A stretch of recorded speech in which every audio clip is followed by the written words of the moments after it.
Fucking no room. No room to put another factory. Fuck.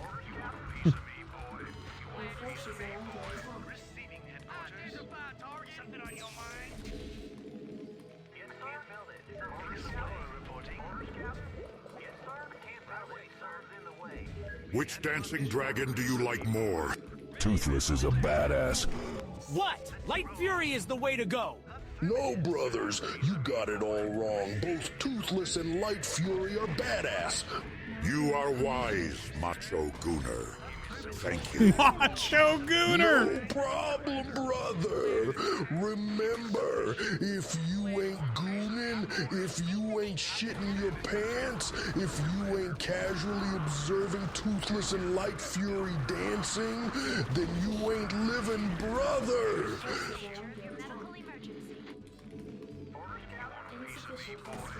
Luigi was heading to the train station to visit his favorite glory hole. But he had no idea that on the other side of the wall, Mario was waiting. And he had brought a pair of vice grips. As Luigi put his member through the hole, Mario latched on with the vice grips and pulled as hard as he could. Luigi was screaming and hammering on the wall, but Mario kept pulling like an unrelenting bulldog, until eventually the flesh tore free.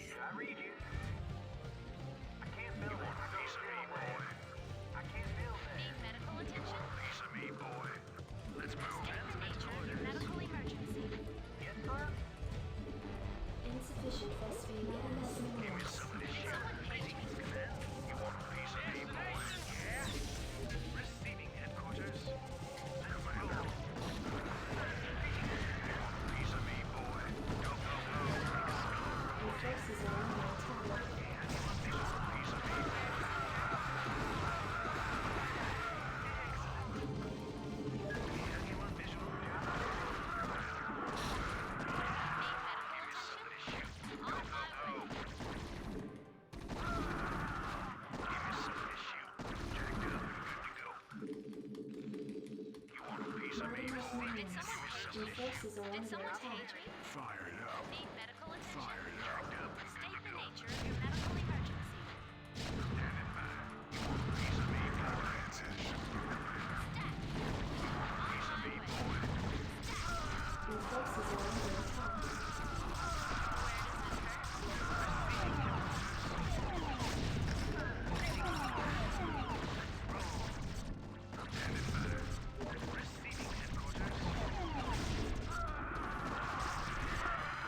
A revelation dawns upon me. Anime, once a distant interest, has gradually seeped its way into the recesses of my heart. I used to chuckle when I saw people talk about waifus and getting lost in the vibrant worlds of shonen adventures. But now, I'm one of them. I'm a weeb, and you know what? I embrace it with pride. So to all my fellow weebs out there, I say, let's revel in our shared love. Don't be shy. Recommend me your favorite waifus. Jason, thank you for the raid in there. Appreciate it. Mine are Makima. Hope you had a good stream. And Mika Sahihi.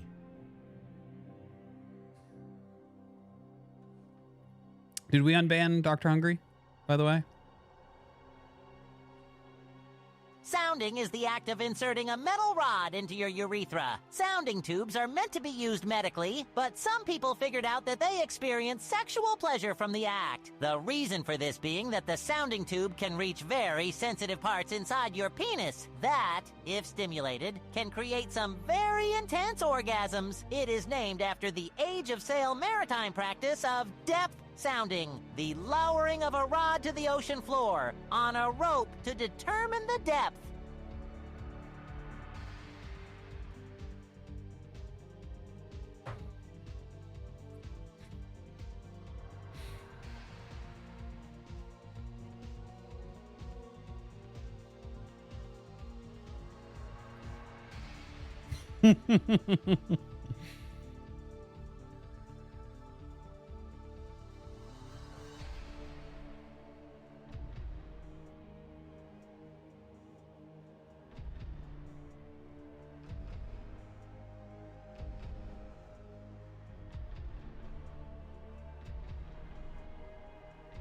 No, I'm not fully recovered from last night, actually. A bit tired today, honestly.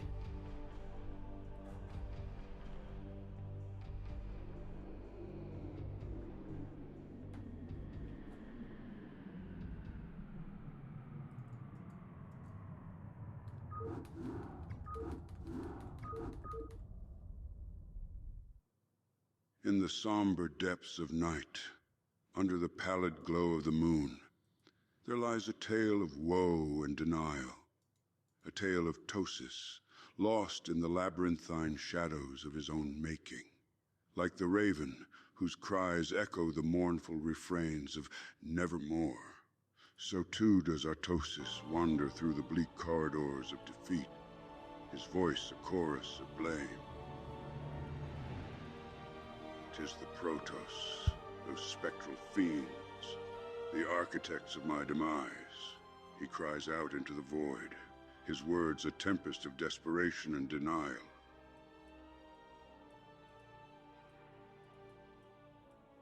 Artosis is tormented by the echoes of his defeats, each loss a cacophony that reverberates through the chambers of his heart. Yet he turns away, eyes averted, from the mirror that would reveal the architect of his despair. In this dance of shadows and denial, Artosis, a tragic figure robed in the vestments of his own unyielding pride. Until he dares to face the specter of self-reflection, to acknowledge the role he plays in his repeated downfalls, he will wander the desolate moors of his mind. Did I see Clem's ridiculous WTO I'm here run? to come in bubblegum and chew ass, and I'm all out of ass. Did I see Clem's run through WTL? Do you mean Ryung's run through WTL? Is that what you meant? I think the question people need to ask themselves is if Ryung might be the best player in the world.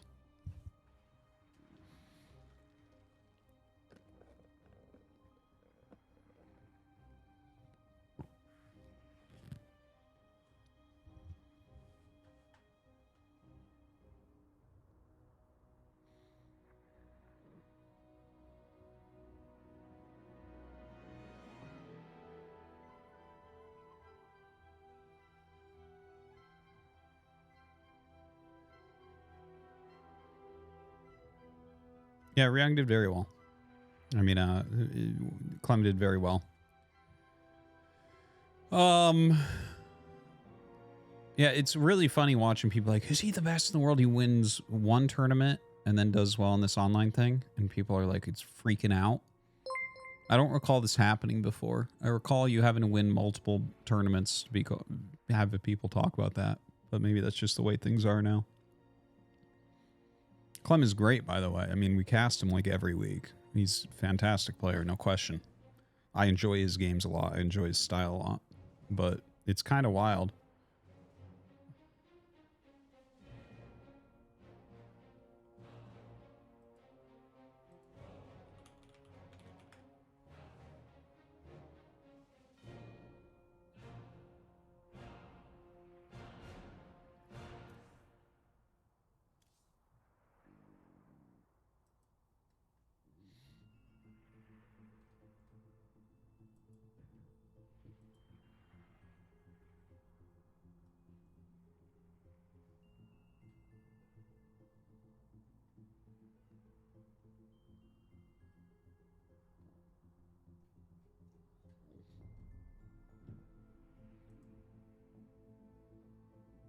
All right.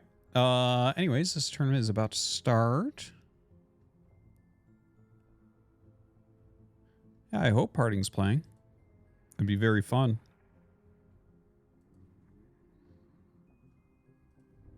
Manic Marine, 19 hours ago. It's driven by a small number, 10, of super users who are responsible for a large percentage of the donos. I don't know where people like Hexeract will get their money from, but they must be rolling in it because they can afford to donate literally hundreds of dollars a week to Artosis to make him listen to the worst smut you have ever heard. I can't.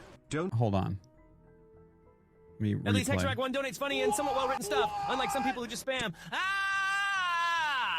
Meow, wow. Pickles, Fudaboom.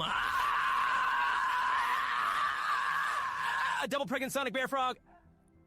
Jesus Christ.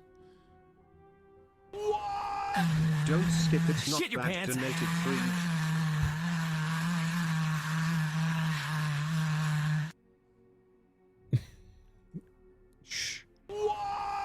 Don't skip, it's not Bazd donated $3. RT shakes his head, his foot instinctively pressing his skip pedal. But this time, nothing happens. RT's brow furrows, and he presses it again. Nothing happens. To RT's horror, a massive shit log comes out of his monitor and drops onto his keyboard. Brood War Edit user donated $3.33. Yeah, I noticed the other day 90% of the chat not only does not play BW, but does not even really follow the pro BW scene. Most of the chatters seem to be TikTok users who think emoji spam is funny. It's a shame, the stream used to be one of my favorites. Yeah. Sick. Don't skip, it's not bad donated $3. RT was in Gamer Den, hands clicking away at another game of BW he had already lost, a cup of stale Wendy's coffee and the remains of 3-day-old tacos on his desk. A Hexeract Dono plays, and through the mental haze of RT's zen-like focus, he hears shit log. It's actually permeated my brain. I was calling a player shit log yesterday. It's like forced its way in.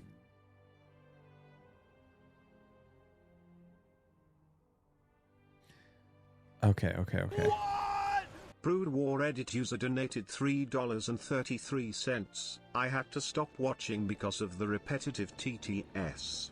IDKY everyone feels like they have to end their message with 7/770. It's the right way to end a message, truly. If you have extra characters and you're not using them, you're wasting your money. Truly. 777,777,777,777,777,777. Have I read the Reddit thread complaining about our chat? No. Where is it?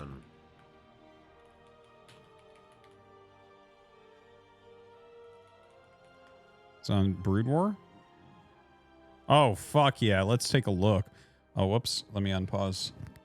I was just trying to get through I those used zones. to love Artosis' stream and watched it regularly.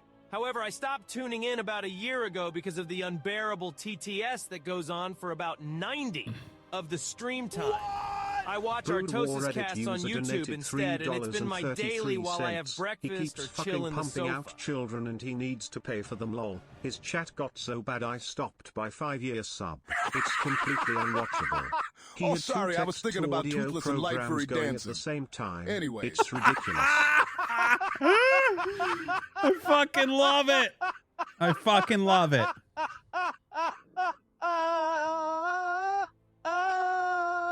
All right, the bracket's up.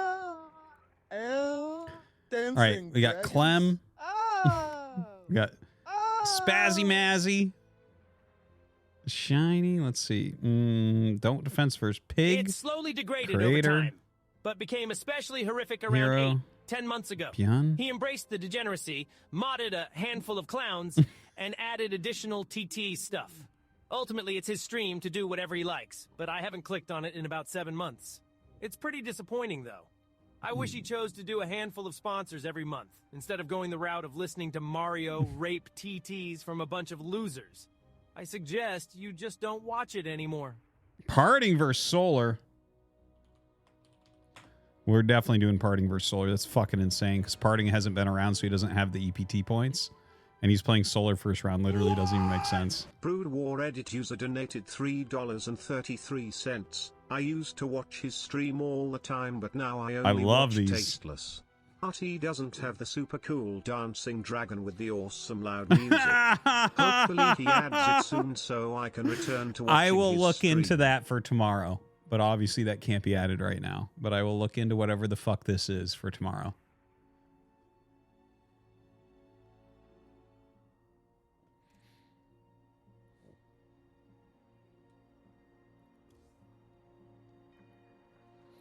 Okay, so yeah, this is maybe the most insane stacked awesome bracket. Rainer's playing all our normals.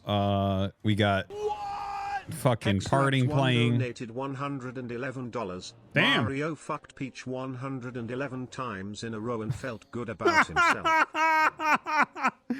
Hexeract with the big tip. Thank you.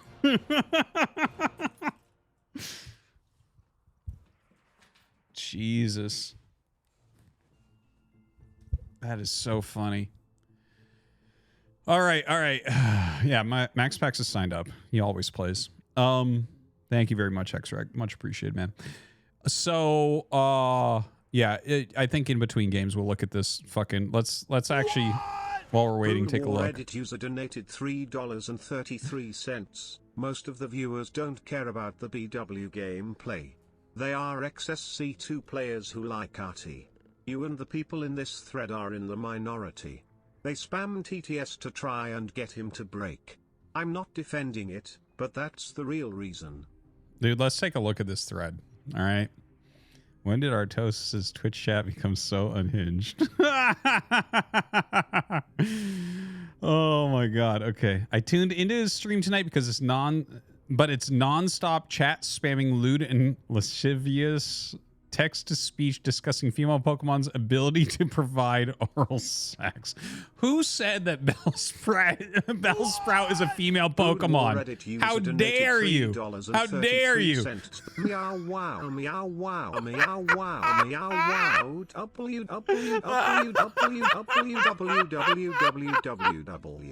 Mostly for me, it's the fact that he's a 4-0 grown man with anger issues who takes it out on others though.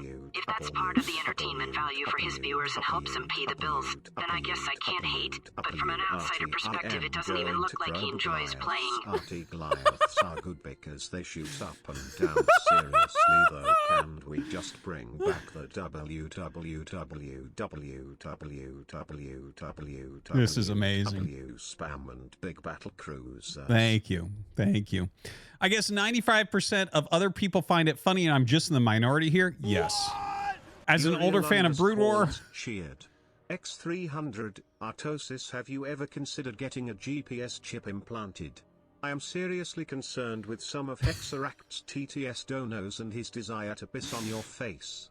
I worry that one day he shall skip the TTS middleman and just skip to kidnapping you to his sex dungeon that is probably stocked to the gills with the most horrific devices known to man.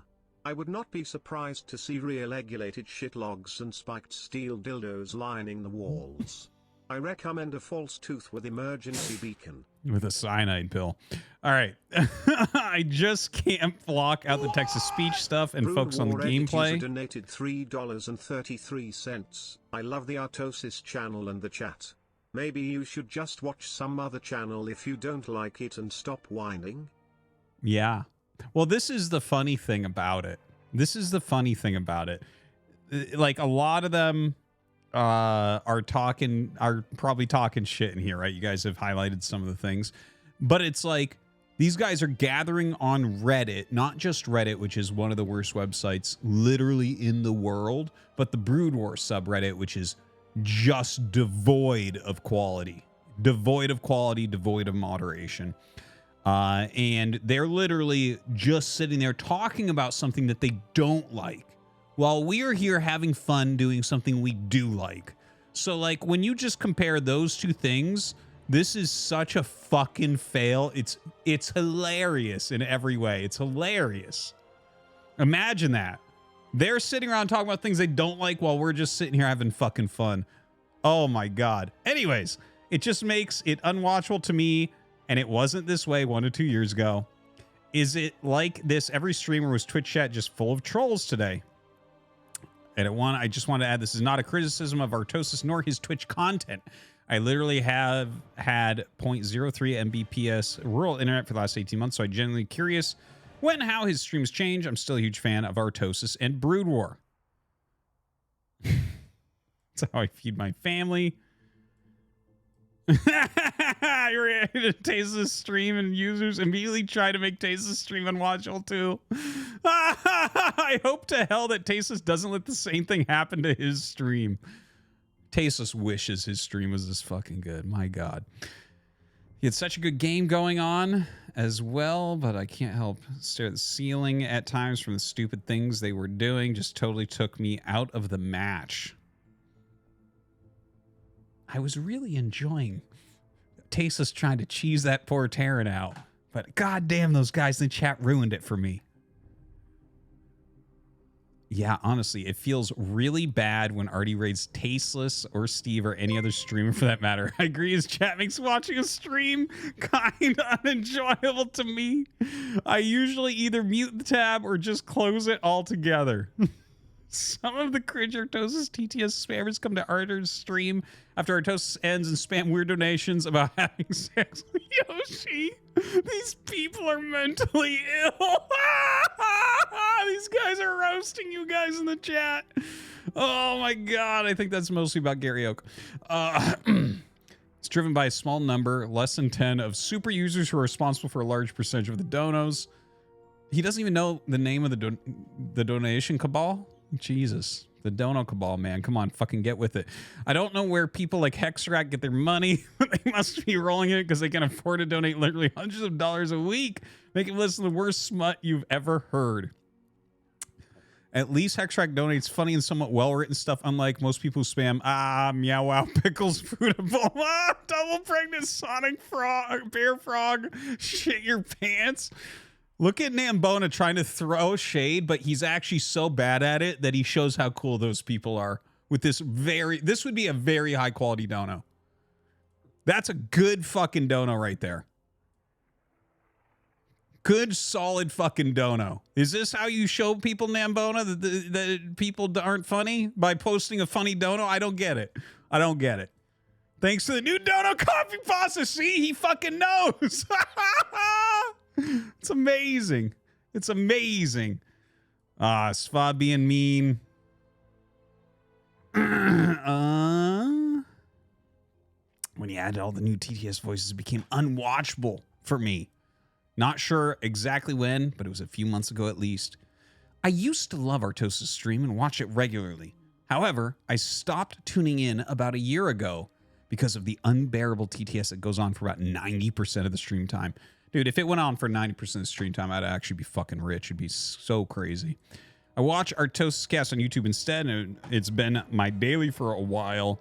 I have breakfast or chill on the sofa. That's good. You should watch Artosis cast.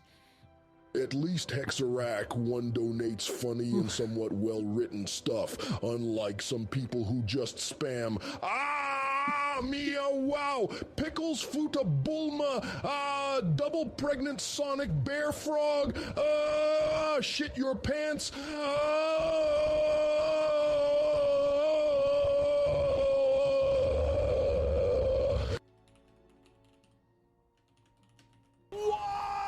ST4 At least and Hexerac one donates funny and cheered. somewhat well-written stuff, unlike some people who just spam. No ST4 and Kai Hanglo love on his Reddit thread. Wow, Man, pickles, fuck these Fuda guys. Bulma! You're definitely an artist, Stanky.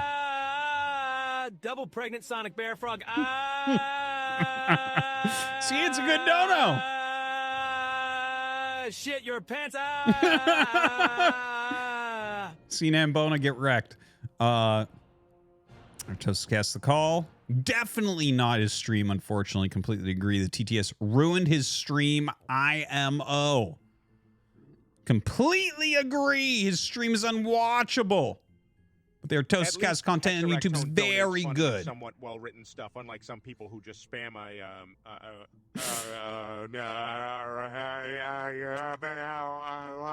wow, pickles, fruta, boma.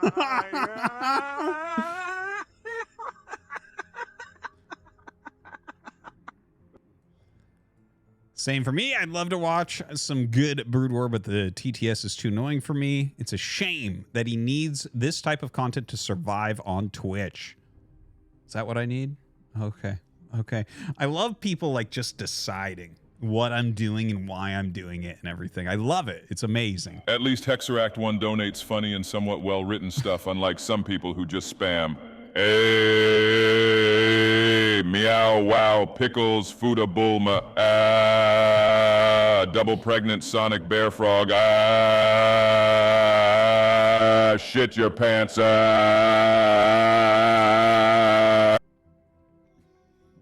Thanks, Xeract.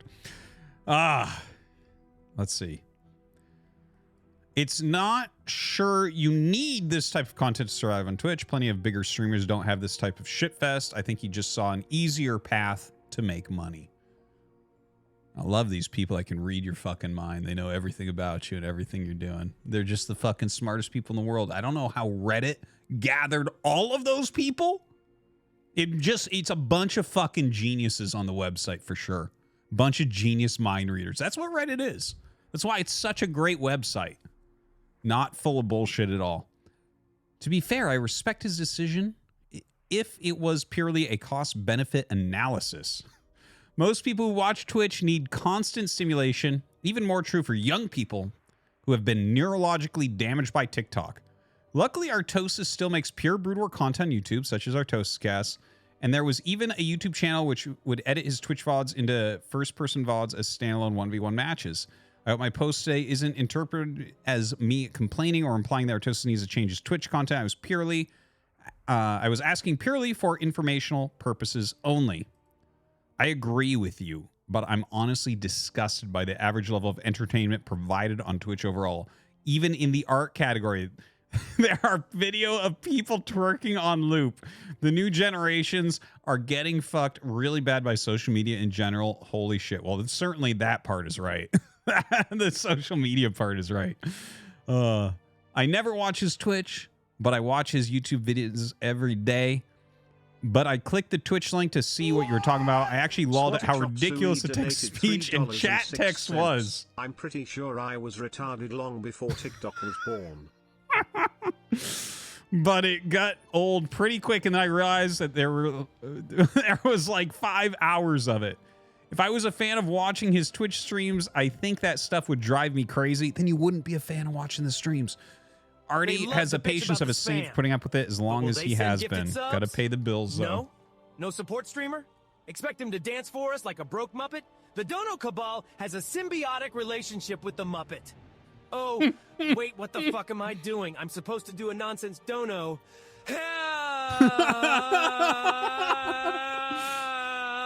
Help me, Artie, help.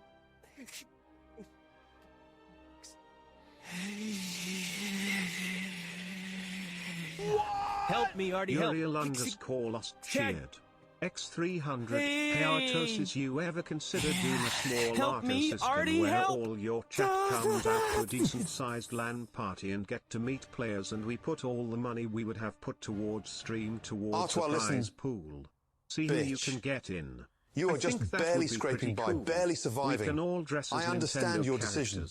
I'm calling From a cost-benefit analysis, dominatrix it makes sense. I get it. You need to survive. You're borderline surviving. I am not criticizing, by the way. God, I've got the cast in I am my just head. saying, Plaza, make it happen. I am just explaining the situation. Artois needs to survive. Survive, Artie, you Burke.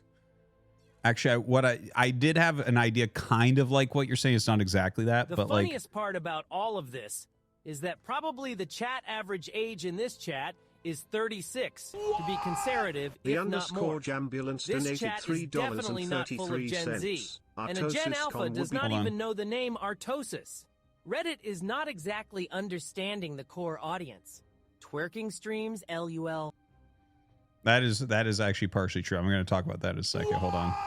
The _Jambulance donated $3.33. Artosis Con would be too dangerous. Someone would shit their pants and it would get cancelled and we'd never be invited back into Artie's fake garage. It wouldn't be in my garage. All right. Let me see here. Dude has just abandoned any ounce of integrity for cash. And it would be okay if you didn't smurf or act like a POS to other players. You can turn off those donos. You can. How? Control and W. I used to watch his stream and laugh at the TTT, but now it's becoming too much. Some of it is still clever, but the majority of it is utter trash. I think the viewership is declining for this very reason, but good on Artie for locking down some whales to feed and provide for his family. Can't hate that. Yeah, I just stick to his YouTube channel. Plenty of great Brood War content there. Less interaction, but shrug. I'm here for the games, not for the chat. Gypsy's chat is much more normal, but I wouldn't really know as I don't use Twitch much.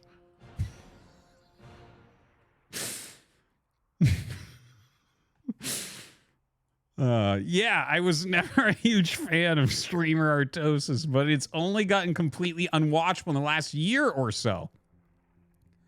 Gotta say, as someone who watches Artie daily, Starcraft Brood War is my favorite game of all time.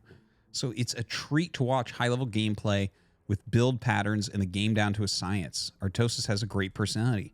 He's very unique in terms of a streamer. Being on the older side, along with having 4 kids and a family, he's much, much different. He's almost like a dad on stream to his community, like he's older guy who is just from a different generation in time than 90% of the Twitch and the chat. I love it. Absolute legend of Starcraft. This guy's great. Toxic Yoshi. All right. I love his name. Toxic Yoshi 7. All right.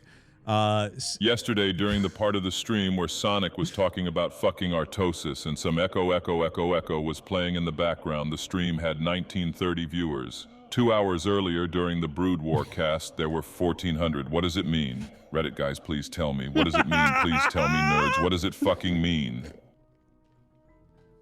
All right. Absolute Legend of SC, still dedicated to the game, daily grinding and contributing to the community daily. Not sure what more you can ask for.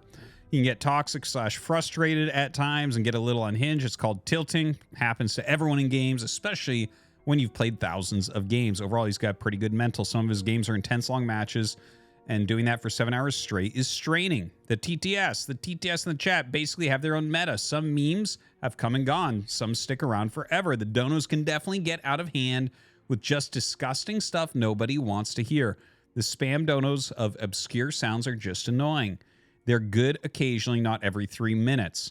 Some of the donos are fucking hilarious, though. I've never laughed so hard on Twitch or anywhere on the internet, really, than Artie's stream, especially when there's comedic timing with the dono. It's great. Simple enough, the guy is getting paid for people sending donations to make the chat laugh and try to annoy him. It's not that big a deal, and it's free money. Of course, he's not going to shut it down. He also skips a lot of donations that go too long or just annoying spam and draws a hard line at certain topics. Actually crazy how he can play SC and stay focused with all the TTS. It's hilarious. All in all, Artie has one of the best streams on Twitch. It feels like a real community there with its own memes and inside jokes. Basically what Twitch was designed for. Most entertaining streamer I've watched in years. I appreciate you chiming in. When I created this post, I expect half the people to love TTS and have to hate it. I was surprised when nearly everyone disliked the TTS, so I'm glad to hear the other perspective. It's not that almost everyone dislikes the TTS. It's that Reddit is a shithole where people go to complain. And it's the fucking people in this chat do not touch that very often because it is garbage. And we'd rather hear fucking spam donos than read fucking Reddit. All right. Me, surely it can't be that bad. Check Slaves VOD. Yeah, it's that bad. That's unfortunate. Dude, it's so funny because yesterday was the worst it's ever been. I'm not gonna say that and try to defend or something and be like, no, really, you guys should check it out again. Like, it was just extra bad yesterday. Nah, fuck them, man. Fuck you guys. I'm clicking on this because of this stupid bitch thread. Fuck you guys. Don't come back. I don't give a shit. Would be nice if it was more gameplay related TTS and not just some disgusting smut. I mean, it can be funny every once in a while, but it's damn annoying that it's all there is. I will stick to YouTube. Same, I love Artosis, but streams unwatchable due to TTS. I've stopped watching completely. I put on one of your old streams and fall asleep to it because it is my ASMR kind of like when I want to go Super Saiyan, I go what it X. Excuse me, I think you mean the best it's ever been. Yeah, maybe.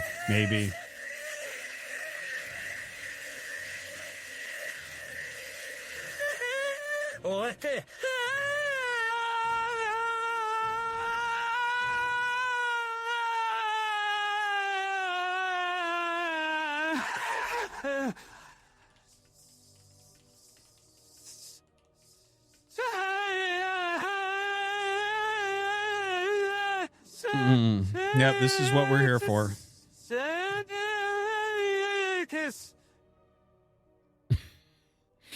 Unfortunately, this is how he generates his money, through TTS BS spam. It's just crazy to see a bunch of grown men acting like little kids in the chat. Edit. If there was only a way viewers can mute donos and not hear that shit at all.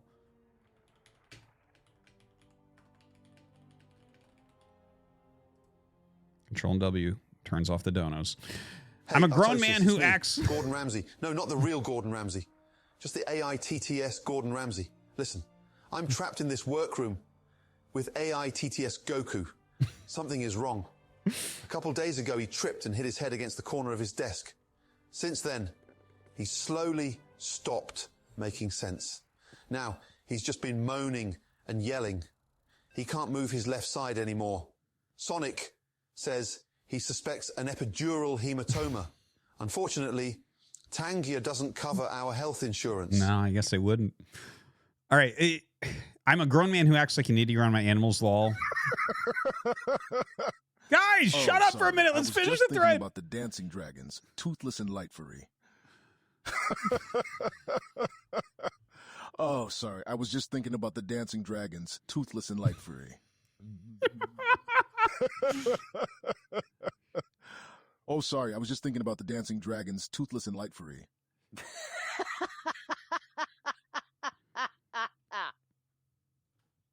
All right.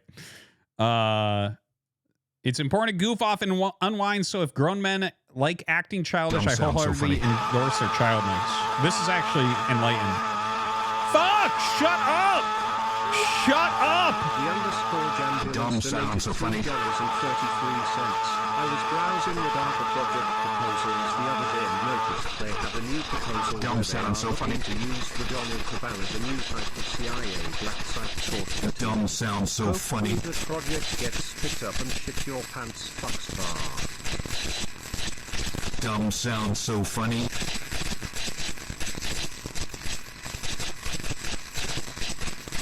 Dumb sound so funny. One cheer. Dumb sound so funny. Reddit was right, Reddit was right, Reddit was right, Reddit was right, Reddit was right. For sure. I want to point out that I think this is one of the smartest things written in this thread right here.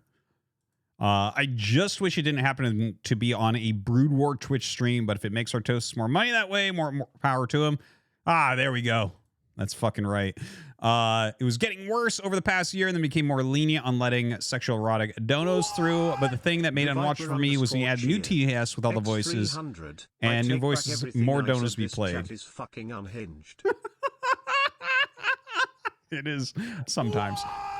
ルーベリーアンダーバーチアード X502 ATD ストヘックスラクト1ドネーツファニー&サムワットウェルライテンスタッフアンライクサムピープルフージャストスパムメアウォウピクルスフータブルマダブルプレグナントソニックベアフロックシットユアパンツMost excellent. All right. The new voices. Okay. RT's Twitch donos were pretty bad even before the AI voices, but now it's truly unwatchable cringe. I now stick to Artosis casts.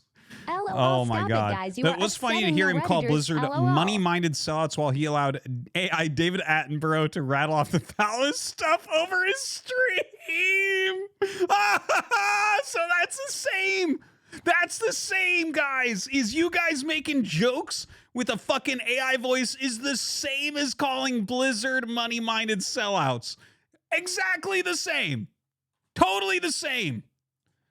Amen, brother. Calling it like you see it. Wow. That is amazing. What a comment from this guy. I love that. He has upvotes as well. I love it. This fucking shithole of a website. Gameplay? What gameplay? He has 4 kids, the expensive little shits children are. I often go to Artosis TV YouTube channel. Many vids that TTS still makes unwatchable. I find him whatever. I could not imagine that myself, Lord Thanos, would end up posting on Damn, Reddit. It's a lot. I don't really want to read anymore. Once I beheld a glimmer of respect for Artosis, battling in the digital arenas of Brood War. His determination, akin to the steadfastness of the stars, once commanded a measure of admiration from even me. But as the tides of time flow, so too do the echoes of change. His stream, once a bastion of strategic warfare, now descends into a mire of sonic fucking. Mario shit. The underscore Jambulance donated $3.33. RT, you are basically Bobby Kotick at this point. Shit your pants and eat pluribus unum. You guys better get me some fucking. You better get me some yachts if I'm going to be compared to Bobby Kotick. I better get fucking yachts and threaten to have people killed and shit. Sacred and revered, has been sullied by the incessant noise of Sonic's pregnancy and Toadsworth's semen. The respect I harbored as faint as it was has dissipated like dust in the cosmic wind. A warrior's path is one of honor and dignity, not of pandering. It is the best child on Twitch. Of distractions. In this new light, or rather, this new darkness, Artosis stands diminished. So someone likes it and gets voted down to shit. And then this guy that says the smartest thing here so far, maybe you should just watch some other channel if you don't like it and stop whining. Which we already made a joke about in here, which it's not even a joke. Where it's like, are you literally spending your time talking about how you don't like something that other people like? What a fucking waste of your life. You're going to die one day. What are you doing? What are you doing with your time?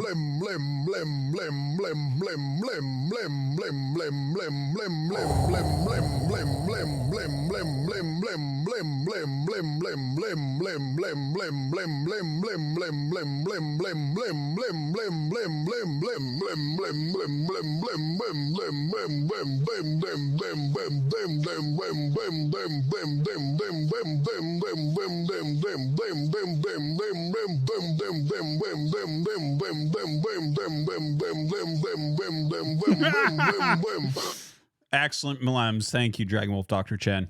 Complaining about the chat's behavior and acting like they should change to accommodate you instead of simply finding a different channel to watch that you like more is actually stereotypical Karen behavior. Lol. He destroyed him so bad he deleted his own comment. Holy shit. Even Reddit users sometimes can be brought to see truth. Jesus. Thought it was worse yesterday because he's playing a tournament. Yeah, it actually was, but whatever. Who fucking cares?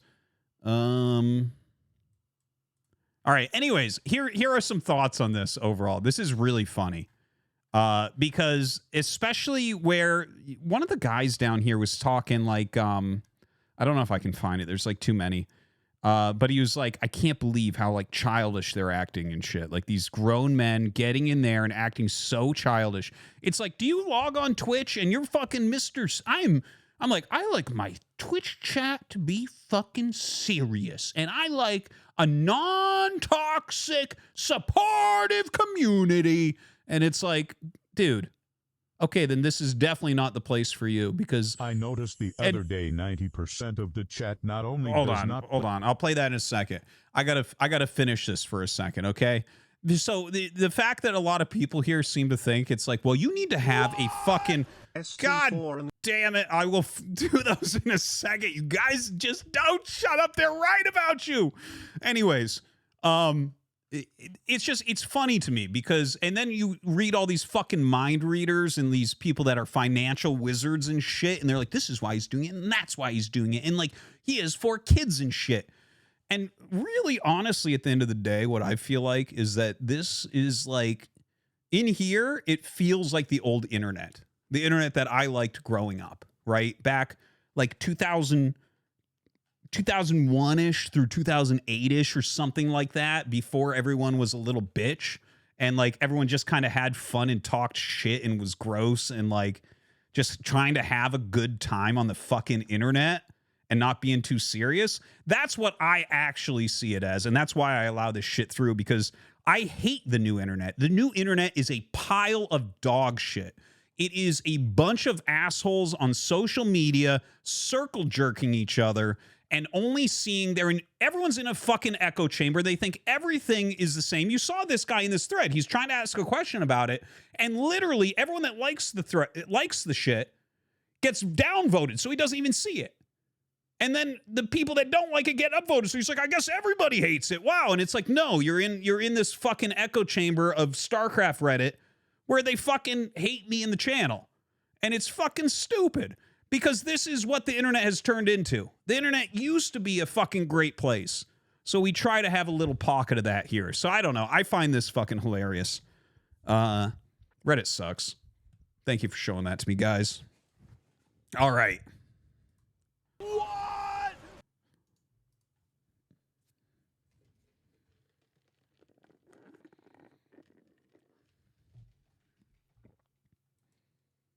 What? ST4 and Kai Hanglo cheered. X300, I've been getting into some pre-law Twitch streams lately. Okay.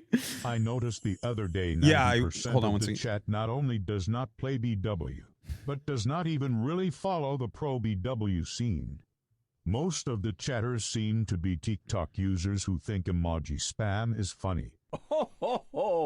This is the really funny thing, though. Definitely the average age in this channel is one of the highest on Twitch. And that's actually why it's fun here.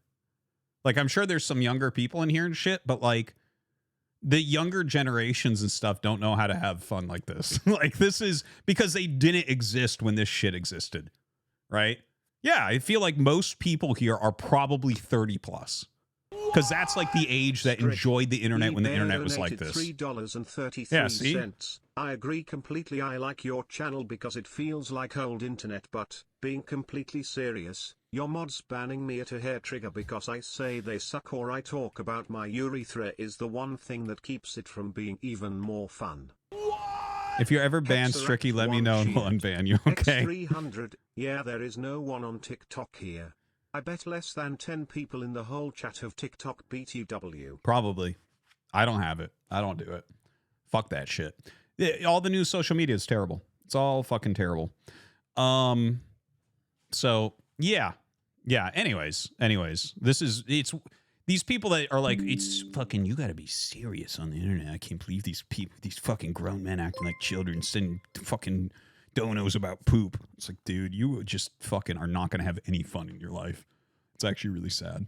You literally don't even know how to have fun. You just got to be in your little echo chamber. Get wrecked. $3.33. I have a real big boy job that is very stressful. This is where I come to revert to my 13-year-old self. Fuck Husky and his dumb fucking haircut. Well, that is also a funny thing.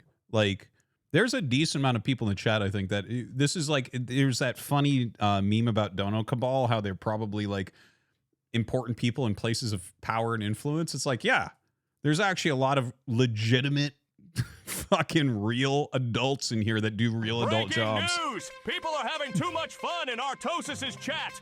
Every stream should be the way I want it. Serious business. I'm going to make a thread about how much I don't like that the chat doesn't warp around what I want. What? I could go find a chat more to my liking? Shut the fuck up! Shut the fuck up and stop gooning! Exactly.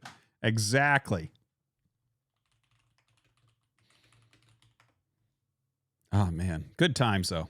Good fucking times.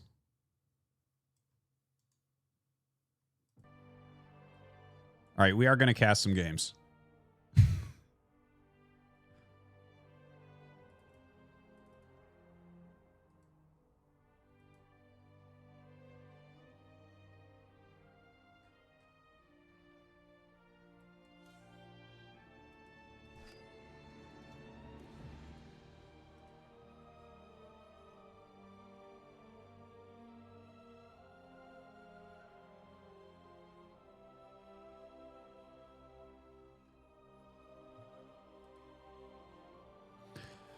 Okay.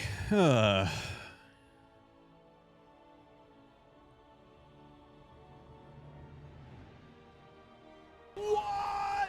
underscore Jambulance donated $3.33. I'm the dictator of a fourth world country. If anyone here doesn't like your chat, I will gulag the fuck out of them. Sounds good. We just got to get into your country.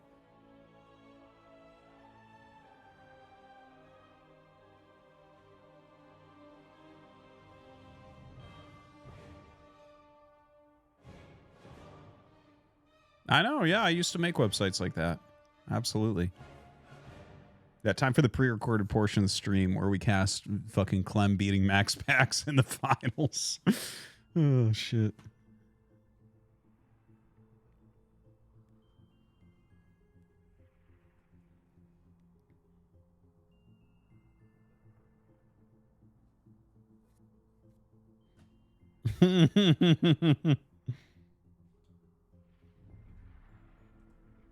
All right.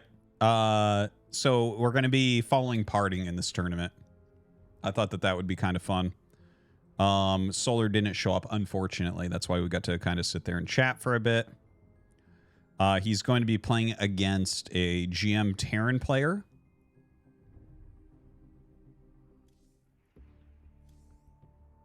Yeah, and we'll just try to follow him up the bracket some because he's a fun player. No, fuck it. If I'm Solar and I see that as fucking one of the top seeds, I'm playing first round party. I'm like, nah, fuck this shit, man. Going back to bed.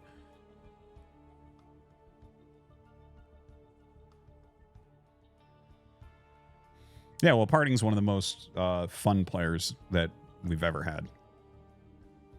Yeah, that one pylon. Yeah. Not enough people are going to say the truth acutely, but I will say the real truth here. No one here wants to watch StarCraft 2. This is the truth.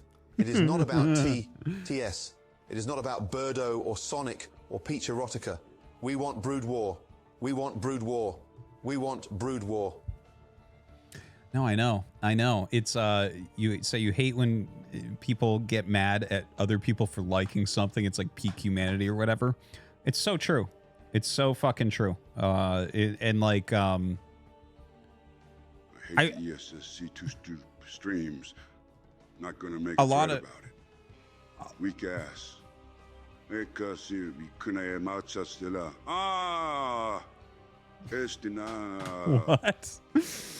What? Anyways, way back when StarCraft 2 started losing market share to League of Legends, a lot of people were like, how do we stop people from switching to League of Legends from StarCraft 2? How do we get them to stay and watch StarCraft 2 instead of League of Legends? And my literal answer each time was, I think it's great that they're going to watch League of Legends because I want people to watch what they want to watch and to enjoy what they want to enjoy. If that's going to be something that you like more than StarCraft, they should go watch that, right? So if you're a long-term StarCraft fan and then you decide, oh, I actually like League more, that's fantastic that you got to League via StarCraft. That's fantastic. I hope you enjoyed your stay here, and you should go watch what you actually want to watch. People should enjoy what they fucking like to enjoy. So it's like, I don't know. It's just, people are so fucking stupid. They're so stupid. Let's go make a thread and complain about this. I know where to make it. We'll make it where fucking no mod will ever delete anything negative about Artosis, whether it's true or not. Let's go. Oh, I loved Heroes of the Storm. I played the shit out of that game. I played that game so much for like 2 years. Loved that game. I don't play it at all anymore. I haven't played it forever. HOTS? No, it's still around, but yeah, it's kind of dead too. Artie, I manage a team of 200 people and I decide their faith and destiny. They trust me with their lives and incomes. They go home and sleep. And while they are sleeping, I am here sending donations about you getting fucked by Sonic or Mario asking Yoshi to egulate the shit log. This is why I am a top performer. No one can stop me. No one can stop me. I love big juicy cocks. I love to suck them dry and nobody can stop me. I can't even skip that. Fantastic. Fantastic. You're a Chad Hexrack. Don't let anyone tell you otherwise. This is how to live life, guys. This is how to live life. Nobody can fucking stop him because he's in charge and then everyone's sleeping and he's here. And this is how you live life. What? Uriel _ lost cheered. X300, Artosis. One day there will be a tourney you cast that will have it so the players have to listen to the donos as they play. Yes. I'd love to see Rainer and Björn trying to play with a high-frequency dono night.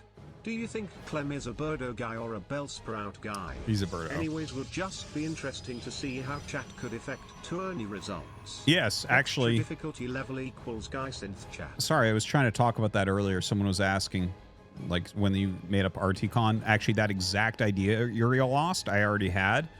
I was planning on for a LAN tournament that's going to be happening this coming year. To raise a little bit of prize money by doing something like a show match between a couple great players from NA.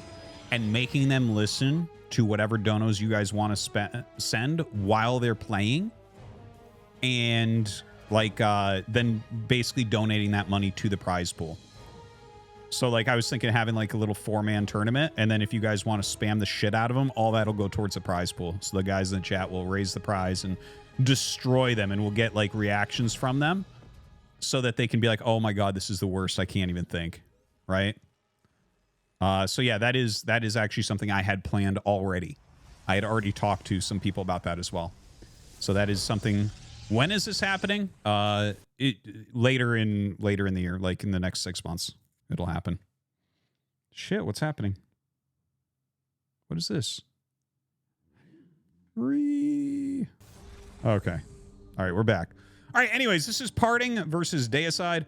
Deicide is a Brazilian Terran. He's GM. Parting, obviously, one of the strongest Protoss players ever. He is back from the military. He is back playing. And this is going to be fun. We're going to be trying to follow him in the tournament as much as we can. And yeah, we're going to see what he does to these guys. Don't know exactly what type of shape he's in StarCraft 2 right now. But I know CEOs or VPs of companies who are doing cocaine nonstop and having multiple mistresses or hookers to offset the stress and relax. I am married and send donations about Yoshi shitting shit logs. Who is relaxing better? Who is actually having fun? Just think about it, Artie. Just think about it, chat. Oh, 100%. 100%. So much healthier. It's crazy. It's like, it's not even close, too. It's not even fucking close. That other shit is just like insane amounts of dopamine that they're trying to get immediately. It's like a terrible, unhealthy, unhappy way to live. You're never going to be happy long-term living like that. Ever, ever, ever. All right. So the first Adept actually gets snapped by Deicide. And it is a Twilight coming up, and it looks like it's going to be like 3 racks here from Deicide, which, I mean, I don't like the build, generally speaking. I talk a lot of shit on that build. But I think it's fine to do something like unit load against Parting.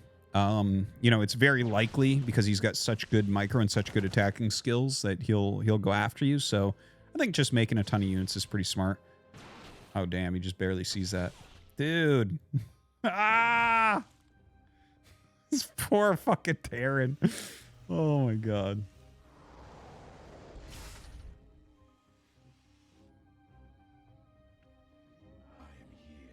Hides him up a hill. All right, excellent. So we're going to have a 4-gate blink. Now, this is actually kind of a legendary build. This is a build that Parting, back before he went to military, he was by far the best in the world at this build. By far. Literally not even close. Okay? Parting, like, this, it was a very trendy build, 3-gate blink and 4-gate blink, and it still is. Still very popular, but back before he went to military, it was funny because Parting would do this build and kill people, and other players would do this build and just lose.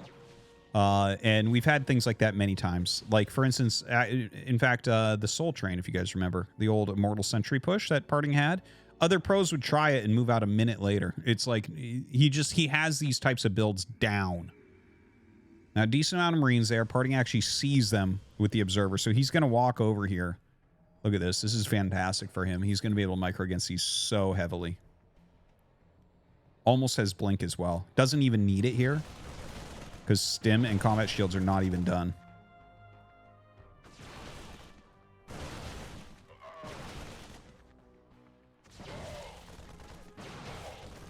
Look at that. Just trashing.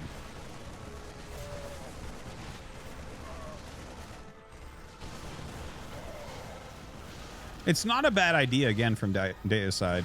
Maybe if he had gone in a different direction, he would have found an opening here, because obviously Parting saw that early. He got a lot of kiting done and just destroys it. So he's lost 1 Adept and killed 21 Marines so far. And that Adept died way earlier. So this is going to be a very, very quick game. I don't know if you guys know the answer to this, but the very first perfect game that we had, and the only one I ever recall seeing, it was on a very old map. MC did a Blink Stalker all in. and killed a Terran player literally without losing a unit. He had 0 units lost at the end of the game. Long time ago, but I remember seeing that and be like, damn. I think you can call that a perfect game. Charge on the way. 3rd Nexus. Parting just slaying at the moment. Just slaying.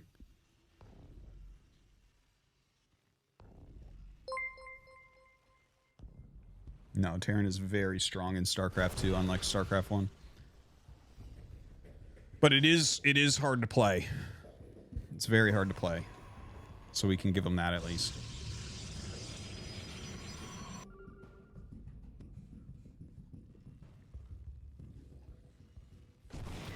All right, little Zealot drop up here in the main.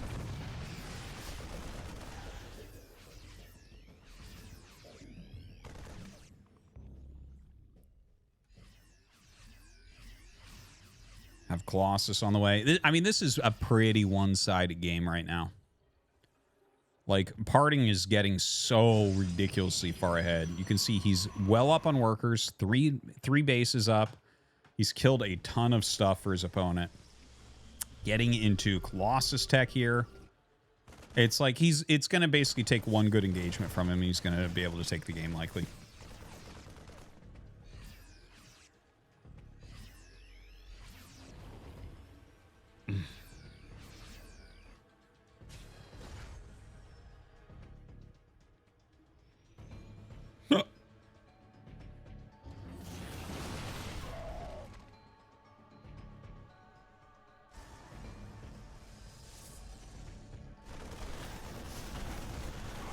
Oh, well, almost gets the prism. Very, very close there. Unfortunately, these Zealots do get into that mineral line. He's going to try to warp in a bit more. Okay, does get that pick off. That was important for sure. And obviously has to micro here to kill these Zealots off. But yeah, it's hard to imagine anything coming together for our Terran player at this point. Look at this. He's down a good 20-something supply. Look at that army. Oof. Oh man, that is uber painful with units in there.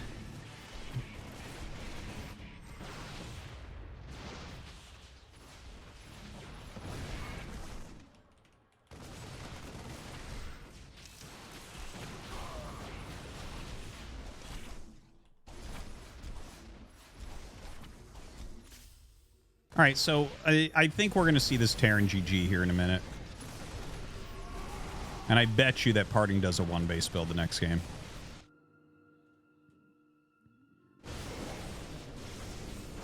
Because, like, this is, you know, and again, the Terran, you can tell the Terran's not bad at all, right? He's actually a very good player, this Terran. He's a GM player. But, like, when you compare him to Parting, it's just not, it's not going to go well.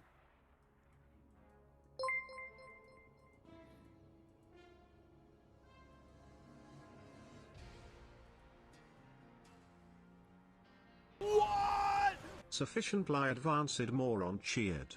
X300, people don't seem to realize this channel isn't about watching a good Brood War player climb the ladder. It's not about Mario or Sonic or Peanuts joking. It's about watching the struggle of a man who reached adulthood during the golden age of the internet and now has to deal with the degeneracy of online communities, both in the chat and on the ladder.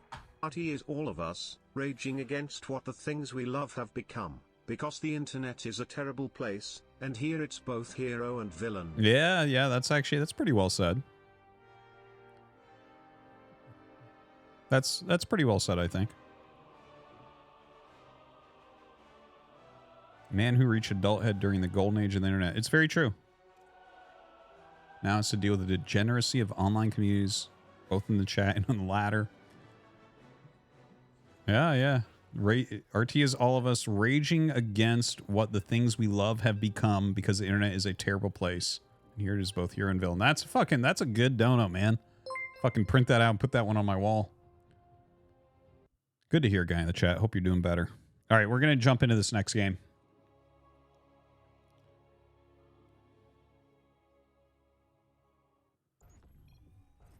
Yeah, no, it's very well said. Very accurate.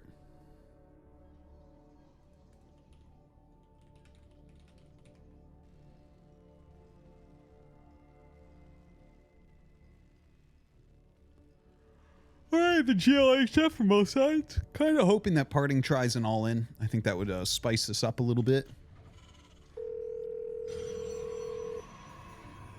On December the 3rd, 1998, little Artosis wrote into his diary, "Dear Diary, when I grow up one day, my biggest dream is to become an adult movie star. But I am afraid my lady parts are too small. So today, I went to the butcher and bought the biggest sausage I could afford from the money I stole from the Reverend. I took the sausage and superglued it to my lady parts so they become large and manly. For a time, it was great. But then I encountered my neighbor's dog in the alley and it all went south."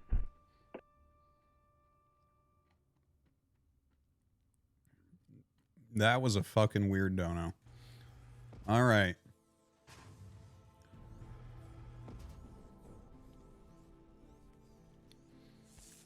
All right, so probe coming up, and, you know, just getting a little bit of scouting done. We'll see. It looks like Parting is probably just going to make a Nexus.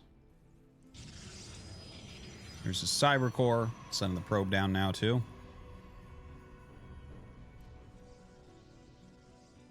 What button do you hit to make StarCraft 2 go away? It turns into StarCraft 1 if you hit Control W. All right. Yeah, we'll see what opener he wants to do here. Factory coming up after that Reaper for Deicide.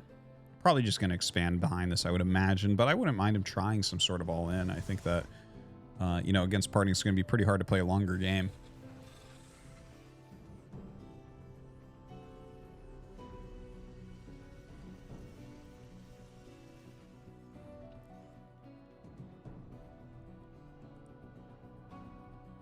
All right, little shield battery going down. Has this Adept about to pop here as well, so that'll be able to chase this away pretty easily. Yeah, surprised he cancels there. Going to catch this Reaper trying to get up. It's just going to back up. Twilight on the way. And it is a one base. Oh, yes, there you go. This is a good cheese. This is a good, solid, strong, smart cheese, I think, for Deicide to try. So he's going to be going very quick one base Widowmine drop with the armory out. If you don't understand what that means, it makes it so that you don't see the Widowmines after they shoot, right? It keeps them invisible underground like they originally were. Like God created the Widowmines. And then man fucked with the Widowmines because people were crying about it, and now you can see them after they shoot, unless you have that quick armory. So he's going to do that drop. Honestly, I would love to see like a follow-up, like a Thor all-in follow-up. I love Thor all-ins. Oh, it might be. It might be. Let's go. I love it. It could be just siege tank as well. Anyways, we have the Robo on the way. Shield batteries going up. Parting knows that something is amiss. Let's see. What's he going to make? What's he going to make? Please, God, a Thor, not a tank. Not a tank. Yes! Yes! Fucking love it. Love it. Thor is a badass. The Thor all-ins are sick. I love them. They're so cool. I would definitely, if I was a StarCraft 2 Terran player, I would do Thor all-ins sometimes.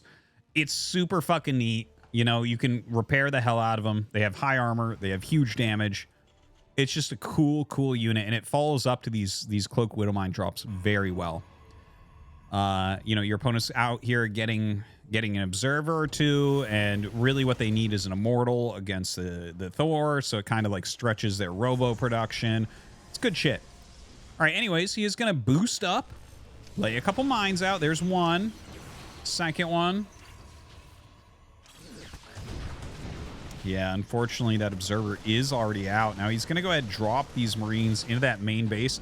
I think you want to keep this alive so badly. Oh, that's really sad. That's really sad that he already had Blink, because those Marines plus the medevac would have been very helpful for this incoming push. Like, imagine 8 Marines here instead of 4. Maybe he should have just tried to boost out at that point. Well, unfortunately, Parting is up here and whittling things down very, very quickly indeed. And look at this, going after that medevac so you can't micro your Thor anymore. Yeah, I think targeting SCVs is not a terrible idea. Of course, the Thor is going to lay the smack down pretty quickly. But that's a lot of Stalkers, so... Not sure how well this is going to go for our Thor rusher here. Hey, yeah, you see that? You see the amount of SCVs I can repair? And this is the smaller Thor. The Thor used to be bigger than this. So, like, you could really fucking repair it before. Still, though, you can repair it a lot.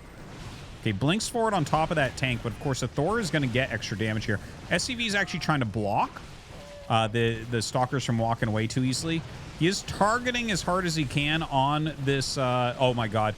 He overcharges to heal the Robo. GG, well played. All right. That was a good overcharge because, like, the Immortal really crushes the Thor. So you definitely want to get rid of that. Good tries. Good tries. All right. We're going to jump over, I believe, to Gerald versus yeah, Beyond. parting the big boy. Profane's favorite player. Dagothur's favorite player. SC2 is ball shrivelingly terrible, but parting makes it bearable. All hail. Twist his dick. Twist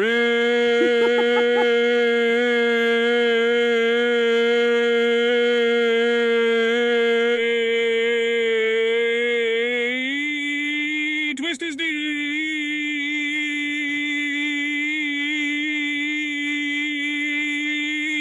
Twist his dick. It's so loud. It's like Dagoth is by far the loudest. It's still too loud when I put the headset on top of my head.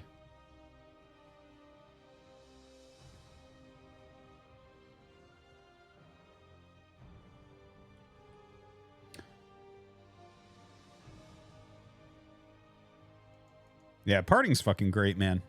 Such a funny guy. He's like exactly the type of person you want to be good at an RTS game. Such a good personality.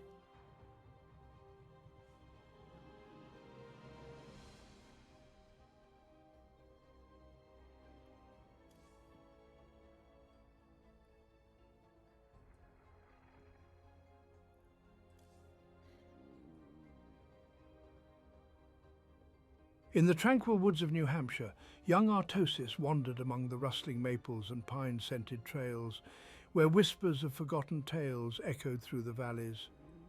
With each dawn, he gleaned ancient wisdom from the rugged hills and serene lakes, discovering the art of resilience in the face of harsh winters and fleeting summers. It was here that he learned the pure bliss and glory of masturbating in the open to small forest critters as they gingerly nibbled on their forest nuts. Guys, I gotta show you something. We have a fucking narc in the chat!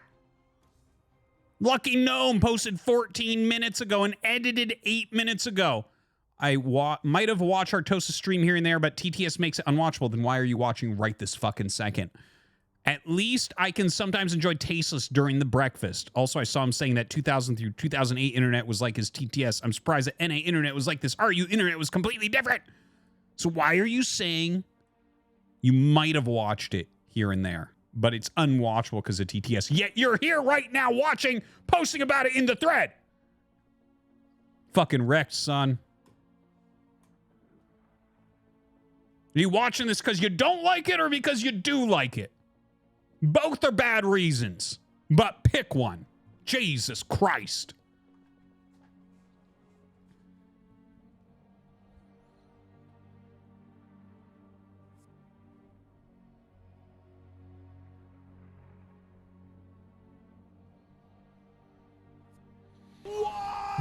Don't Defense donated $6.90. Hey Artie, I was losing versus Pig while you were doing your edit expose. So still catching Expose. up. But realized that SVAR 3 is not a mod anymore, and that brings me lots of joy, Artie. Thank you for that. Never liked him. I can steer the war against mods 1. We won. No, I always like Sva. I like Sva. I have no ill will against him. But he doesn't want to be here. That's cool. I don't want people to be here who don't want to be here. But what I really don't want is people like Lucky Gnome who don't know if they like it or they don't. They say they don't like it, but they are in here actually watching it. So what's real? Can we at least be truthful with ourselves?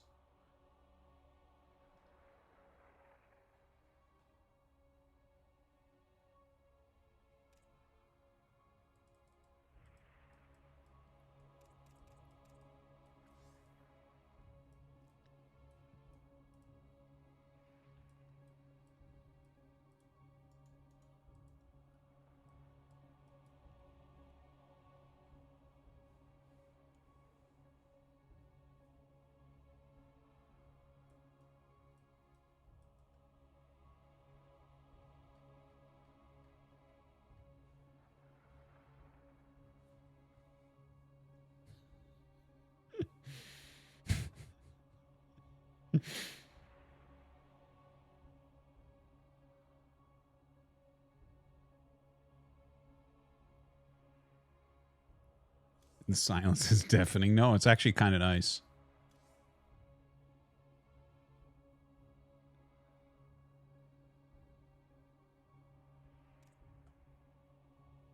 This is for the Reddit boys! Mario, hands on his hips, thrust his pelvis from side to side across Yoshi's face, punishing the naughty dinosaur. You do what Mario tells you! He screamed. After about 40 wang slaps, his wiener started to become sore, so he stopped. By now, the shit log had gone down Yoshi's throat. Emulate, he ordered. Yoshi strained and produced an egg. Inside this It's fucking gross, man. I'm gonna let it play because it's for the Redditors. And I want them to enjoy what this truly is.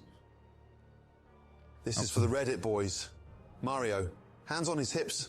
No, we just heard this one. From side to side across Yoshi's face, punishing the naughty Please, dinosaur. no more shit logs. You do what Mario tells you, he screamed.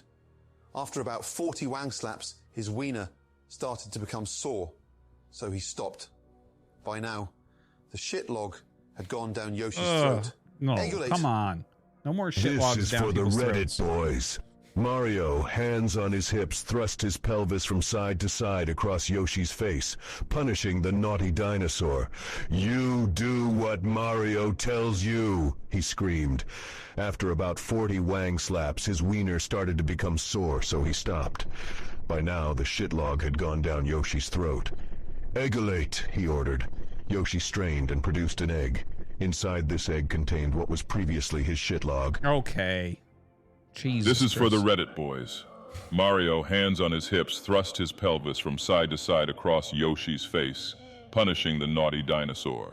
Reddit was You right. do what Mario tells you, he screamed. After about 40 wang slaps, his wiener started to become sore, so he stopped.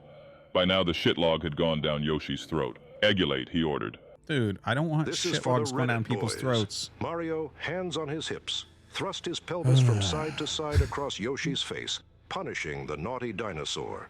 You do what Mario tells you, he screamed. After about 40 wang slaps, his wiener Why don't we have started a to Mario become vote? sore, so he stopped. Voice. By now, the shitlog had gone down Yoshi's throat. Egulate, he ordered. Yoshi strained and produced an egg. This is for the Reddit boys. Mario, hands on his hips, thrust his pelvis from side to side across Yoshi's face, punishing the naughty dinosaur. You do what Mario tells you, he screamed. After about 40 wang slaps, his wiener started to become sore, so he stopped.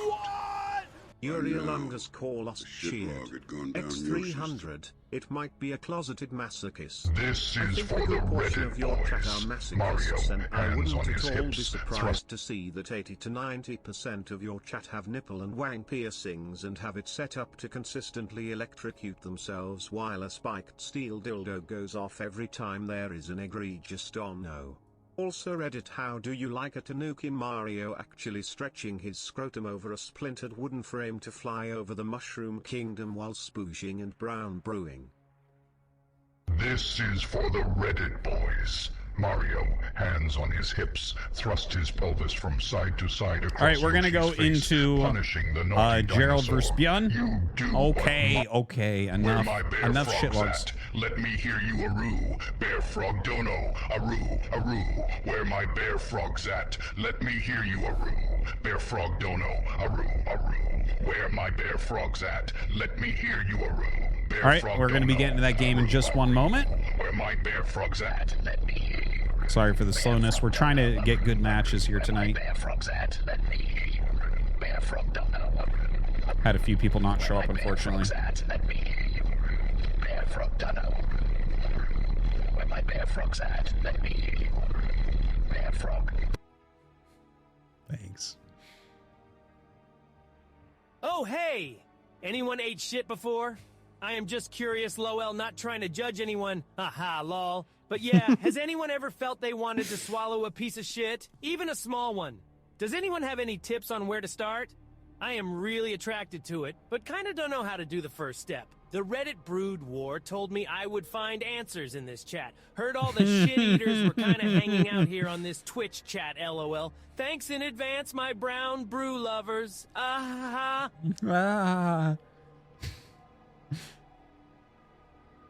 A, B, C, D, E, F, G, H, I, J, K, L, M, N, O, P, That's what it Q, sounds R, like when I... S, T, U, V, W, X. What is X is?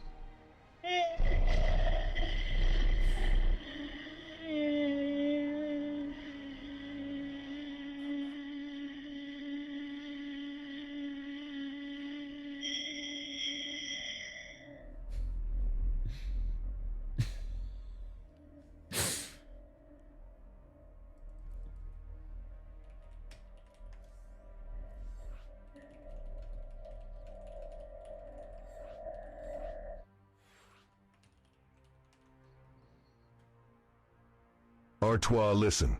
Here is a new donation idea. Okay. Have a rubber dildo slapping machine placed next to your face. Okay. For 100 donations, chat can dildo slap you in the face. Then hire a specialist, I don't the think type you of can people have who build mini a dildo weapons on like Twitch. the mini guns from I'm Man fairly in Black. certain. Have them build 2 tiny mini chrome dildos and place them in front of your nostrils. For 500, they activate for 20 seconds, fucking you in the nose. They can happen at the same time, so you can be dildo slapped and nose fucked together.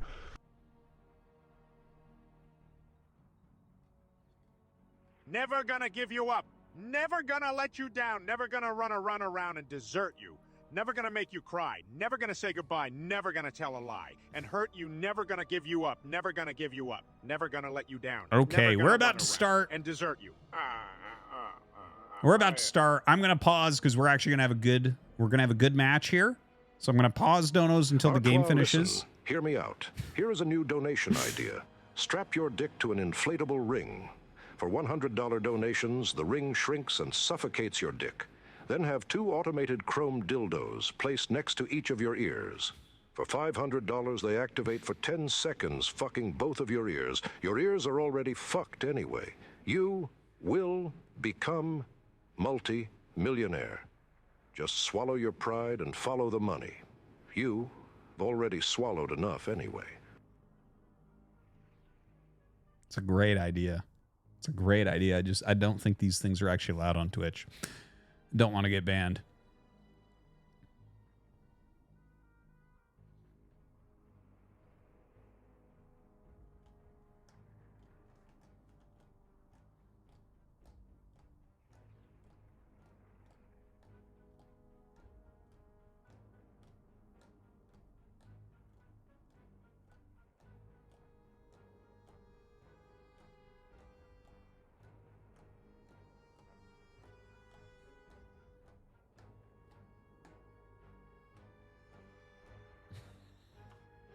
I loved Artie's stream until he started getting fucked in the ears and nose.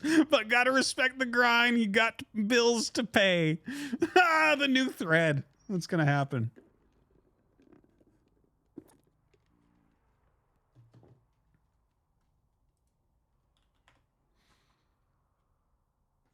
All right. We are starting, guys. Bjorn just got back from the bathroom, so the game should start. We'll be in the game in less than 2 minutes now. Yes, we're casting.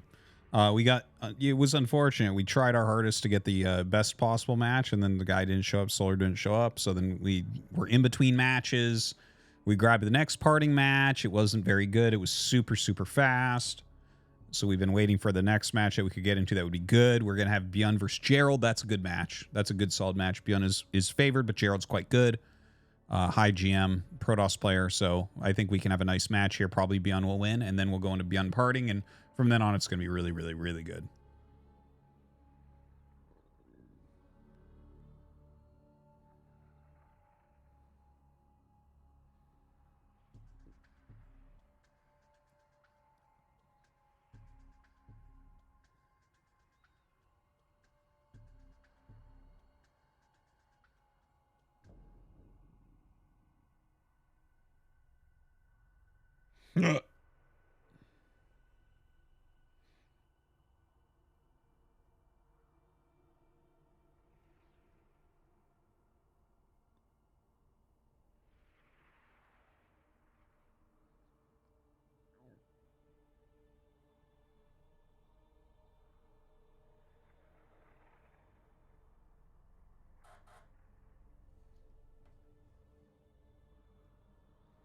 What do I like best about living in the middle of nowhere, Canada? It's actually awesome. There's so many good things about it.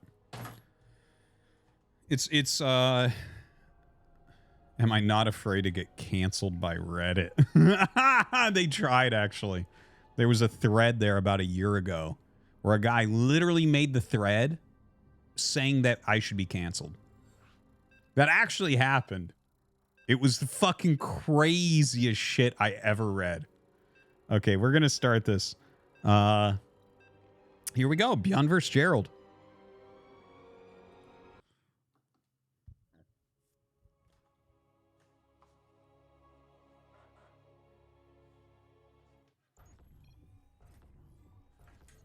And here we go. Finally a good StarCraft match tonight.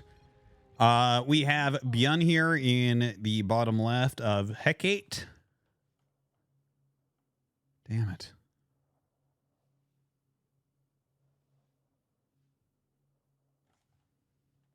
Okay, well, we'll get into that in a second. Reddit is a great place to go if you want positive reinforcement about being wrong about something. Yeah, pretty much. Pretty much. Yeah, Bjorn's been in very good shape lately.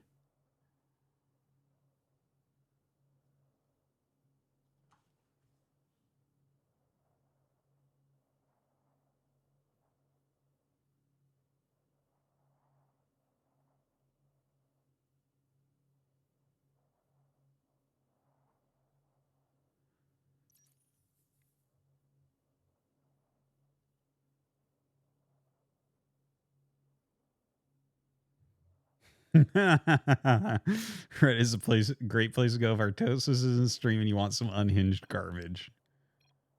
Do I think Gerald stands a chance? Yeah, Gerald beats the top guys sometimes. All right, here we go. All right, we have Bjorn in the bottom left. We have Gerald in the top right. Terran versus Protoss here on Hecate. It's going to be a best of 3. Just now starting. And the winner of this will play against Parting, so that's a pretty fun match. So, yeah. Yeah, looking forward to it.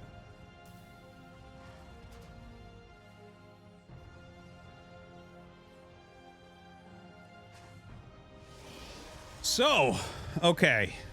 Yeah, for those of you who don't know Gerald, he's just like a very strong, I believe, Polish Protoss player.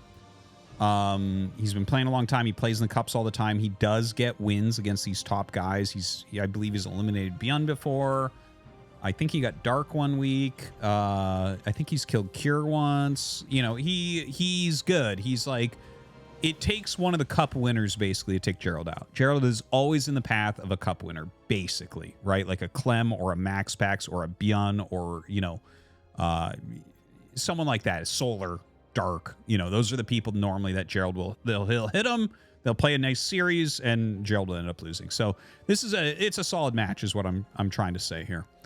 You know, this is like one of the most important tiers of pro gamer.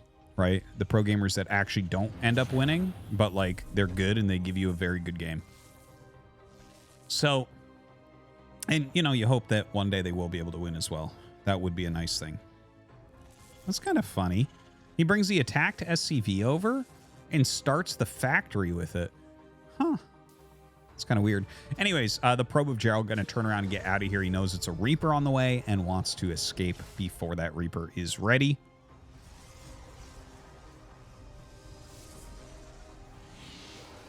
And, yeah, just chronoing out the Adept.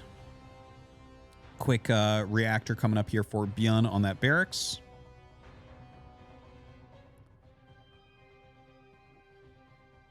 And, of course, the Nexus is going to be completing relatively soon here.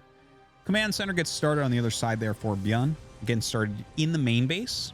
I don't think that Gerald was planning any heavy pressure, but, you know, it can be very safe to do that. And you can make them think, oh, maybe... You know, there's like a one base all in coming, something like that, or something more aggressive basically than what you are doing. Now, Bjorn gonna rotate out with this Reaper. He is making a mine, going for that that starport anyways. So definitely gonna be getting a medevac out, I would guess. Probably gonna do a little mine drop.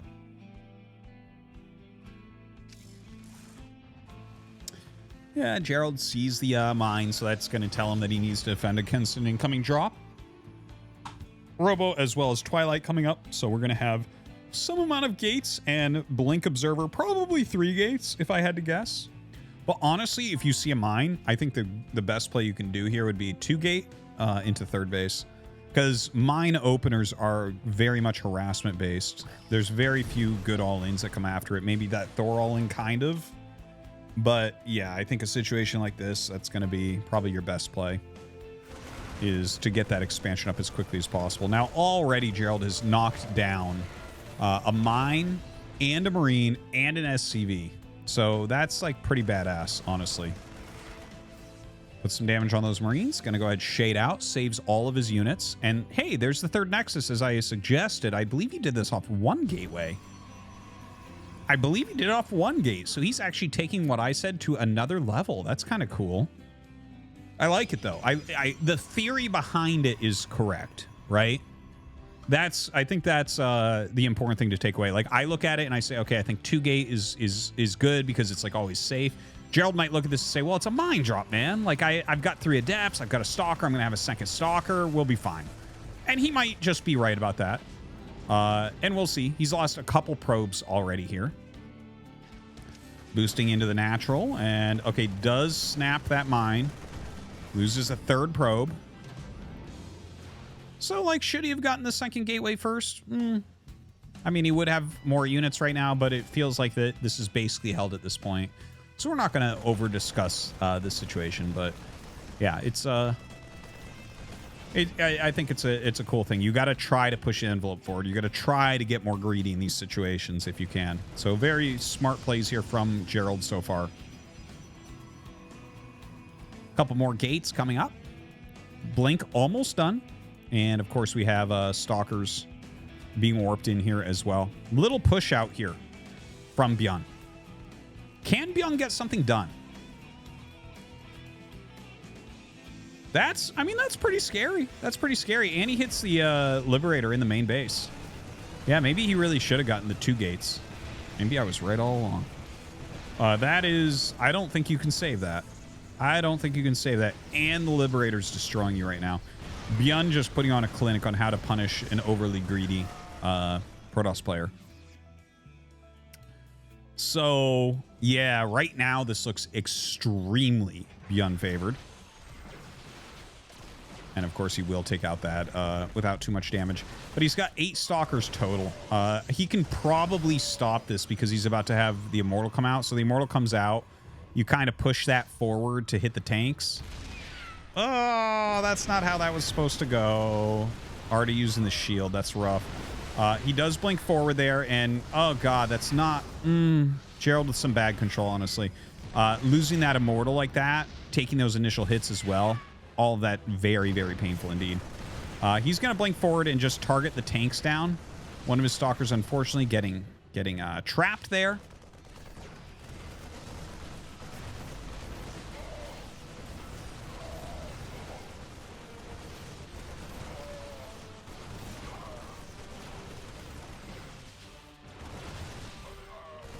And good micro. Really good micro from Gerald. It's too bad that Byun just smashed his third base so quickly there. Because definitely I'm looking at this game and Byun, it feels like, has a very solid position. Let me just take a look at it for a second. I'm trying to figure out if Byun can actually kill him with the next push. I feel like the next push is... very likely to kill Gerald based on Byun's skill set. Like, okay, yeah. Oh, does he have 1, 2, 3? Wait, 1, 2, 3, 4. Okay, yeah, he did go 5 racks before the 3rd command center. So that's a very aggressive play from Byun. For a long time, like, that was not used very much against Protoss. People really kind of prefer the 3 racks 3rd command center play, but here Byun really front loading his unit production. Stims up here. There was a recall there to get his stalkers back, but it seems like he just doesn't have enough. So yeah, it does look like this next push from Byun very likely to end this game. Gets that High Templar before Storm is out. He killed the Zealots before Charge was done. Some more stalkers are being warped in. 3rd Nexus once again under fire here. Might be going down. And I don't think that there is much help left here for our Protoss player. Bjorn is trying to take down what units he can. He may turn on the Nexus. We'll see. I think he's just going to target Stalkers as much as possible. Okay, he just ran out of the damage to kill this, I think. No, he had just enough left there with those Marauders. Just enough. So really excellently controlled by Bjorn, getting maximal damage.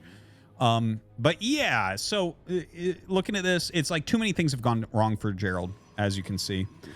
He has like defended technically, but Bjorn is landing a third as he starts his third for the third time. It's a lot of thirds.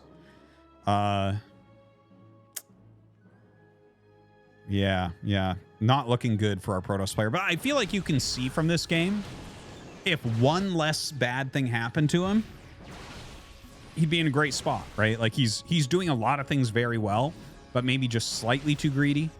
Bjorn just good enough with these units. I mean, Bjorn is one of the best attackers that we have in StarCraft 2 anyways. And you can see he's applying that pressure the entire time.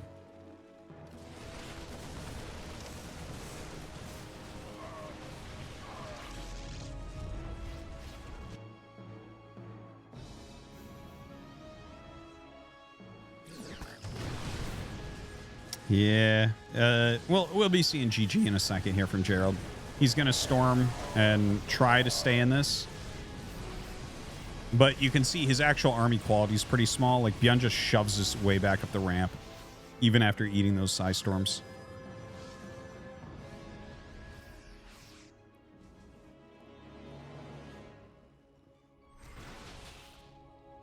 Third base is up and running.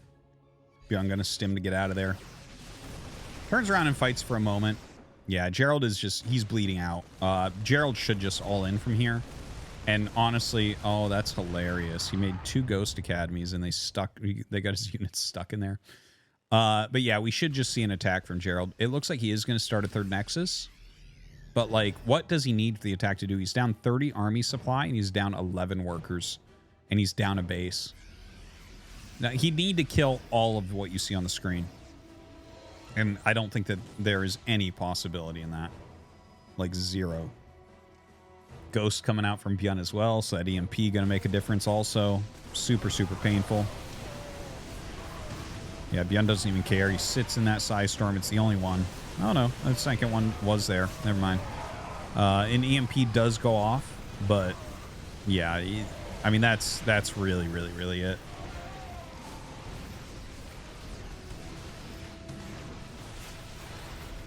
Viking coming out to make sure he kills that as well. Gerald's going to GG. Almost. I think Gerald may be just slightly a little bit greedy there. And the thing is, moves like that really quick third Nexus, the idea is correct. You see a mine. In fact, you killed a mine, you killed a Marine, you didn't lose anything. You want that third Nexus as quick as you can get it. Now, did he take it too quickly? The thing is, something like that can be very hard to punish. It can be very hard to punish. Maybe if Bjorn didn't add in the Liberator or something. You know, I think for a lot of Terran players, they're not going to punish him there. Gooners in the chat, follow along and you'll learn just fine. You goon like this. Like this. Now you're goonin' brother. Like this. Now you're goonin' brother. Like this. Now you're goonin' brother. Like this. Now you're goonin' brother. Like this. Now you're goonin' brother. Like this. Now you're goonin' brother. Like this. Now you're goonin' brother. Now you're living brothers. All right. Thanks. Here we go. Game 2. Bjorn versus Gerald. We're on Alcyon. Bottom left, we have Bjorn. Top right, we have Gerald. And yeah, here we go. Quick probe coming out.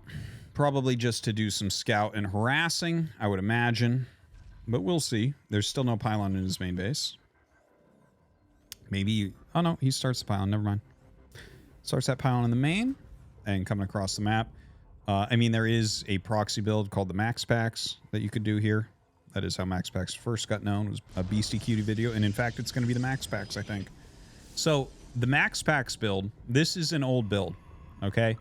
And it literally, like, swept the world by storm. When Max Pax was an unknown EU GM, he made this build, and Beastie Cutie made a video about it, and it was, like, a very exciting, fun time. I talked to Beastie a lot about it. I actually played this build a bunch of times. That's how long ago it was. And but this is slightly different. This is going to be two gate. So the Max Pack specifically is you make a pylon in your main while one of your first probes goes out and makes one proxy gateway. You have to make the pylon because it just takes too long to get across the map and you need the supply, and it doesn't impact your money in a negative way. But then you basically make a zealot, and then you go into like stalker or sentry, and you harass, and like if they have the command center on low ground, you can really fuck them up and get ahead. A lot of times, and it had a lot of different follow-ups. Now, this is a proxy 2-gate instead, so it is a bit different. There is a gas up now for Gerald, so he is getting into some of that gas. He does have the cybernetics core. It still feels Max Pax-ish.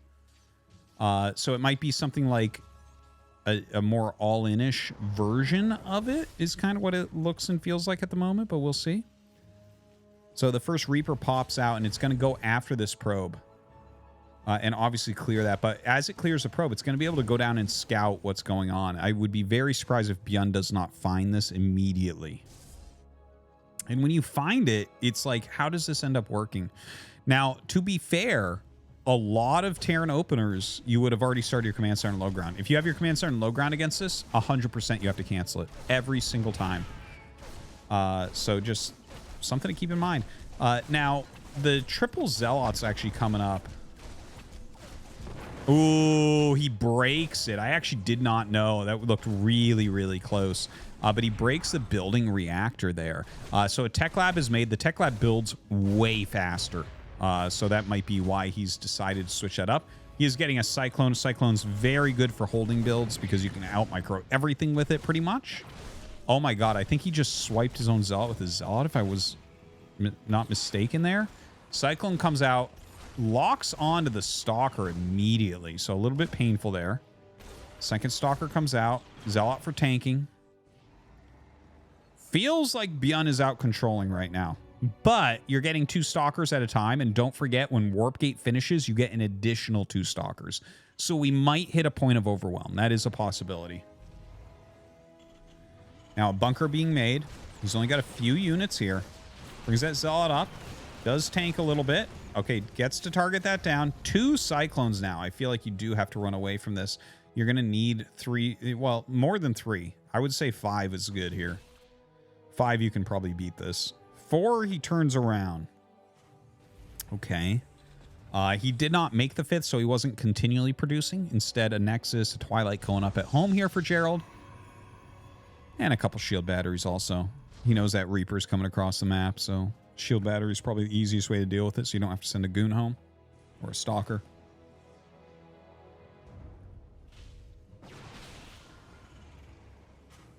Little bit of harass from the low ground there. Bjorn just coming in with this Reaper and dealing some damage. Dude, look at how many probes he's sending. This is not what you want to do against Bjorn. Bjorn's not going to lose that Reaper. Some players will lose that Reaper, not Bjorn. And it doesn't look like he's really going to get much more Stalker damage. Look at that, a tank sieged up. Bjorn is looking invincible right now. Not a bad idea from Gerald, like a risky idea. But Bjorn is a very strong player, so you are looking for an edge there. Unfortunately, he does not find it.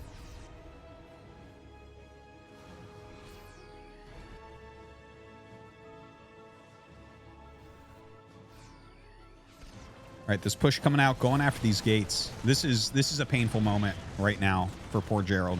Yeah, the tank in siege mode. He warps in a Stalker and loses a Stalker and some more health while waiting for that. Pure pain. Pure pain. Worker count somewhat even. And, you know, that natural expansion is just now going to get started on mining from Bjorn. So definitely the economy has been better for a little bit for Gerald. But not for a super long time.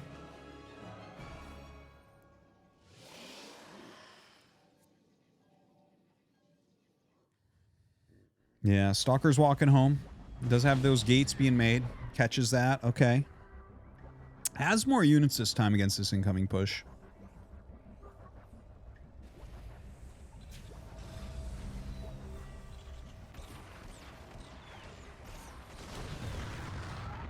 All right, nice little pick. Warping in. Blink is about to finish, so he should be able to hold this, honestly. Like, with really good micro, I think you hold. Come on. Oh, Blink's not done shit. Ah, he loses 2 more Stalkers before Blink finishes. Dude, that's so painful. That was so close. He was so close to having that. That is incredibly painful. And now everything kind of going wrong for Gerald. Unfortunately, he is losing a lot of his Stalkers. Again, he'll be able to hold this, but his position has become quite a bit worse than what it was before. Beyond's Pressure doing a great job here. A great, great job.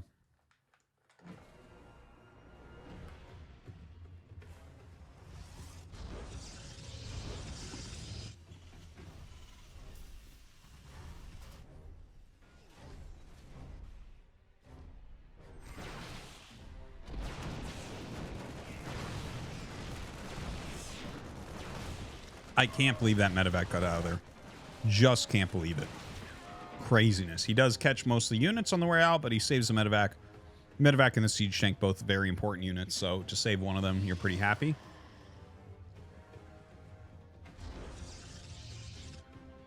More gates on the way. Charge upgrade as well. Templar Archives. Third command center here for Beyond being made.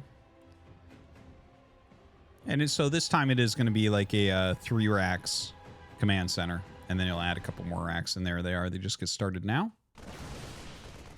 Just slightly less aggressive than the previous game, but still in a great position like that previous game. He's actually twice the army supply right now of Gerald. And your army supply does get eclipsed in this matchup, but definitely the quality is not super high for Gerald either. Like, a lot of times when you get your supply eclipse, it's like, well, I do have 3 oracles, or, you know, well, not 3, but, you know, I do have a couple oracles, or I do have, you know, some Phoenix Colossus, so you have some technicality. Here, he's just got, like, Gateway Man, but that's worse than the bio forces that we have here. Oh, boy, that's going to be GG, I think. That's too much. That's way too much. So, yeah, Gerald is going to fall here. Again, a good player. Not quite Beyond's level, but definitely a strong player who deserves some respect. And, yeah, everything's going to be taken out. We should be seeing a GG.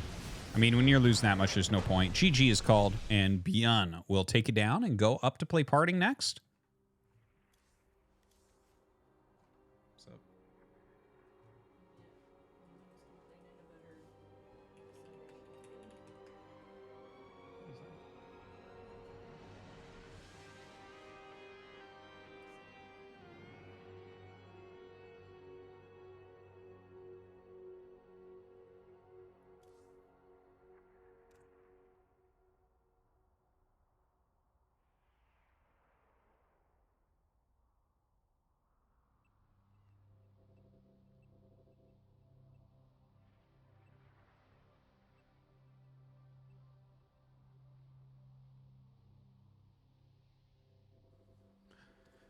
All right.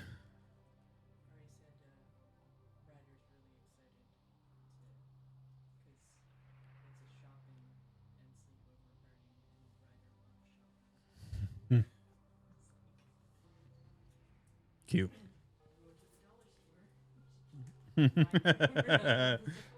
Everyone's favorite. Oh, are they going there too? Oh. Okay. Sorry, guys. Just getting a little child update from the wife, Artosis. All right.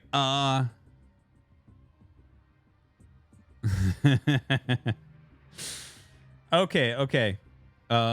So next we're going to go into Parting versus Beyond. So that should be absolutely amazing. Couple world champions going at it.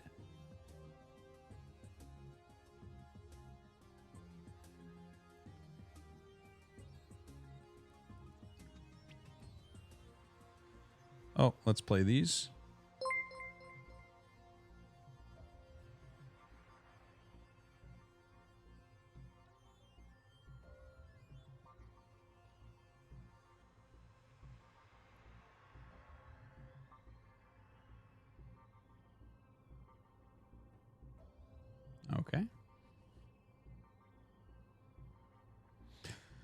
All right.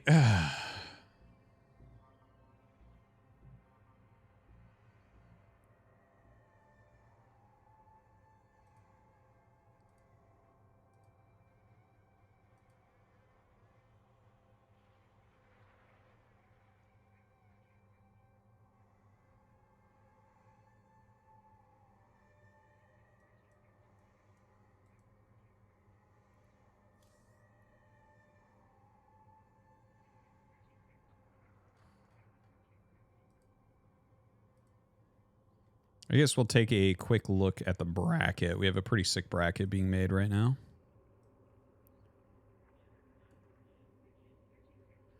All right, so quarterfinal, we're going to have Hero versus Clem, insane. Beyond versus Parting, insane. Cure versus Rainer, insane. Max Pax versus Dark, insane. This is this could be a world championship top 8. This is the sickest.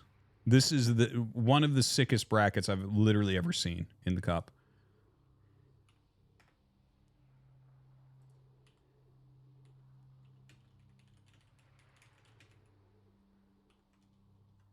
That is actually fucking crazy.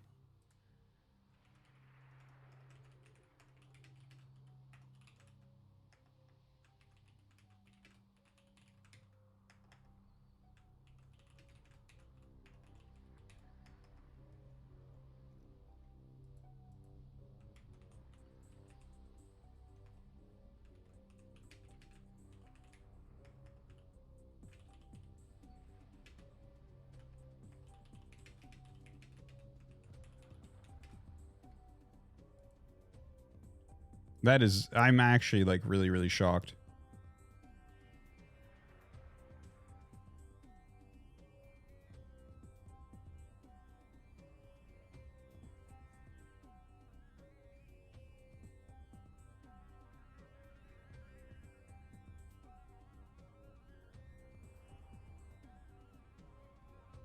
Dude, yeah, no, everything here is great. Everything here is fucking great.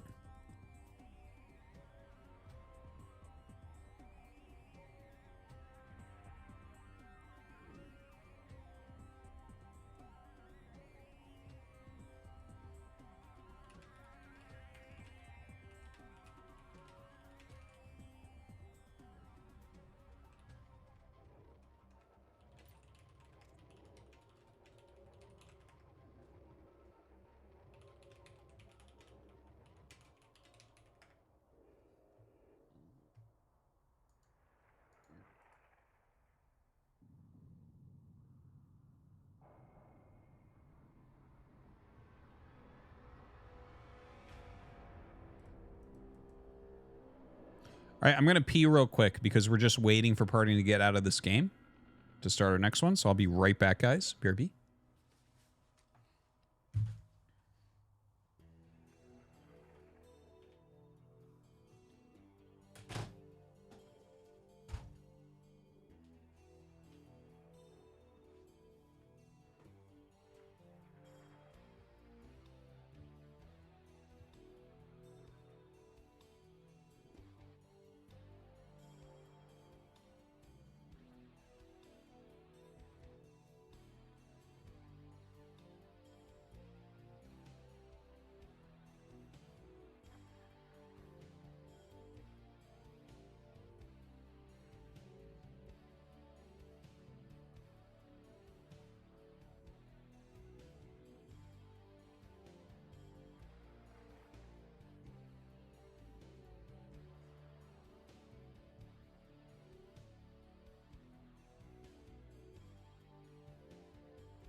Yo.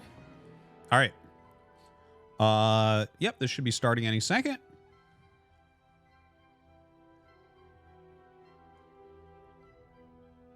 I loved Artie's stream until he started getting fucked in the ears and nose by those chrome dildos that activate for $100. But gotta respect the grind, he got loads bills to pay. He has 4 kids. They are expensive little shits. Children are. I heard his wife is getting manicure every single day. Stream is just unbearable to watch, but if you can cash out getting fucked in the nose, can't blame him for that. Man is a real grinder. Respect, but I will watch tasteless stream instead. Damn. Now I really want that. I really want that. Imagine that, $100. Fuck yeah, let's go. Let's fucking go.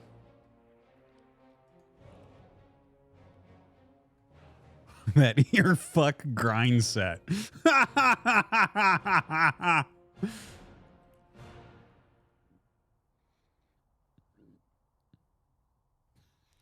Dude. Oh my god. You guys just made me think of Doug Triple too. Fucking Doug Triple. Oh shit.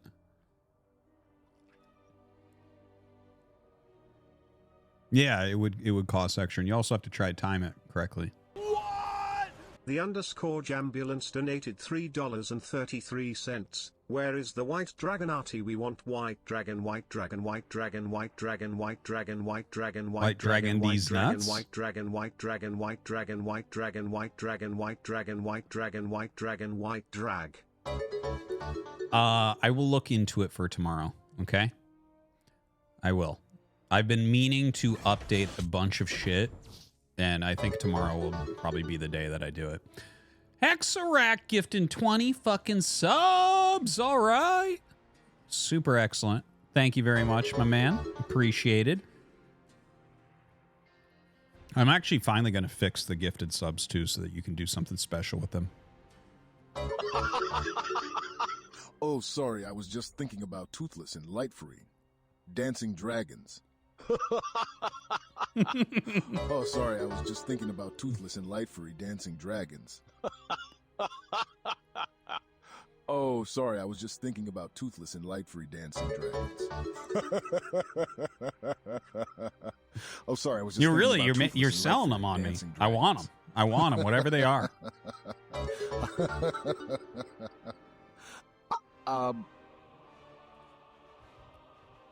Thank you again, Hexrack. Appreciate it.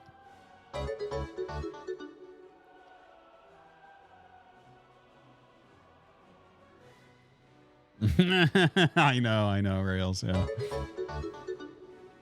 No, StarCraft 2 didn't end. We're about to go into the next match. They're vetoing the maps right now. Yeah, I already checked. Rainer was playing Zerg tonight.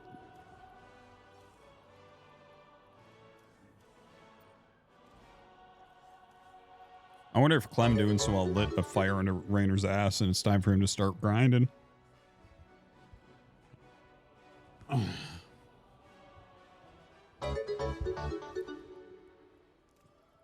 All right. We're hosting the maps right now. So this will be ready in just a second, guys.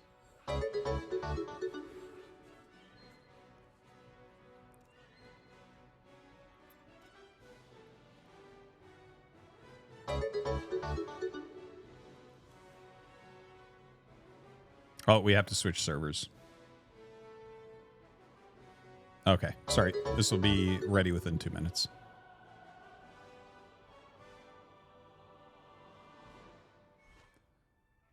And, all right. All right, thank you again, Hexrack. Big gifts. Dude, you know what's the funniest thing about stream on Twitch? That, like when you go on a vacation or something, like I lost more than half of my subs and then it just doesn't even come back either. It just fucking sits way lower than it used to be. It's crazy.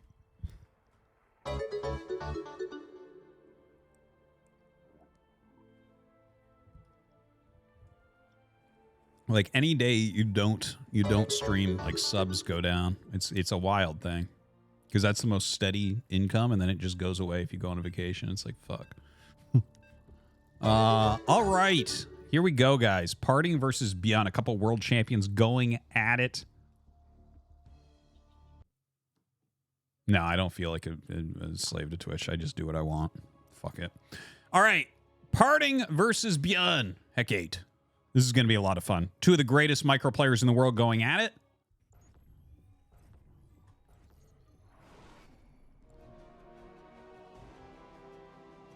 Here we go. Top right, we have Parting. Bottom left, we have Beyond. And I'm really excited, man. These guys are both like micro gods. They're both pretty aggressive players overall. Now, one thing I remember for Parting, just generally speaking, any sort of Hellion, like aggressive Hellion harassment is generally pretty good against him, or it was right before I went to military. I haven't seen his games since he came back, right? Like, well, I've actually seen some of his other games, which I'll get into in a couple days. Gets me more non-dragon toothless and light-free dancing dragons. Okay, we're gonna go ahead and pause. Gonna throw a nice big pause down on that. And hold on. Let me move that out of the way too. It goes over the mini-map, sorry. Okay, anyways, we'll play that later. Yeah, so basically thinking back to Parting, the way to beat Parting a lot of times is to attack his economy while he's attacking you, because he's going to make the game down and dirty, or at least that was the style he was playing before. I can't say for sure what he's going to do here, but Beyond is a top-tier opponent, so I think he'll bring out his best stuff, which will probably involve aggression. But that's where Beyond may be able to fight back, right? Maybe he goes kind of aggressive as well. You kind of scrappily hold what he's doing to you and kill some of his probes. It really hurts Protoss if you get some probes early on. Yeah, I would imagine that this will be a very aggressive game overall. Oh, you actually missed the command center, it looks like.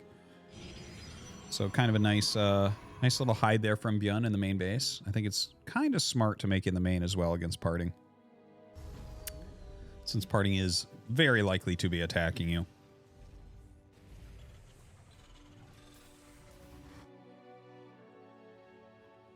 All right, so probe going back home. Chrono boosting out that adept.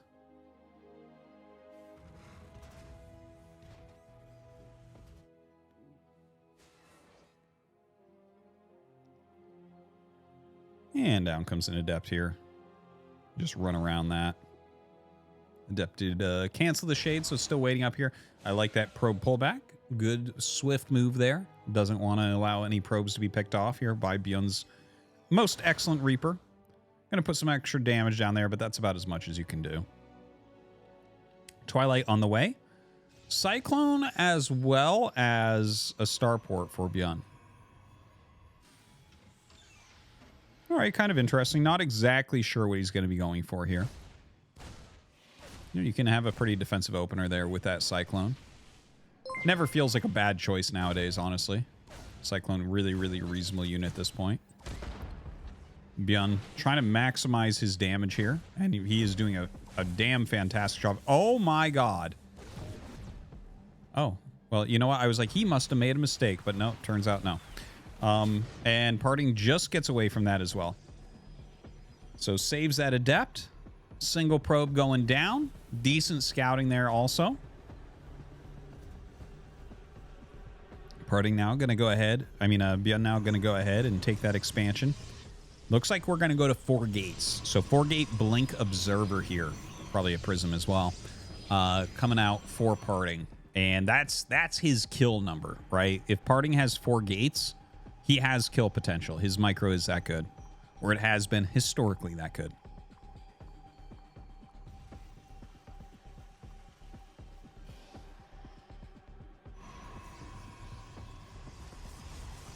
All right, in comes the Cyclone. I don't know, man. If Blink were done and it's only a few seconds off here, see that? Like, you're going to lose everything. And this does not feel worthwhile even a little bit, honestly. Yep, there's Blink, and that's it. Are you kidding me? He got that away? That's crazy. Did the medevac actually get out? Oh my god, he could have killed it still. He could have killed it still.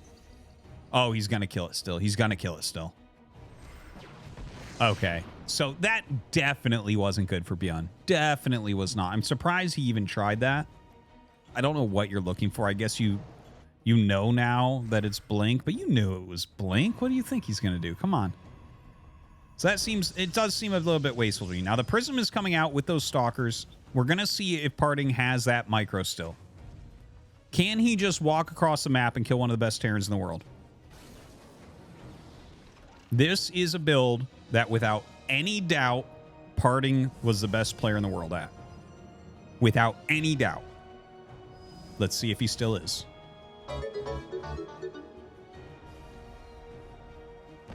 Thank you for the gifted sub. And here we go. Goes ahead, blinks up. Only blinks one at first. Gets rid of the siege tank immediately. Some very good micro between blinks and juggling in that Prism. Now another tank. He blinks forward for it and zaps that one down as well. SCV's coming out, but he may want to actually retreat at this point. Oh my god, he actually blinks on the third tank. So he's aggressively trading for these siege tanks at this point. There are a couple Banshees at home, which is going to mess, or one Banshee at home, which is going to mess him up a little bit. Continuing to blink back. He's killed a fair amount of SCVs, warping in a couple more. Only warped 2 of those Stalkers in at home to deal with the Banshee. Excuse me. And a little blink to the side there from Party. So actually picking off a hell of a lot, and now starting to target SCVs. He has 4 Stalkers, so it makes sense. You one-shot these SCVs and get a bunch more damage that way. 15 SCVs fall. Killed 3 tanks, 15 SCVs, and a bunch of Marines in there. Took a little bit of damage from the Banshee back at home, but not too bad. Third Nexus is being made. Those are almost 100% Stalkers in there. Yeah, I would say 100%. Those are Stalkers in that Prism right now. And again, 4 one-shots in SCV, so that's going to be pretty solid.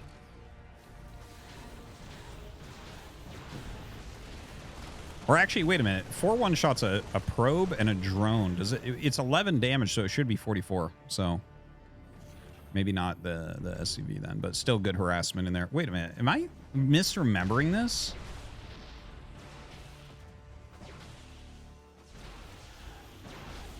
I think I'm right. Anyways, whatever. Yeah, I thought it one-shots the SCV, but I'm trying to remember that it was 11 damage that they do right now. I don't know. Anyways, whatever. He is right now, you know, trying to stop this Banshee. 13 damage, sorry. Okay, there you go. That makes much more sense to me. Because I'm, like, remembering that, but then I'm, like... I don't know why I try to remember numbers sometimes when I'm casting. It's, like, the most dangerous thing. Tastus always tells me not to do it. To try to remember the exact numbers of units. That's like a TLO thing.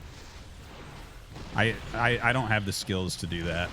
To remember exact numbers of units. Just the feels. All right, anyways, pulls back right there. And charge finishing up right now. Colossus on the way. Going to be popping out. He does have that Thermal Lance coming as well. Double medevac boosting across the map right now for Beyond. So Parting has done a lot of damage. He's up 15 workers and he's equal on army supply when he's going Colossus. So that is normally not how it goes. Like in an even game right now, Beyond would actually be up in army supply.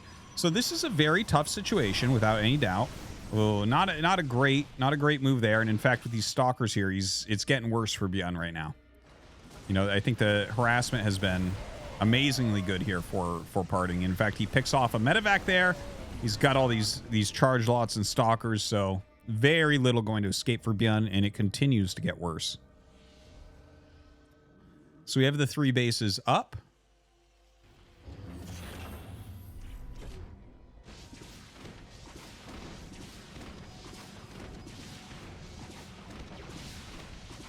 All right, we're going to have these Stalkers push back the Banshee.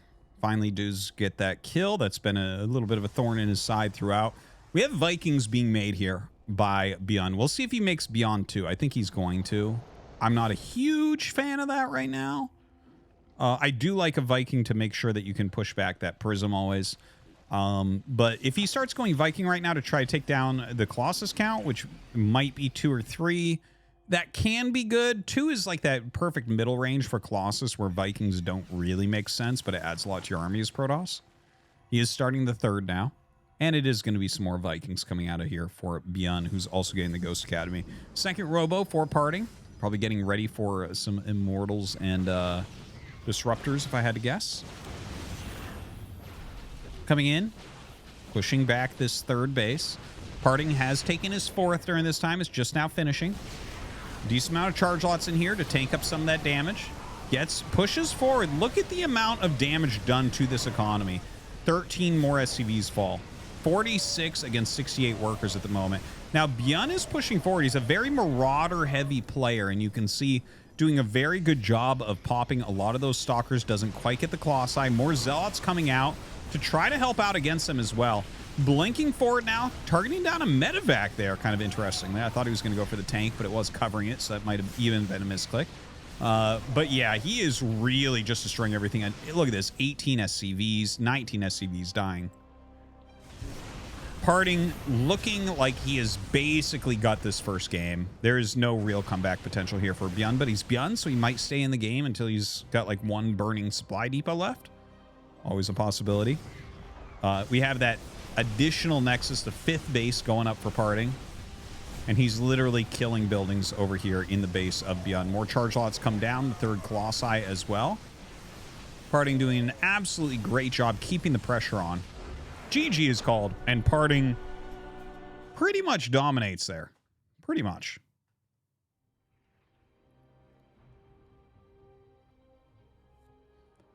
All right, we'll be getting into map number 2.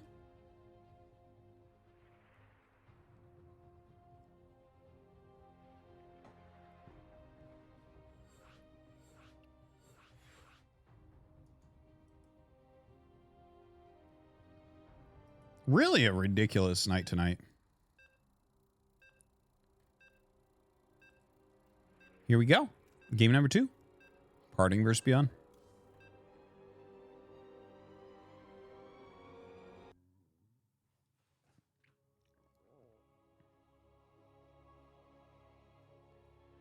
We're going to be on Oceanborn, our underwater map, where when your metal unit dies, parts of it float to the surface.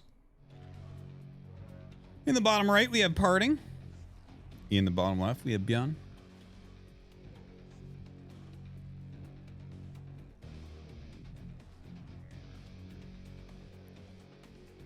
I do want to remind you guys that you can go ahead, use the command StarCraft 2 and follow my new casting channel for StarCraft 2. It's called Artosis Casts 2. And a little announcement about that. There's going to be more games than just StarCraft 2 on there very, very soon. Mapu and I have been working hard on the channel. And I think you're going to want to follow it. Because it's going to basically be all the RTS games that I cast that are not Brood War. Artosis Casts is Brood War. Artosis Casts 2 is going to be everything else. So you are going to be finding some new RTS casts on there relatively soon. So do check it out. Once again, use the command StarCraft 2. Also, you can use the command Mapu. Mapu, of course, is our observer here tonight, showing us all these awesome plays. And you can follow all of his stuff in there as well. So, Bjorn comes up, very quick SCV, and does the eBay block. Pretty solid play. We'll see if Parting pulls the standard 4 probes down to try to deal with it. In the meantime, Parting harassing a little bit with his probe. He's probably just going to have to run out of there. He did not do a great job with that. And yeah, he does pull the 4 probes. And we'll kill that off as quickly as he possibly can. SCV trying to come back to be a bit annoying here. And a 5th probe comes down to make sure that he can push that back immediately. That SCV going to have to go home as well. Still a little bit of scouting. Checks out the factory there. And sees the reactor as well. Extremely fast reactor. And down goes the probe. So nice Marine. Getting that little bit of a punish.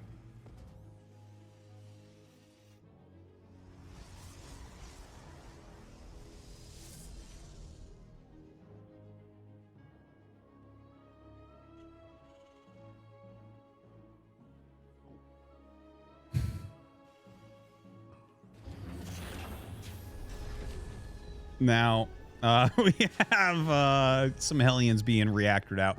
Okay, this is actually literally what I said in the first game. Okay, was if you do something like try some sort of Hellion play against Parting, generally because his units will come across the map to attack you at some point, if you like counter in there, or if you just get them in there in a more standard way, like you get a quick drop or something, that has been something historically that has been very tough for Parting to deal with.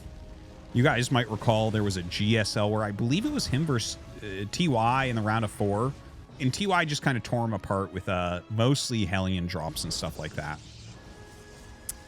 And it was like at a time where it felt like Parting might even be able to win in a GSL.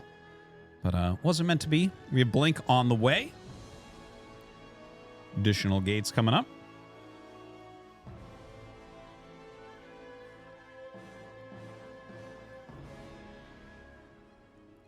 And yeah, don't worry, guys. We will unpause the dono stuff in a minute here after this game is over.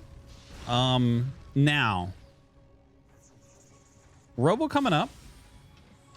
We have Medevac coming in. So, it's 3 mines and he has the 2 Hellions. So, a lot of times what you do with this is you do the mine drop, it draws the stalkers away, and then you run in with the Hellions to the natural. Right, so especially if probes run from the main to the natural, this can be a situation where you deal a lot of damage because of that. Now, this is not a full wall. Most of his buildings are in his main base, as you can see, which is going to make this a stronger strategy from Beyond because of that. Now, his medevac looks like it may go towards the natural, which is kind of the opposite of what I would expect, but it's okay to mix up that type of play as well. It doesn't combo with the Hellions quite as well because it's more likely for the probes to run from this area. Now, he drops 1 into the natural. Gets only 1 probe, not a big deal. See the 2 Hellions? See how, like, yeah. So the medevac gets picked off and the Hellions can't come in. So it really feels like Bjorn went, like, he didn't do the best case scenario for his units to work together. It may have been shut down just that badly anyways, but I'm just saying, right? Like, you see how the Hellions haven't really been able to do it, and now he's going to block them as they try to run in afterwards. Bjorn in a bit of trouble, right? That if you lose 2 Hellions, 3 mines, and a medevac right at the beginning of the game, and you killed 1 probe with it, that's kind of weak, right? Like, literally, if you just burrow them in the middle of the map and like randomly attack move stuff, like, you'll get more damage than that. It's like basically as bad as you can do with that set of units. And, you know, Bjorn is a former world champion, GSL champion, so not a great situation for him. Parting right now with a lot of stalkers in Bjorn's base. He wants to blink on the tank. You can feel it. You can feel it in your bones that that's what he wants more than anything in the whole world. But will he do it? It seems like there's a few too many units there for him to commit. Now, there is a Banshee in the main base here of Parting, and it's dealing a bit of damage. Dealing a little bit. He may wait and make warping around his Zealots. Like, he might do like 2 Zealot, 2 Stalker type thing. No, he's just going to rotate behind these mineral patches. Try to get some SCVs dead. 4 kills on both sides, but he's lost a lot more Stalkers. So right now, as far as this push goes from Parting, it's not really going that well, honestly. That was much better for Bjorn this time, but Bjorn's initial drop was very, very weak indeed. Now we have Colossus Tech as well as Charge coming up with that 3rd Nexus. Parting still rotating around, trying to get some damage.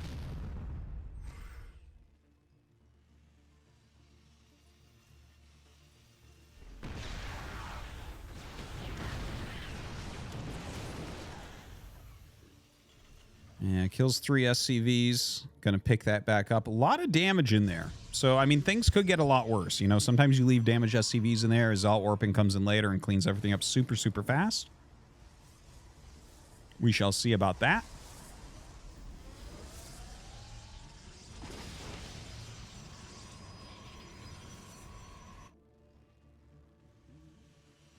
Prism just chilling in that top left. Look at this, 5 more gates on the way. So he's going to be going up to 9 gateways on 3 base. 9 gateway Colossus. So there's definitely a push that's going to be coming in. I don't believe we've seen a Forge as of yet, which would make sense because if you're going 9 gates this fast, it's really about that unit production. I think Parting is going to try to go for a kill relatively soon.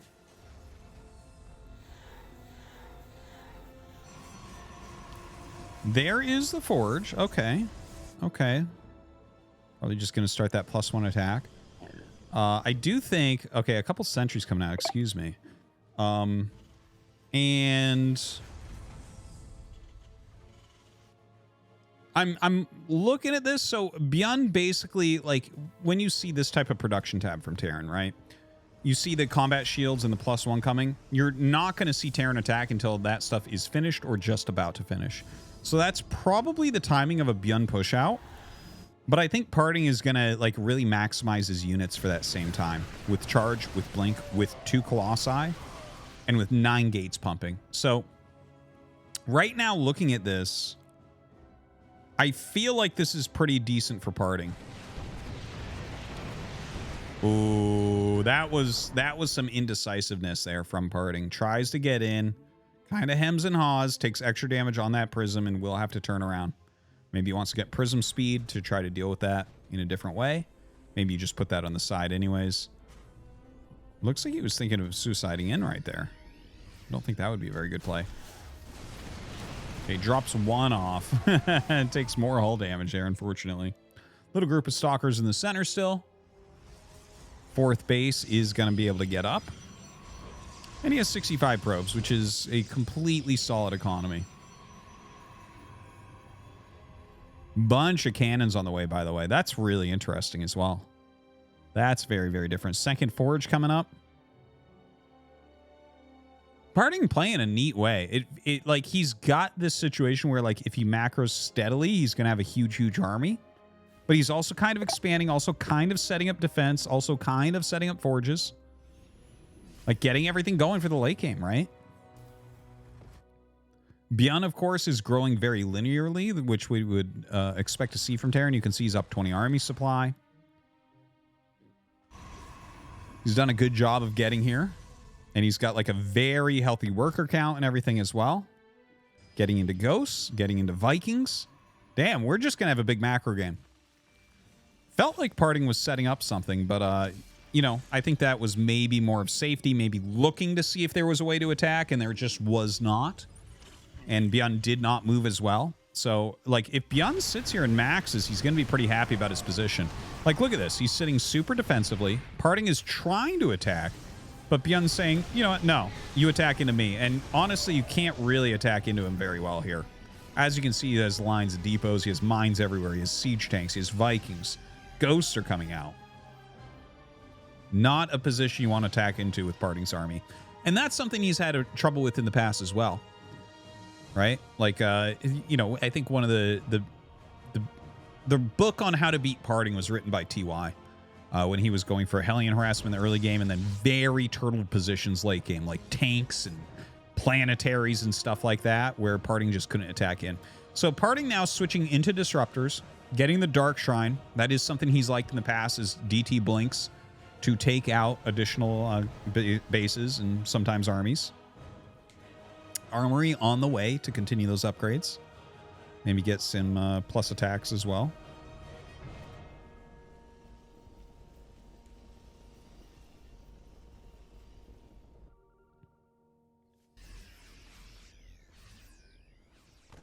Oh, +1 air attack here for Parting. That's kind of interesting. I wonder if he will go up into Tempests. I am a big fan of going into Tempests in this matchup. I think it's a great, great play, especially when you're playing like this. Like, look at this. He's got 77 probes, especially if you want to go above that. Like, you can play at 80, 85 probes.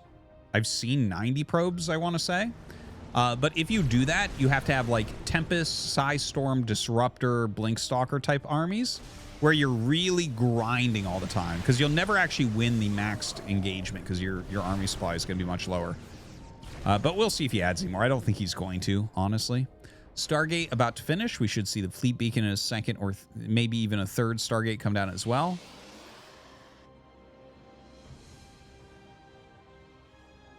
Continuous upgrades. DT Blink 2-2 coming up here for Beyond. Beyond playing so turtled, man. This is actually kind of insane right now.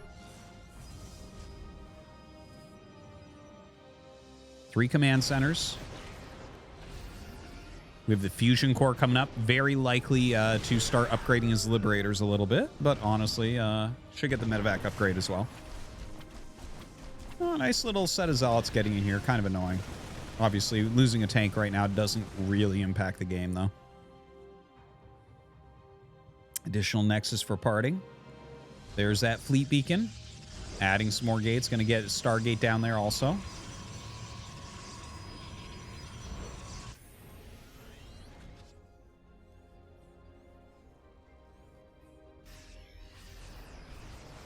Has that ship weapons coming up?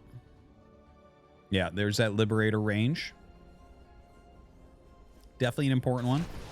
DT Blink almost done right now. Parting starting to go in at the same time as these two DTs. Kind of getting ourselves an insane macro game right now.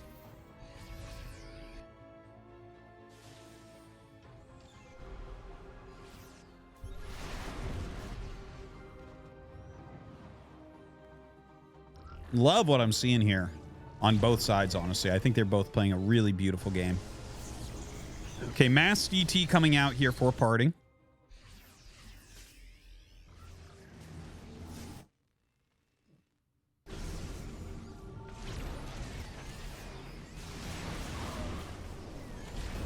Parting once again. Pushing forward right now. Dude, those tanks are so fresh over there. Ah, he gets it. He gets it in a matter of seconds. And blinks on the tanks. Beautiful, beautiful move with these DTs. Awesome play right there.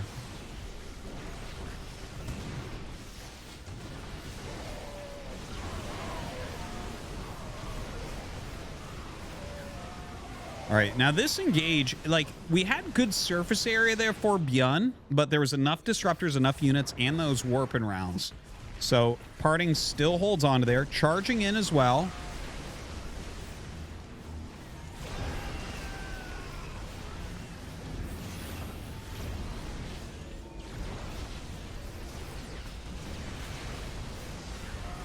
Looks like those Tempests get taken down immediately. The Disruptor's still doing a pretty good job. A big round of Zealots coming in, very importantly, because obviously these Stalkers can't continue this fight alone.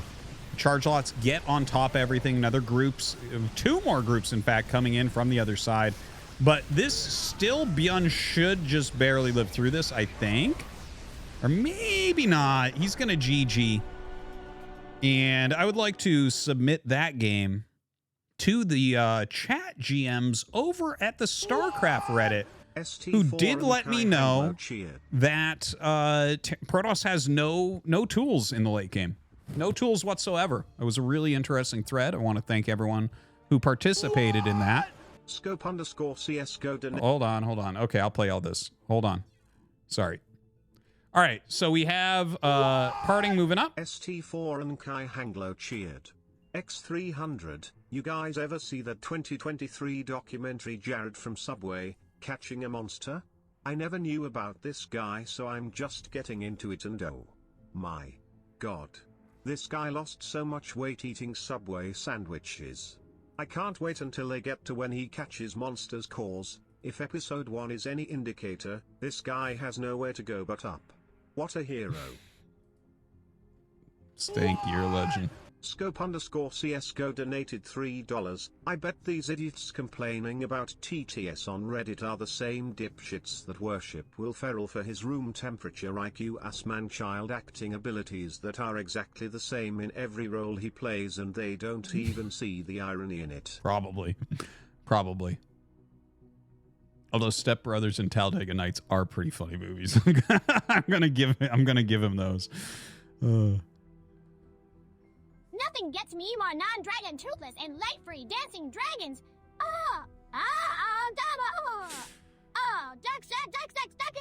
They mad because every game is in Spider-Man.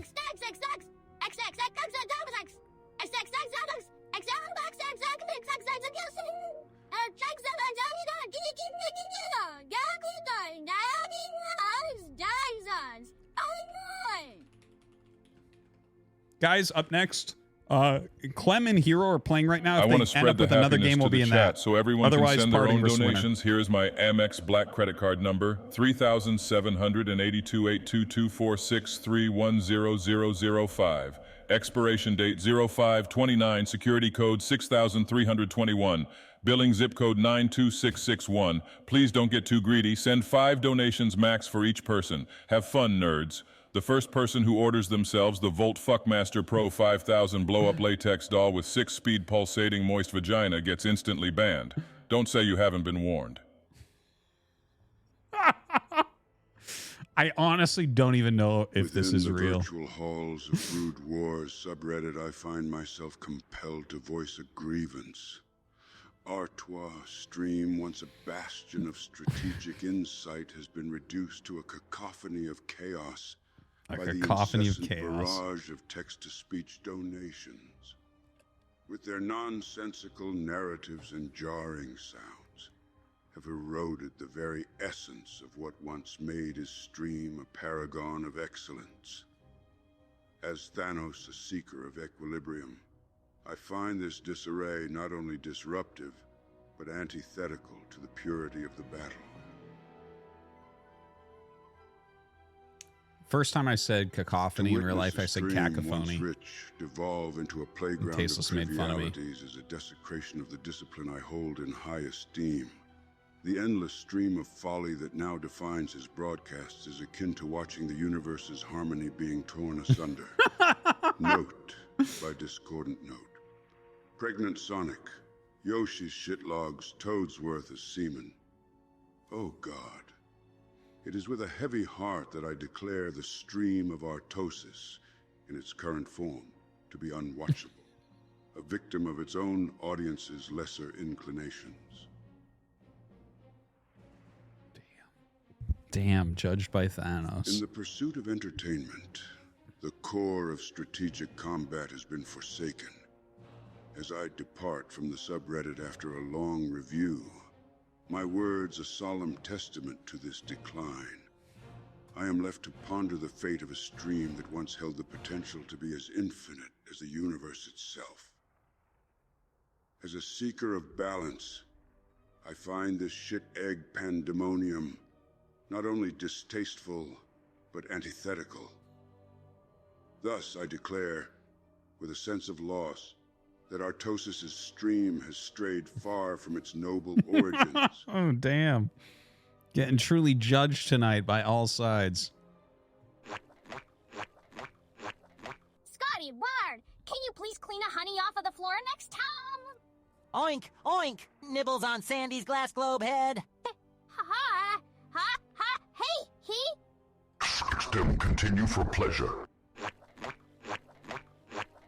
Hey, Squirty, be ashamed if your honey tangs got caught all over the glass globe head.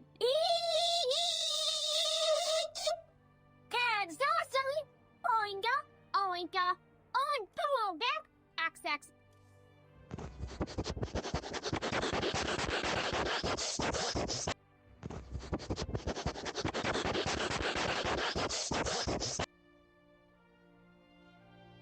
Do you know who the frick I am? I am dirty motherfucking David, bitch. Yeah. When your crack is feeling wet and swampy, that's David. Yeah. When you think it's a fart and let out a shot, that's David. Yeah. When you see a Yoshi egg and get a little hard, that's David. Yeah. When you see a meow wow and you want to underscore, that's David. Yeah. Dirty David is so fucking back. Ah! Yeah.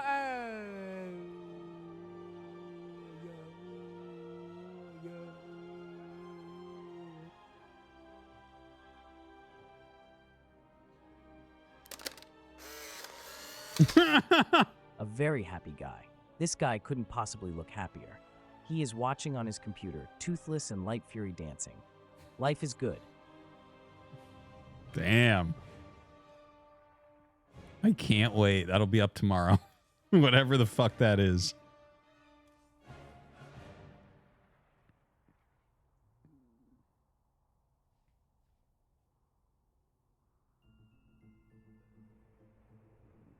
XOZ asked me. A Japanese woman lays down on a miniature cartoon barnyard replica with a barn and a little fake pond and trees that's wrapped in a white picket fence. Some guys pour honey all over her, and they let some piglets into the fence. The rest is giggles and oinks. The rest is giggles and oinks. Ah, oh, oh, oh, all over my taint. Ah, ah, chuck, egglux, shutdas, ah, ah, ah, ah, ah, ah, ah. Help, spiders, size, fuck, help me, please. Help, size, spiders, SP. Warped broadcasts from a dimension of depravity. Such are the tales that the Galactic Senate would expunge from the holonet. Fear not, for our saga steers clear of the unsavory, fixating instead on valiant micromanagement and impeccable build orders. To the esteemed streamers chat, I implore, keep thine requests pure as the driven snow of Hoth, lest we summon the senses' swift retribution. Now back to the Starcraft front, where the only swarm we acknowledge is of Zerg origin, and the only cries heard are those of a Protoss player's defeat.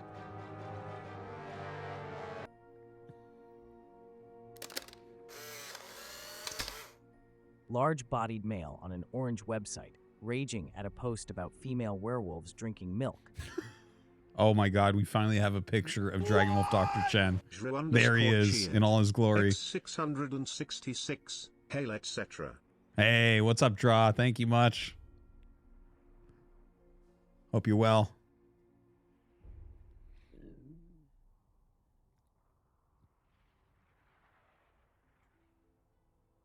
Once a stream of skill and might, now drowned in noise, much to my plight.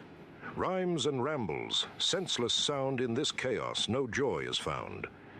Text-to-speech with its endless drone turned a king's court to a jester's throne.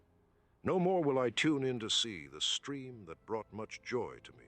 Farewell, Artosis, and your digital den, until the day it's about the game again.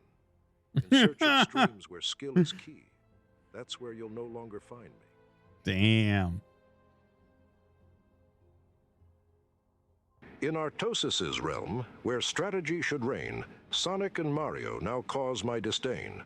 Text-to-speech, with each donation sent, spews tales of these characters to my lament. Sonic's feet, Yoshi's shit, incessant chatters, giving no rest. These gaming legends, though dear and fine, on a Starcraft stream, they cross the line. So with a heavy heart, I must retreat from this stream, once my favorite seat, until the day it's about the game, not lore. I'll seek my Starcraft thrills on some other shore. Yes,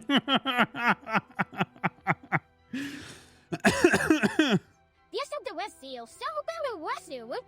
Please, Ellen, please mess me up harder. How you are?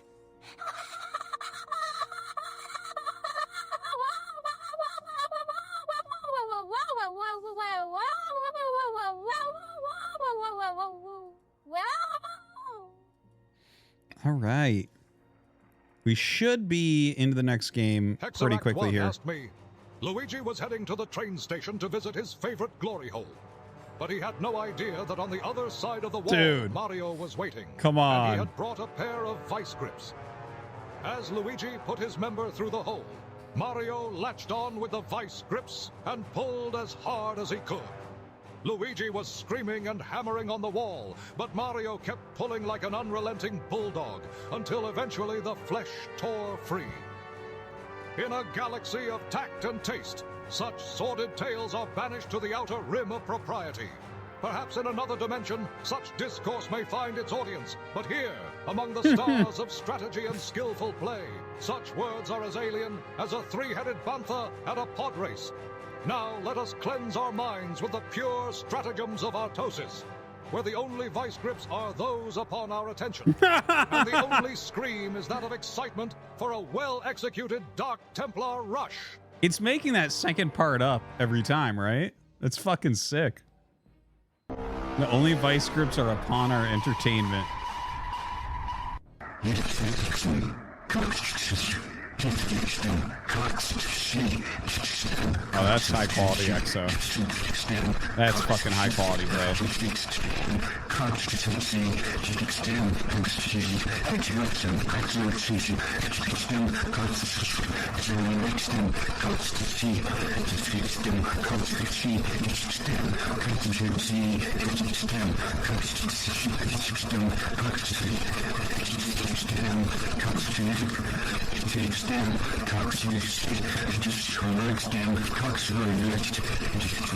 This is what we're here for.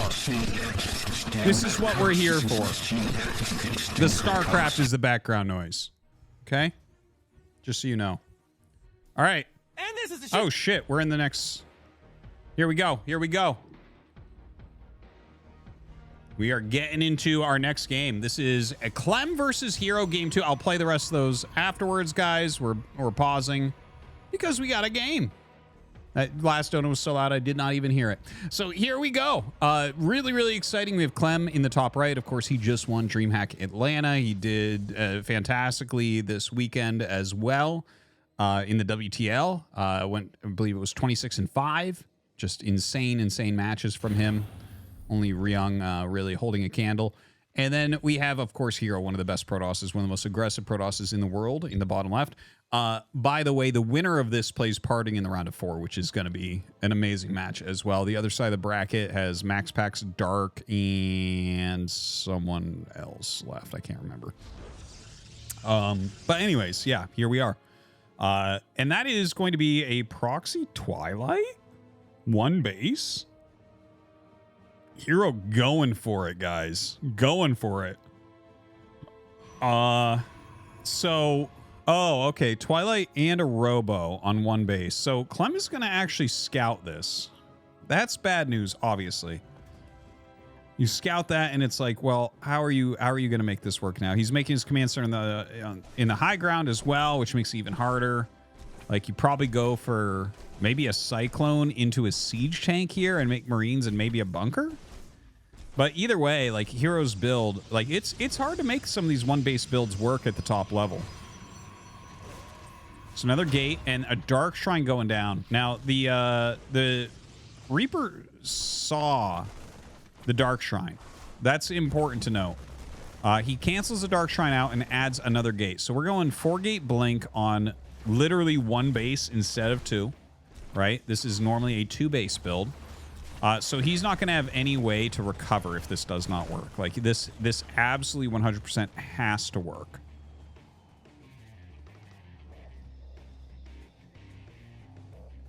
And, yeah, Probe kind of hiding off to the side there.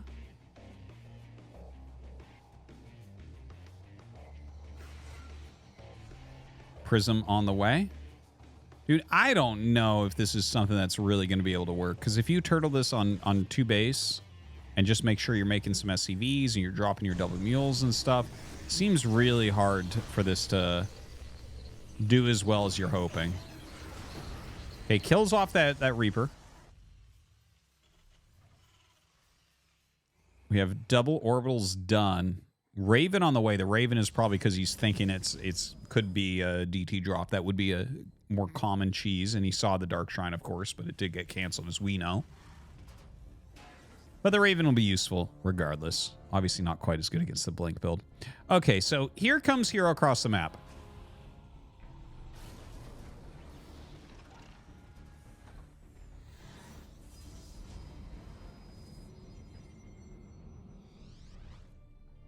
Fair amount of stalkers. Yeah, he has a bunker right there. Oh, chases down the Observer. That's kind of nice. Sees an empty bunker. Okay, bunker gets loaded up. Will he do it? Yeah, he's going to jump in because he doesn't really have a lot of options. You can't just sit there. You have to do something. So he kills the tank. He kills the Cyclone very, very quickly. Blanks out. Continues to get vision here with the Prism, which has taken a ton of damage, by the way. Another tank comes out.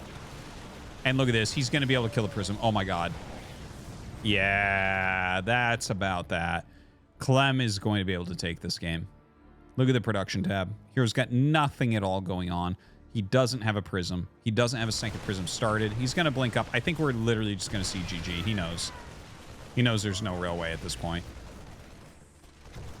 No, he's making another prism, but in the meantime, he lost everything. Yeah, GG. All right, Clem. Taking another scalp there. So now we're going to go into Clem versus Parting. Clem versus Parting. That's going to be pretty insane.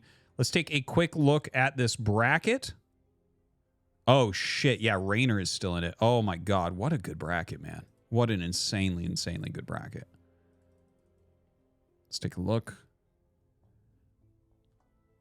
So we have Clem Parting, and then we have Rainer waiting for the winner of Max Pax versus Dark. Pretty insane. Yeah, Rainer took out Cure 2-0, it looks like. And, I mean, any way this bracket plays out is amazing. So, it is literally the best lineup that I think that we've ever had. Is this tournament on NA or KR? Well, I mean, they switch servers for what's best, but it's an NA tournament.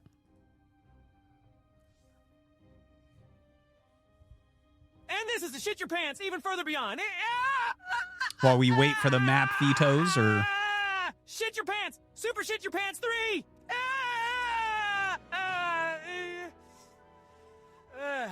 Shit your pants! Shit your pants! How did Parting beat Dion? One-sidedly. Shit your pants! Shit your pants! Blast! Shit your pants! Someone's saying the bottom left of my green screen is showing. No, that's a rip in space-time because somehow the Reddit chat GMs and pro gamers were wrong and Protoss can play late game against Terran? Huh. So strange.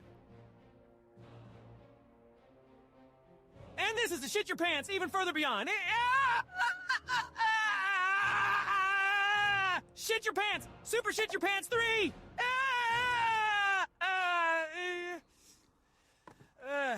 Shit your pants! Shit your pants!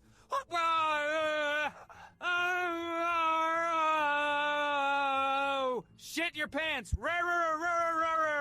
Shit your pants! Blast! Shit your pants! Okay. Thank you. Hi, chat. I am 35 years old and I use my cheers to compliment Artosis, the Grandmaster of Brood War, whose strategic acumen eclipses the very game he plays. A cerebral colossus weaving tactics so profound that Flash trembles at his name.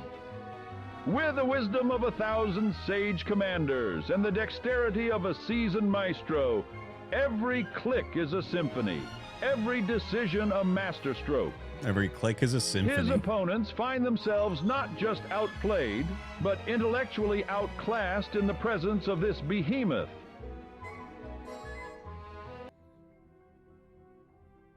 Okay, let's be real. If you think Bellsprout could outsuck Birdo, you're insane. Not only does Birdo have a more powerful suction on her hot lips, her thick and curvy body is so lewd. She gets dolled up for you with that cute red bow, and her eyes have a seductive gaze that would finish you off. Fuck, Birdo is so fucking hot. Damn.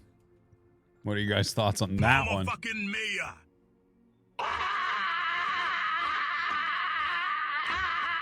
Fuck that noise.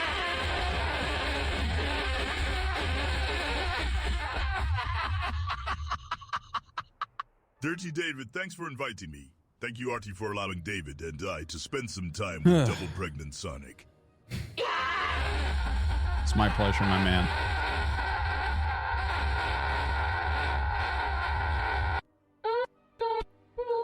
Let's fucking go.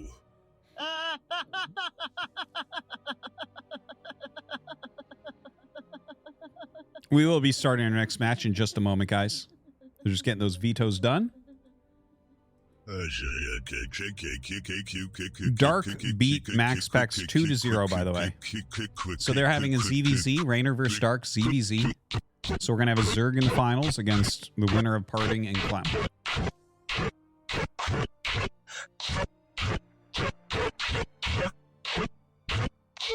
Damn, this is bad. Oh,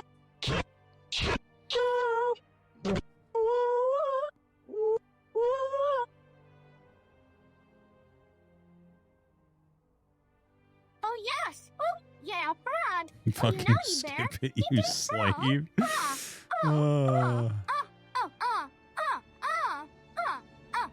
rest.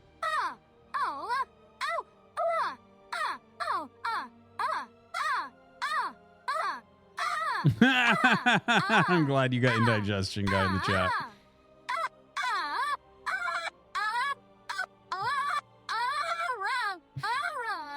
I'm glad you guys are enjoying this one.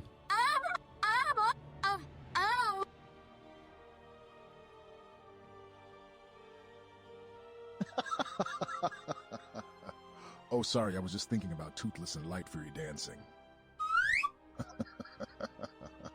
Oh, sorry, I was just thinking about Toothless and Light Fury dancing. Oh, sorry, I was just thinking about Toothless and Light Fury dancing. Oh, sorry, I was just thinking about Toothless and Light Fury dancing. Oh, sorry, I was just thinking about Toothless and Light Fury dancing.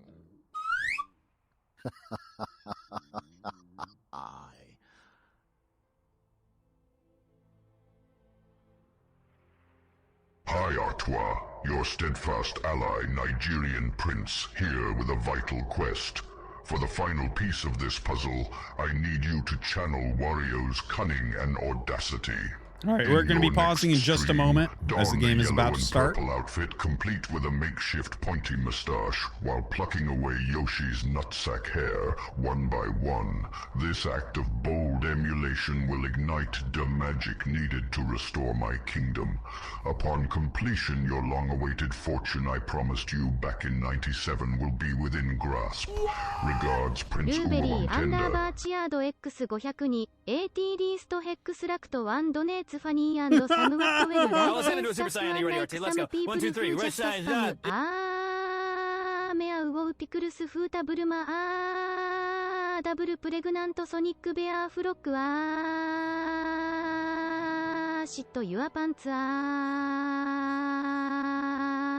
All right. We'll play the rest of those after we are getting into the game. It is going to be Clem against Parting in the round of 4. Again, the other side is Raynor versus Dark. So we are going to have the winner of this against a Zerg. Clem, obviously the favorite here. But honestly, I'd like to see Parting. I'd like to see Parting just fucking win the cup and be like, I don't know, I win at everything I do. Yeah, we're going to get into this. Please stop with the TTS shit. It makes your stream unbearable to watch. Next time a TTS is playing and you don't like it, just mute it. Control and W, okay?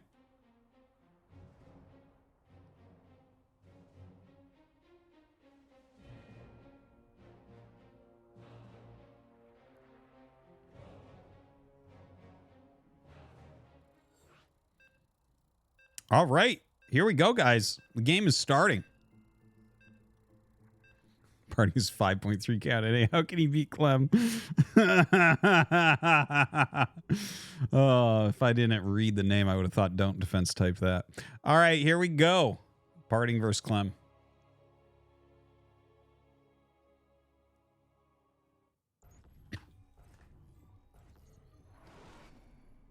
All right, we got Clem here in the top right.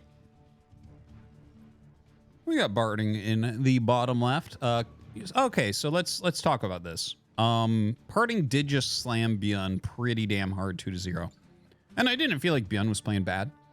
But Clem is a different level than Bjorn right now. Bjorn is very, very good. I would say Bjorn is just outside of tournament champion level.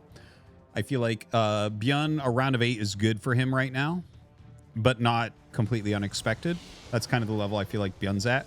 Whereas Clem right now is like a finalist guy. Like, you're expecting him top 4 finals or winner of any tournament that he's entering, basically.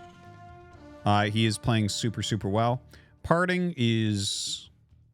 I mean, he's a wild card. He's a wild card. He's got crazy strats. He knows how to perform. He knows how to win. It's hard for me to imagine him actually taking down Clem, but we'll see. Honestly, I wouldn't be super surprised if Parting wins. I mean, the guy he's so good. He's a god. So goes ahead with a little bit of harassment on that probe. And, of course, the offensive engineering bay, you can see he is going to go ahead and send some additional probes to deal with that. Normally you send 4, but we'll see about that. Maybe send 5. Yeah. Oh, wow. That's actually a lot, man. 6 probes down there. That's legit really a lot of probes. Excuse me. Yeah, the SCV comes back for Clem. And he is going to have to get out of there. Only 10 health left. You don't want to risk that again. But he does, because it's StarCraft 2. StarCraft 1, that thing would have been fucking dead like 9 times already. Now, yeah, the probe going to be picked off, so feels like Clem getting maybe little edges here. Adept being chrono boosted out. There is a factory being made. Getting that reactor as well. It's going to be interesting to see where he wants to go with this. So, reactor is going to finish. Is he just going to make Marines and go for a Cyclone? No, he is going to swap this up. Is it going to be Mines? It would probably be 2 Hellions to start and then into Mines, if anything. Oh, double Cyclone. No way. Okay, so this is cool. This is cool. Like, actually, a build like this might be especially good if Parting doesn't have that much practice against it, because he came back more recently.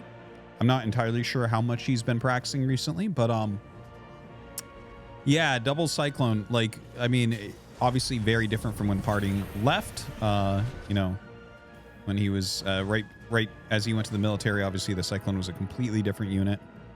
It'll be cool to see what Clem wants to do with this. Does he go for 2 more? Yes, he does. Yes, he does indeed.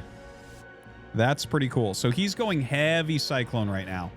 Going to put a lot of pressure on.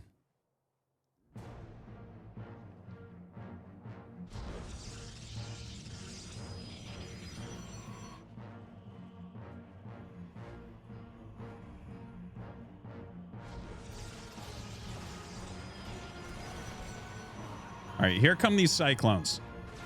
The shield battery not ready. Clem might just get a kill like instantly here. Okay, he targets one of them down, but don't forget there's a couple more on the way, so this is like real bad for Parting right now. Dude, holy crap. This is too much damage. Look at this. Oh my god. You know, I enjoy the new Cyclone, but it's still bad unit design.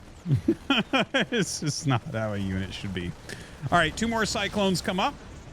And that is just going to be a ridiculous amount of damage. He's going to unpower 2 gateways here, which is brutal. Absolutely brutal. Loses one of the Cyclones.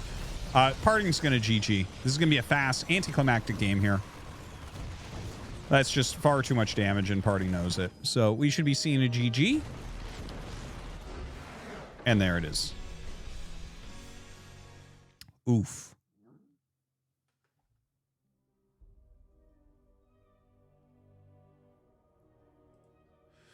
Ooh, all right.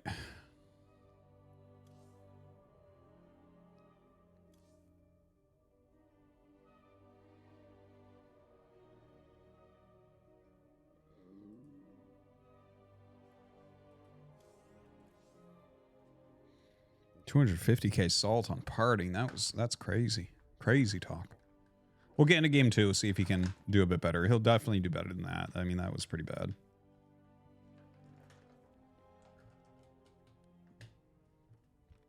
I drank way too much coffee tonight. I'm getting some terrible heartburn right now. ST4 and Kai Hanglo cheered. X300, guys, what the actual fuck? I've been watching this 2023 documentary Jared from Subway, Catching a Monster, and it seems like Jared might actually be the monster. As far as losing weight on the Subway diet, I advise against it because it really fucked this guy up. I don't know if a Subway diet works. I used to eat a lot of Subway. A lot of Subway before I moved to Korea. And then actually when I moved to Korea, I ate Subway for a while still.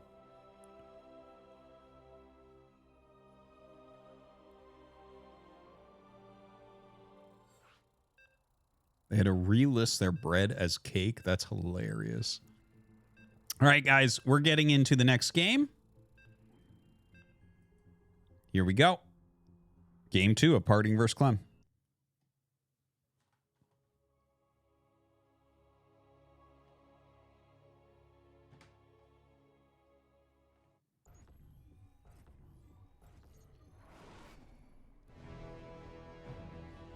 So we have Clem in the top left, and in the bottom right, we have Parting.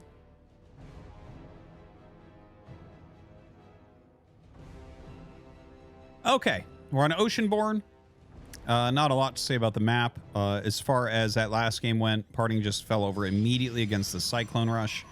Strats like that are going to be pretty strong when someone's just coming back. They might not be used to that, right? Like, something like that is something where, like, the first week the patch came out, you probably played against it like 100 times and got kind of used to it and figured out how to make sure that you were scouting it correctly and knowing how to stop it.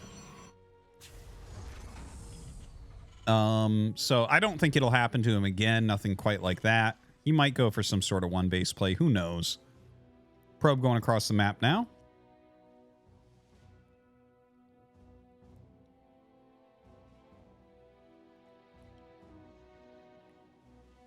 And, yeah, like, obviously, again, the winner here goes against the winner of Rainer and Dark.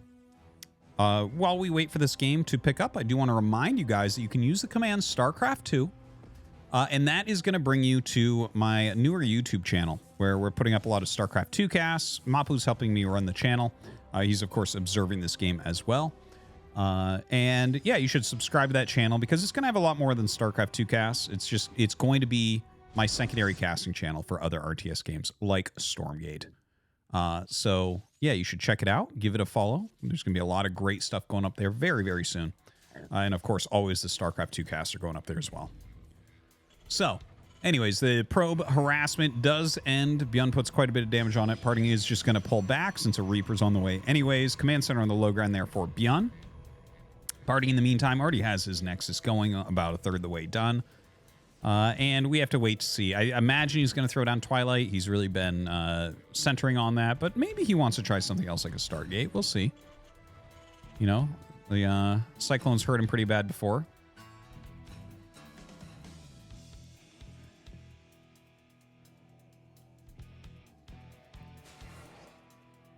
Depp just going to throw that shade out, looking for any Reaper trying to jump up into his main base right now. Clem being a little bit slow with his Reaper on the other side of the map. And it is going to be a Twilight again here for Parting, which does make sense, right? Like, a lot of players do like Stargate openers from time to time against Terran, but I think Parting is trying to utilize his best skills, which does include Blink Stalker Micro. So, yeah, we're going to see. You know, if he can get into the position where he can micro. Obviously, last game he lost very, very quickly. This game looking quite different already, right? Clem already getting his starport up. He's making a Hellion right now, so it's not like 4 Cyclones are going to walk across the map and try to kill him.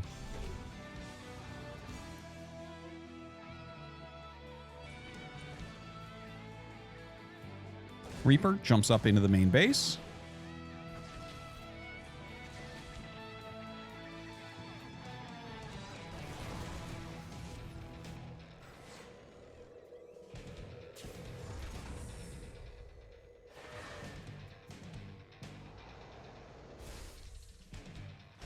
And, I mean, some light harassment that we're looking at here doesn't really get all that much done. Not a big deal. Getting a couple more gates here to go with the Blink, to go with the Robo. Now, this is the game I kind of wanted to see between these two. You know, Clem, obviously known for having very good micro, great killer instinct, great pressure plays, great aggression, right? Parting known for all these things as well. But Parting going with his most micro-intensive, aggressive attack on 2 base, I do want to see if he's going to be able to actually pull Clem apart with this. Imagine if he just kills him with it. Like, you know, I don't think any other Protoss in the world can. We saw Hero literally tried on 1 base and it didn't work. Parting here on 2 base, though, you know, at least he has ways to try to come back if it doesn't work or if it only partially works. Now, Clem's sitting outside with the double mine in the medevac, waiting for it, trying to hit that mine drop. Might wait for Parting to go across the map. Excuse me. He would know the timing of all these things as well. Parting sends a prism, blinks behind it. Still the medevac waits. He doesn't know yet that it's on the way. And now he's going to see the stalkers. So now I think we'll see that medevac go in. He sees stalkers across the map. Here comes the medevac. Medevac boosting into the natural. All right, going to drop 1 out. Going to drop 2 out. Quick pull from Parting. Excellent pull from Parting. Picks 1 up. Picks 2 up. Parting about to attack the main base of Clem. All right, he does blink up there. There is a siege tank. Another. Oh, that's a good one. That's a good mine hit right there. Did not get the siege tank on the other side. Feels like right now at this moment, Clem is doing a bit better. But Parting starting to kill off some of these Marines. The auto turret, actually, I think a great call there. Really forcing Parting's hand. Yeah, this mine not going to quite make it back to being recharged. So right now, this game looks good for Clem. Yeah, I definitely like those stats much better for Clem right now. But Parting's taking a 3rd base. Oh, double bunker. You can't really do too much against that, unfortunately. Clem rotating some units down as well.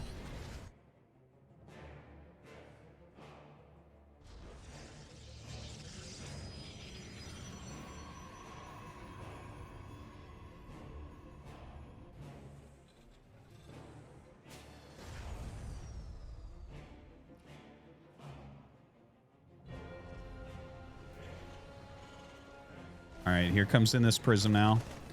Already, we have a Viking there, so he has to hit that recall. Just barely not going to be able to get it. Good save there by Parting. If he hadn't been able to recall that, I mean, this game was going to go to almost unplayable at that point, I feel like. Can't be losing a good 10 supply there this early in the game, especially after what's already gone wrong. More gates on the way. Charge. Colossus. Clem right now, you can see his upgrades starting to line up a little bit. +1 combat shield stim. All coming up. Has that 3rd command center. Should be adding a couple racks in a moment. Really macroing up as well. Fit in the garage. And set it up as an office. So I stream from the garage, but the bathrooms are really far away from my garage. Would it be weird to set up a urinal in my garage?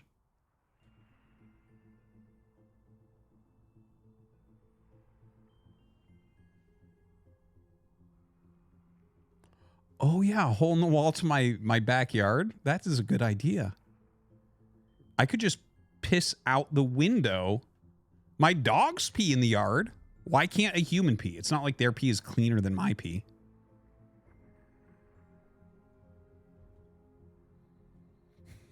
Just set up a sink or use a bottle.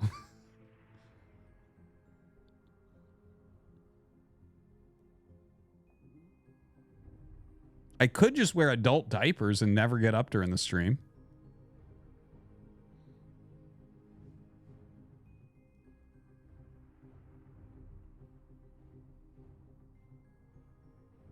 Catheter? Okay, I'm hearing you. I'm hearing you. Can you learn to put a catheter in yourself? Colostomy bag.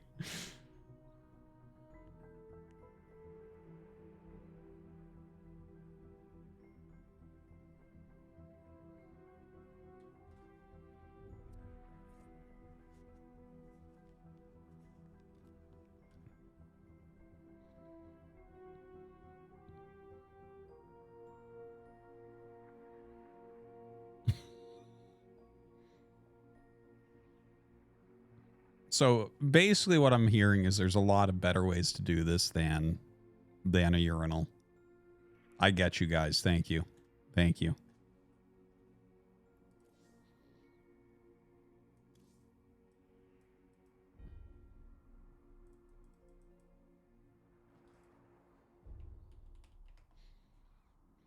All right, guys, this is going to be starting in just one moment here. Best of 5. Rainer versus Clem. Fucking sick match.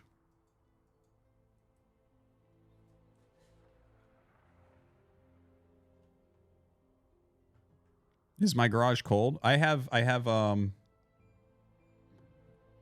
heat pump in here. So no, it's not cold. It's an insulated garage. No, not a space heater. A heat pump. Heat pump is like it looks like an air conditioner but does heat or cold. They have those in Canada. Yeah, we got huge discounts for having heat pumps installed. Huge discounts from the government.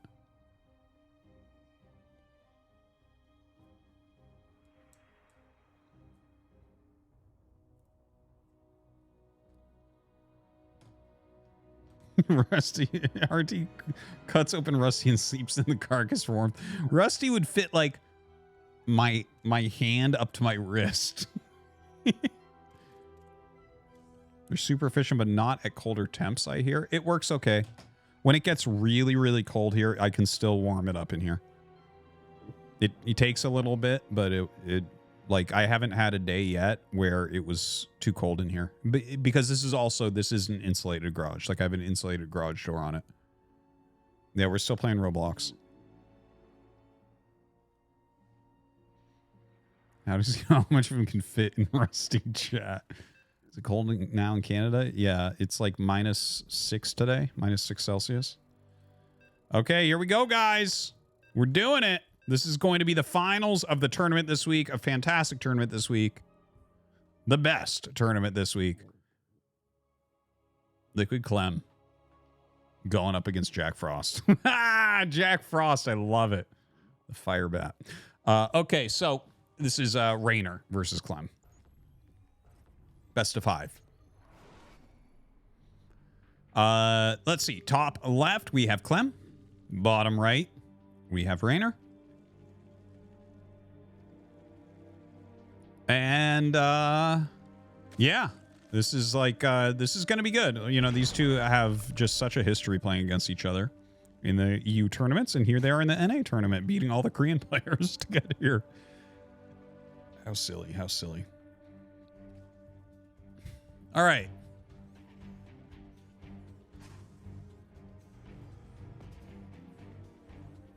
Yeah, not sure what we're going to see as openers from these guys. Honestly, I imagine pretty standard play overall from Rainer. I feel like I'd be surprised if he gets cheesy. It's not as much his style. I really like Rainer's overall CVT. When he plays like a serious CVT, it's really a lot of fun. Really hard to keep track of everything he's doing, but Clem is one of the guys who really can do that. Yeah, for anyone just tuning in, this is the ESL North America Open Cup, number 209, I believe. And yeah, it's a great finals here. We have Liquid Clem from Texas and Rainer from Florida going at it to see which is the greatest, freest state in America.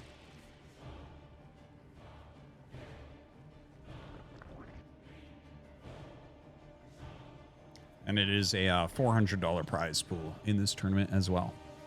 All right, so Reaper expansion, very, very normal. Rainer just getting his natural up. A couple queens on the way. I mean, this is all such normal stuff that I will take this opportunity to suggest you guys use the command StarCraft 2. Follow that YouTube channel. We have a lot of StarCraft 2 casts up there already, but also it's going to have casts of other games as well that you might be interested in, such as Stormgate. Okay, so factory coming up here for Clem.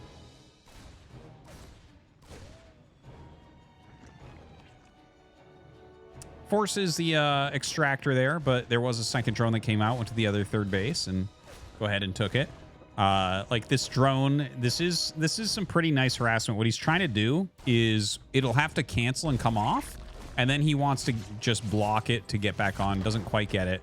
See the XD there as he saves it. Clem with the question mark. Dude, if someone XDs you and then you question mark them in a game like this, that's hardcore from Clem. I'm serious. This is not a joke. That's hardcore from Clem. You're supposed to XD back. Okay, that's like if you're going to be kind to each other, you XD back. The question mark is slightly aggressive. The question mark is you saying you think you're better. I'm actually not joking. For anyone who's actually been very good at games like this, it's like this is actually a way people talk. So I love to see that Clem does the question mark. And of course, they're friends and everything. So it's not like anything negative, but it's kind of a fun... That's showing a lot of confidence there for Clem. Probably the most impactful thing in this game so far, because we already know that initial Reaper harassment is not impactful. An Artosis it is. No, shut up. Now, the Queen's going to try to push this back a little bit. We have right now the Command Center additional one finishing up. Banshee, Hellion on the way. A Roach Warren here for Raynor. Normally think more of him as a Ling guy, but 7 Roaches coming up.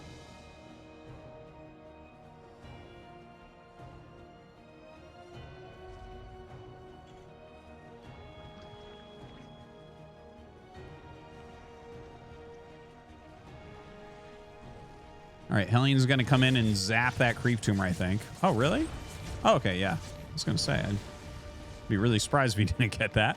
The Roach is coming out now, and he does see those Roaches, so he can kind of sit back a little bit more defensively if the Roaches try to come across. Banshee's obviously going to be a very strong counter to any Roach attacks, but it seems like the Roaches are just sitting in a defensive manner here as we have Raynor go up towards the lair. Cloak's still on the way for these Banshees. We're going to see if the Banshees, as Cloak finishes, can get some real damage. One Spore at least being started. Good job pushing back the Hellions there with the Roaches. Kind of excited to see what the idea is here, because we don't have any evolution chambers yet. We don't have a Baneling Nest started yet. Could this be like a Spire? It doesn't look like a Spire build, but again, with no evolution chambers and no Baneling Nest. Okay, there's 2 evolution chambers. Let's see. I'm really interested in what this is going to be from Raynor. It looks a little bit weird. Double Overseer, okay. Wants to deal with those Cloaked Banshees as well as he can. Lair is done. He hasn't done anything with it. Let's see. Melee and Carapace, I would guess. Still nothing. Okay, yeah, he's just throwing down these additional Evos to block those Hellions coming in. Very quick reaction speed there. Dude, so he's had the Lair for a bit, and he's only utilizing it right now for Overseers. There's Zergling speed finally. And still no Carapace and Melee. There's Carapace. I'm surprised. Like, again, it feels... I guess he's been very minimal as far as gas mining goes, but still. +1/1 here for Zerglings. Also getting the Roach speed, not a big surprise since he already has 7 Roaches. But you can see Clem is going to have a reasonable window here where he's up in those upgrades. Second factory coming up for Clem. We'll see if he stays on those siege tank productions or if he's going to switch into the mines. Infestation Pit, as well as a couple of expansions coming up. Creep spread looking reasonable. Not fantastic, but reasonable. Marines coming up here from Clem now. Getting that armory as well so he can get 2-2 started. 1-1 combat shields is going to be a pretty strong timing here. Can't really do anything with this. I mean, it'll pick off a little bit here and there. But obviously, you know, these guys know exactly what they have to have. The 1 Spore and a Roach coming over, or a couple Spores, kind of zoning those dropships back out. Now, one thing I do want to mention, right? When you see Spores in the main base, it's not that Spores are bad against drops, okay? But normally when you see Spores in the base, Zerg gets overconfident on drops not coming in there. So if you bomb in there a little bit later, a lot of times you can do a ton of damage. Just keep that in mind, because I think we will see that out of Clem eventually. Because, like, let's say you bomb in a little bit later with, like, 4 Medivacs. There's no real defense up there. It's like Zergs oftentimes make the Spores in this earlier portion, and defend it a little bit and then stop thinking about it. And when you stop thinking about something in StarCraft, that's when stuff goes wrong. So anyways, we have Baneling speed on the way. The Hive is about 3/4 the way done. Drilling Claws coming up here for Clem, making 3 mines at a time. Really macroing heavily. Not a lot of damage dealt on either side. Some of these creep tumors being taken out pretty quickly.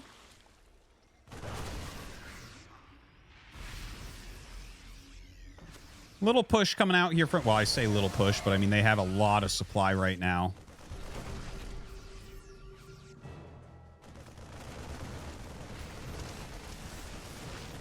And this push coming up.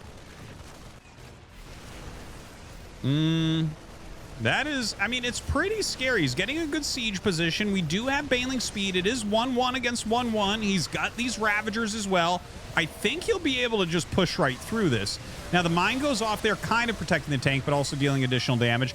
Baneling's going to push this back as well, and Clem will pick up. The supply is pretty much equalized after this, but I do like that defense for Raynor. He keeps his 5 bases up and running. There is a 4th command center landed now for Clem, so he will get some SCVs over there, no doubt, but still pretty good creep spread. Clem coming in for another attack on the other side towards his 5th base. Couple of Vipers on the way right now.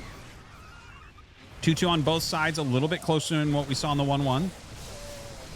Still Clem trying to fight on both sides nicely. We'll end up picking up there.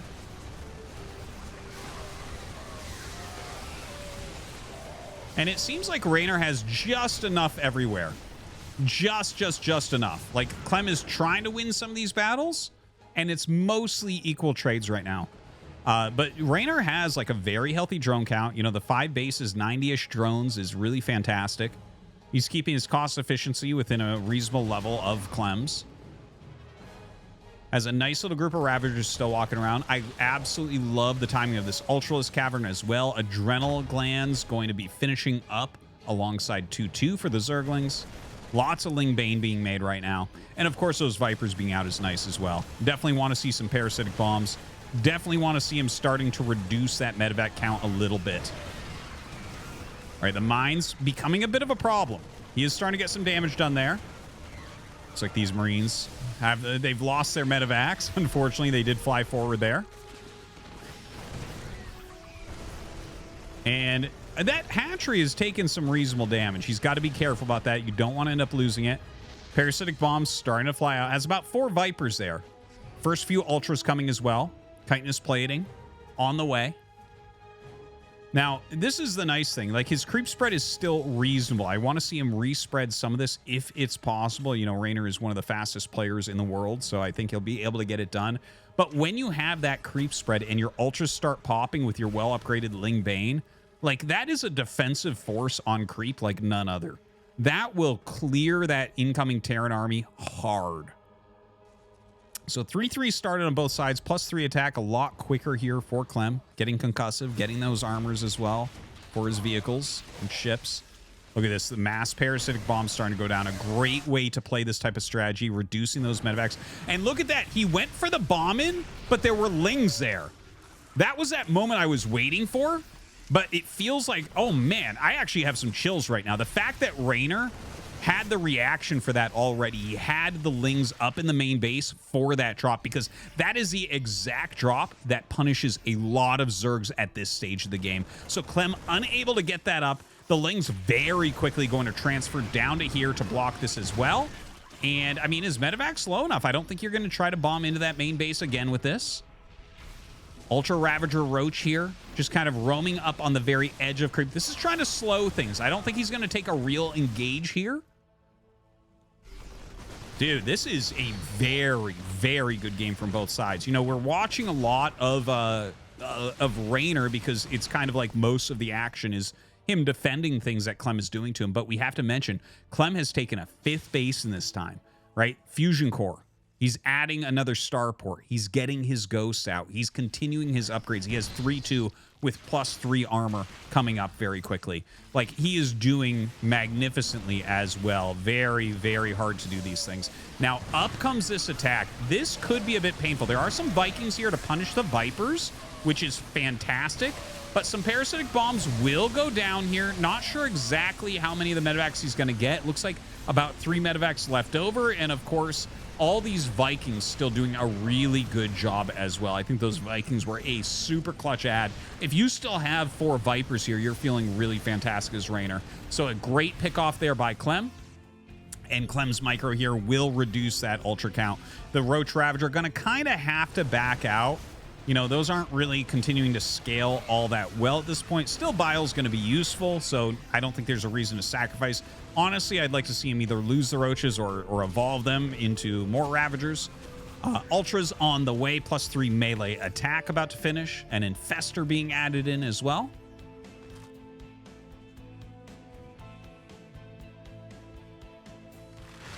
$40 Banes on the way here. We have that medevac upgrade that I'll never learn the name of. That's coming up as well.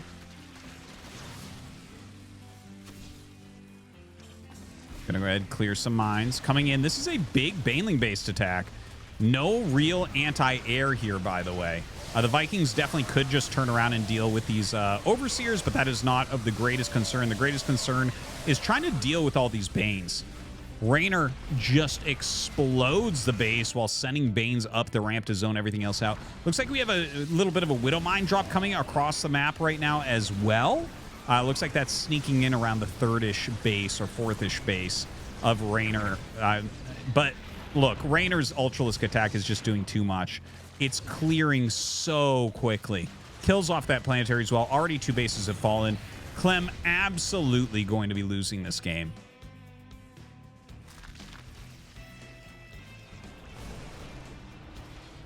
Yeah, Clem microing the last remnants of his army. And the thing is, like, maybe he can hold this attack, but Raynor's got so much at home, it really doesn't matter. He can remake all this very, very, very easily. Liberators themselves not quite able to clear these Ultras before they get through. Clem's still microing his best, and he's going to GG there. There you have it. Game number 1 going to go to Raynor. Amazingly played game. Super, super, super good game. Love what I'm seeing here.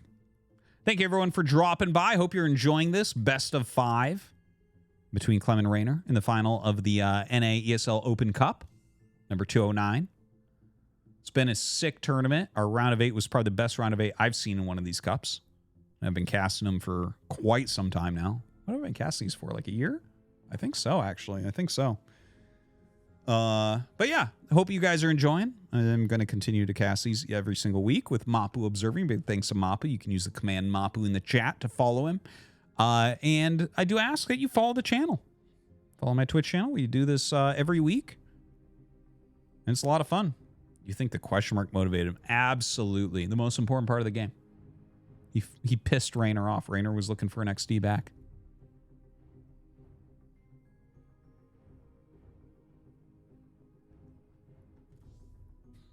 Artie has a good, strong caster voice.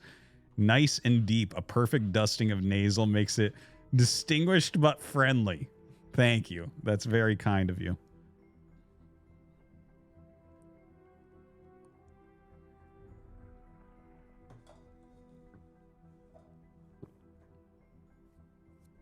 Donos are paused for now. At the end of the finals, I will play them. Yeah, anyways, let's go. We're getting into the next game.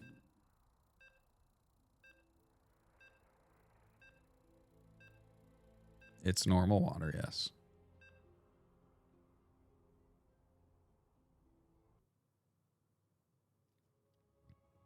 Solaris. Gonna be map number 2.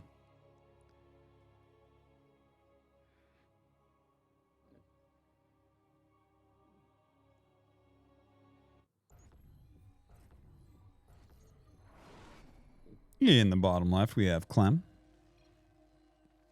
And in the top left, top right, we have Raynor. So great game number 1. Really superb defense from Raynor. Great transition into those Ultras. Great attacks going on. Loved the Vipers cleaning up some of the medevacs. I think there were some really key moments where he blocked really important attacks, like on the 5th base and the drop into the main that I was kind of waiting for a long time. Really well done. And now we wait to see what openers that they are going to want to go for. Barracks coming up for Clem.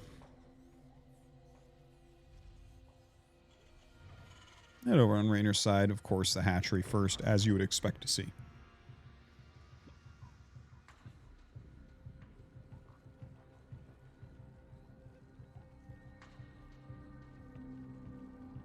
So, while we kind of wait for this to get going, I would like to encourage you guys to use the command StarCraft 2 in the chat. That's going to give you a link to Artosis Cast 2. You can see that kind of shown on the screen.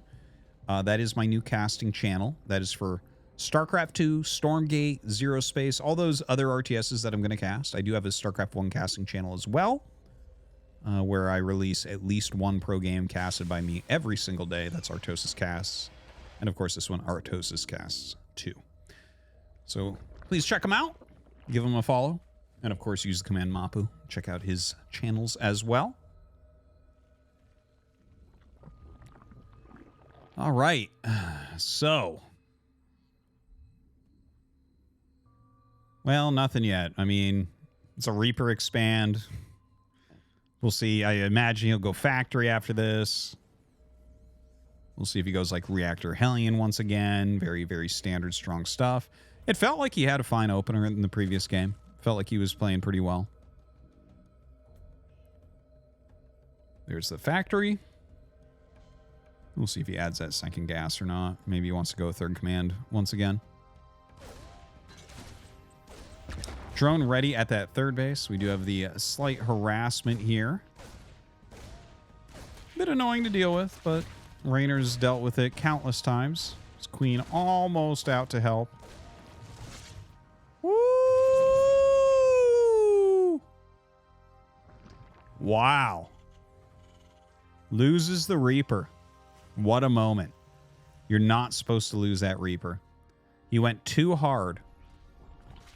And I gotta just take a moment and mention that if you kill that second Ling, it doesn't actually affect Zerg. It will not affect the outcome of the game.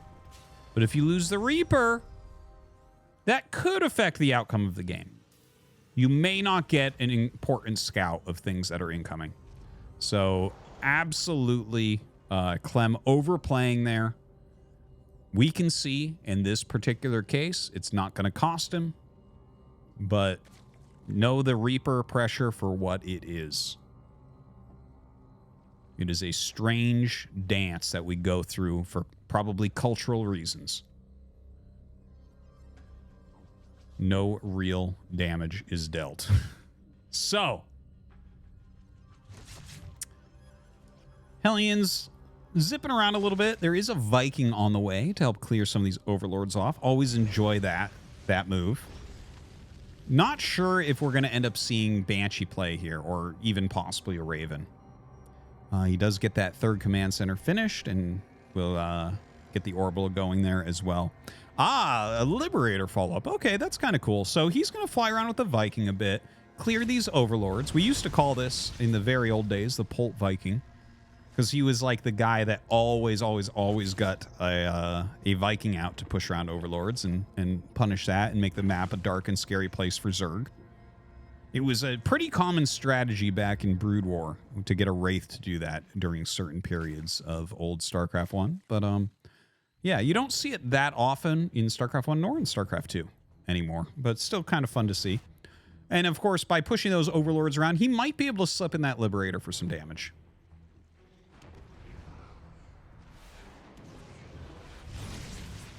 Yeah, for those of you wondering, Pult nowadays, he does not play. But he is, I believe, the manager for SK Telecom T1 nowadays. You know, they have like a really big League of Legends team. They do some other esports stuff as well. But I believe he's actually the manager over there, if I'm not mistaken. All right, so the Hellion squad still roaming about, but seems like we have really well-placed queens here in 2 groups of 4 there by Rainer. In comes that Liberator. I believe it's so far undetected. It does get into a position here and, well, not going to be able to get anything done. Quite a bit of damage put down from those 2 queens, and of course the Spore will force it to back up. Comes back to this Viking as well. Trying to set up a decent position. I don't see one there for him between Spore and Queen. And might just fly those around and figure out something else to do with them a little bit later on here. Hard to get him to move those spores at all. The Overlord's kind of being overextended up to the top there, so the Viking going to get a bit of damage. Quick little run in here with those Hellions. Goes ahead, kills a couple of drones.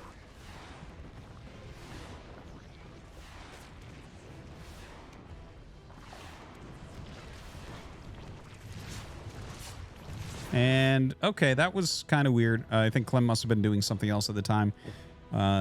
Just lets his Viking kind of die there. Second factory is on the way. 1-1. Pretty well timed out for both sides, by the way.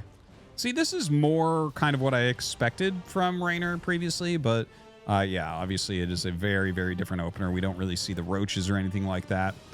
But he is getting his upgrades with really good time. Lair is about to finish. Baneling Nest as well, so he's going to want to go ahead and get that Baneling speed upgrade. And there's the Hydra Den. I was just going to talk about that because it looks like a Hydra opener here. And the way that you can tell that it's going to be Lingbane Hydra as opposed to like just a pure Zergling play is generally just going to be based off of a macro hatchery. Like you would need, if you wanted to go only Lingbane here, you're going to need an additional hatchery a little bit quicker, or you're just not going to get the numbers that you need to defend. And honestly, against Clem, I don't even know if you really want to play the only Lingbane style, even though I think it is a pretty good style. Now, with the Hydras being added in, it's going to make you a defensive menace. It's very hard to attack across the map with the Hydras, even with their newer buff. And also, Clem has the second factory already. We see he's making mines at the moment, but if he catches wind of this being Hydra, like Lingbane Hydra, he may switch into mass siege tanks and try to hit like a maxed like 2-2 timing push with a bunch of tanks. For quite a while, that was the standard against Lingbane Hydra. Well, he brings up his now transformed Hellbats to tank some of these hits, to block everything from closing in on his Marines and Medics. He's got a very good spread there. Trying to deal with some of these spores. I like this defensive setup. I like the double spine as well. Kind of cool. But yeah, it looks like Raynor going to be able to clear that. These Marines actually doing a great job against the Queens. Maybe a little bit over of a misstep here from Raynor. Brings his Lings up finally, but does lose quite a few of... Ooh! That must have been a mind drag. My eyes deceived me on what was going on there. I was looking at the wrong spot. Anyways, the Marines continuing to hit. Clem with his multitasking just completely on fire, but honestly, his medevacs are as well.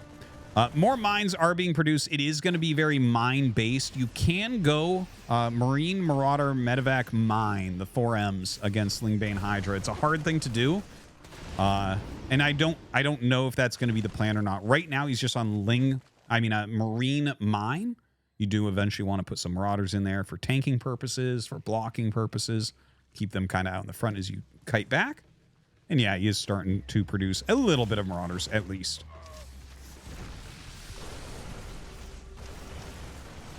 Now, continue to keep this pressure on. This is a new 5 base in the bottom right here for Raynor. We don't have the drones there yet, but it is an important location for him. The creep is being thinned out in that side.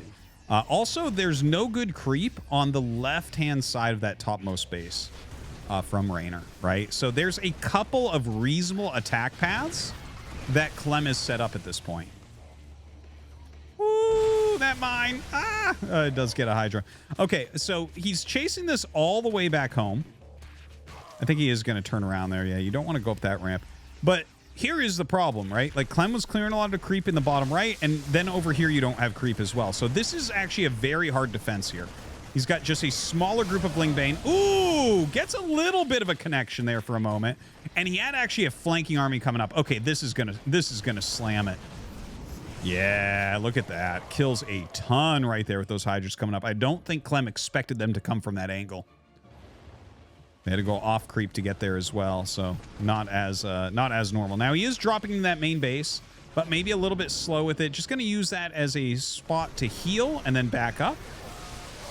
And look at that targeting from Clem. Holy shit. The Banes die so quickly there. Now the Hydras just barely can push this back. Clem reinforcing with those units that he just healed up in the main base of Raynor. Little boosted medevac through that acceleration zone as well. Dropping mines out here. Pretty good splitting, actually. Good blocking there. We have a pretty big engage as Raynor takes a million lings here to try to surround, and in fact will force that army all the way back. Okay, so I feel like right now it's pretty crucial to increase creep in that area, right? Because it seems like that's mostly where Clem's trying to attack. Obviously the Hydra's off creep can have a, well, I mean, they are a bit faster nowadays, but you always want to kind of try to defend everything with creep as well. 5 Vipers on the way. Lurker upgrades coming as well. Are we going to get into a more turtled lurker-based position here? If we do, if we start getting a bunch of lurkers spread around, obviously there are still ways to stim and spread, to multitask, to hit different locations, find where the lurkers might be light for Clem, but he may need to switch into some other units here as well. Right, okay, we do see some ghosts being added, but still right now just playing the Marine Marauder mine. And he's doing a reasonable job with it. Like, he's definitely whittling a lot of things down, but as those Banelings come up, he does have to turn around, back up. And here's that attack once again. No creep on that left-hand side. Really being a pain here for Raynor. Ooh. Absolutely insane mind drag there. We also have the medevac starting to get reduced as well, but a bigger attack at the bottom part of the map here by Clem. Gets in on top of the creep. Kills off a lot of queens there as well. Raynor going to be able to push that back. The mines all go off. He will end up clearing those mines as well. Wild game right now. 92 drones against 74 SCVs. Clem has done so much on his own side of the map during all this, by the way. We do need to point towards that, right? Another good parasitic bomb going down here on these medevacs. Always smart to reduce those numbers. That's really one of the ways you're gaining value throughout the game is medevacs, being these long-term units you continually reutilize, you continually heal up with. So killing those off, always a great goal. All right, a decent spread of lurkers up there. So he's using more of like a kind of a static defense. But of course, a small amount of those lurkers, and Clem going to chunk through those very, very, very quickly. Raynor, I'm not sure what he's trying to accomplish right there. I think this is purely for zoning, because he's well in front of both bases. If he moves to the left or the right of that kind of a doodad thing behind him, then Clem gets to decide where to attack. Whereas if he holds this more forward position, he's blocking both the bases from being attacked. But as you can see, his engages are a little bit rough.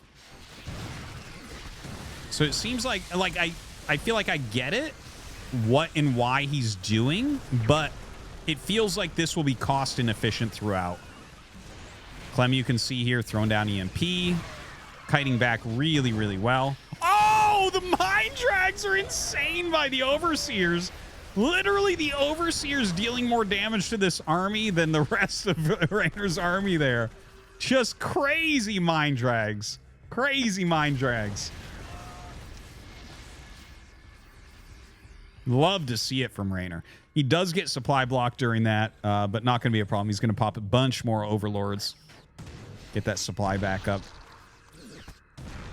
Clem's random mines all over the place. Always a smart thing to do in these later portions of the game. Really hard for Zerg to continually clean those up. Very, very cheap for Terran to use, especially considering Terran always has extra gas. Have you ever seen a Terran with more minerals than gas? Well, if you have, it's in Bronze League. All right, so a big attack coming in here from Raynor. Clem microing back through that Excel zone, but the Ling's hot on his tail. Some EMPs going down. And look at this. That is a lot of Lingbane Hydra, but more and more army here from Clem continues to meet up, pulling most of the ghosts back there as well, but there's still Banelings in here. Honestly, it feels like we need to see some other defense in here, whether it's like some tanks or it's so hard as he pulls back. It's like he's losing these smaller groups of bio units. His mines are doing a reasonable job, but there's just so much from Raynor coming in. Now, he does pull back here to the planetary, but honestly, I think the planetary is going to fall as well. Lings surrounding it instantly. The Banelings rolling through, just targets that down. And he'll pull back now as his army starts to get smaller. In the meantime, though, Clem has taken that top left base. So still doing a good job as far as the amount of bases taken. Down only one base after losing that. 9 more lurkers on the way. Interested to see what he wants to do with these lurkers, actually. Like, is he going to try to do a zoning defense? Is he going to just hold a certain area with these lurkers? Is he going to be, like, trying to attack with them? Lurkers generally not the greatest for attacks. They can be used, but, you know. All right, looks like he's trying to bring these in more for maybe harassment than anything else.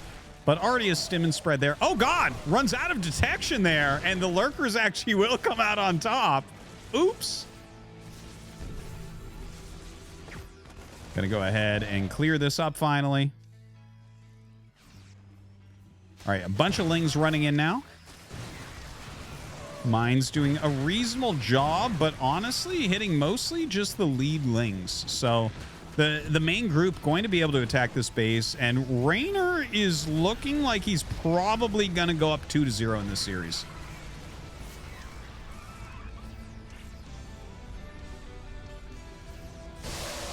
Oh, the Baneling landmine. I did not even see that there. Beautiful setup from Raynor. Kills off that factory as well. As a group of lurkers over here sieging into this planetary.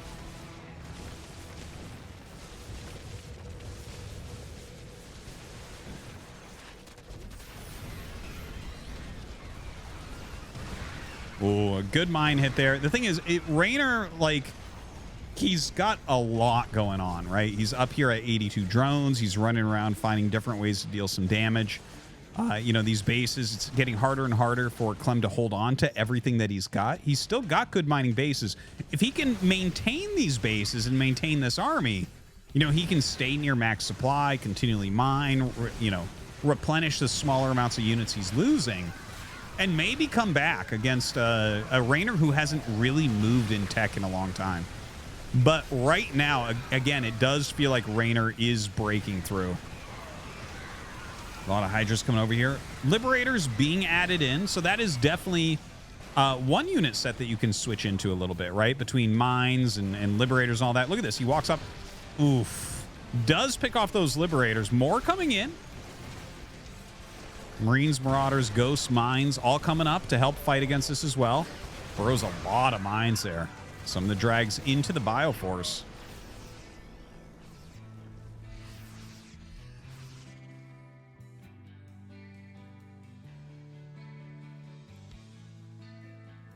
Really some superb play cleaning that all up by Clem.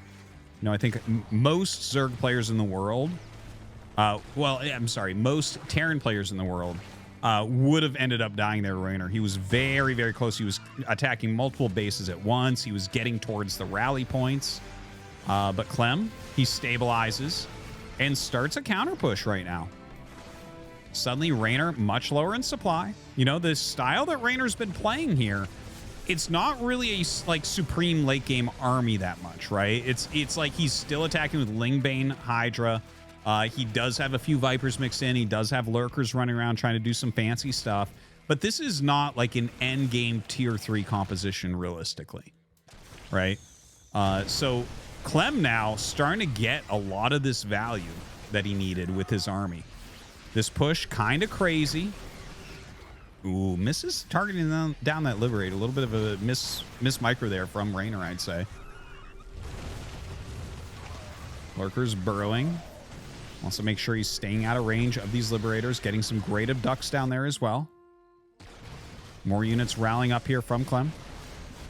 The Hydra Lurker pushing forward. Good chunk of Lurkers there. That's going to be a little bit hard to attack into, but Clem with a lot of units scans, He's taking quite a bit of damage there as well. The Hydras, are they winning the battle on the left? No, it looks like they're just barely going to lose over there. And the Lurkers do get eliminated. A few ghosts left over. This one Liberator completely denying that base down to the south. Don't forget, these two middle bases, if Raynor was to get both of them, we're going to have to get way more cost efficiency from Clem to win this game. Right? Those bases theoretically should go one to each side.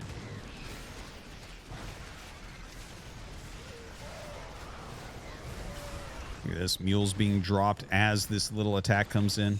Moving around the Liberator, continuing to kill off larva. Both these guys almost flexing the ridiculous speed that they both play at.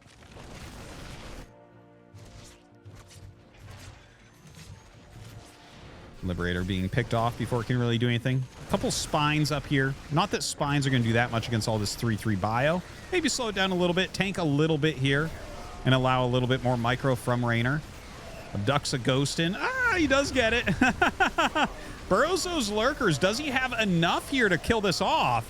Looks like that spread is going to be strong. A few Marines attacking that bottom middle base.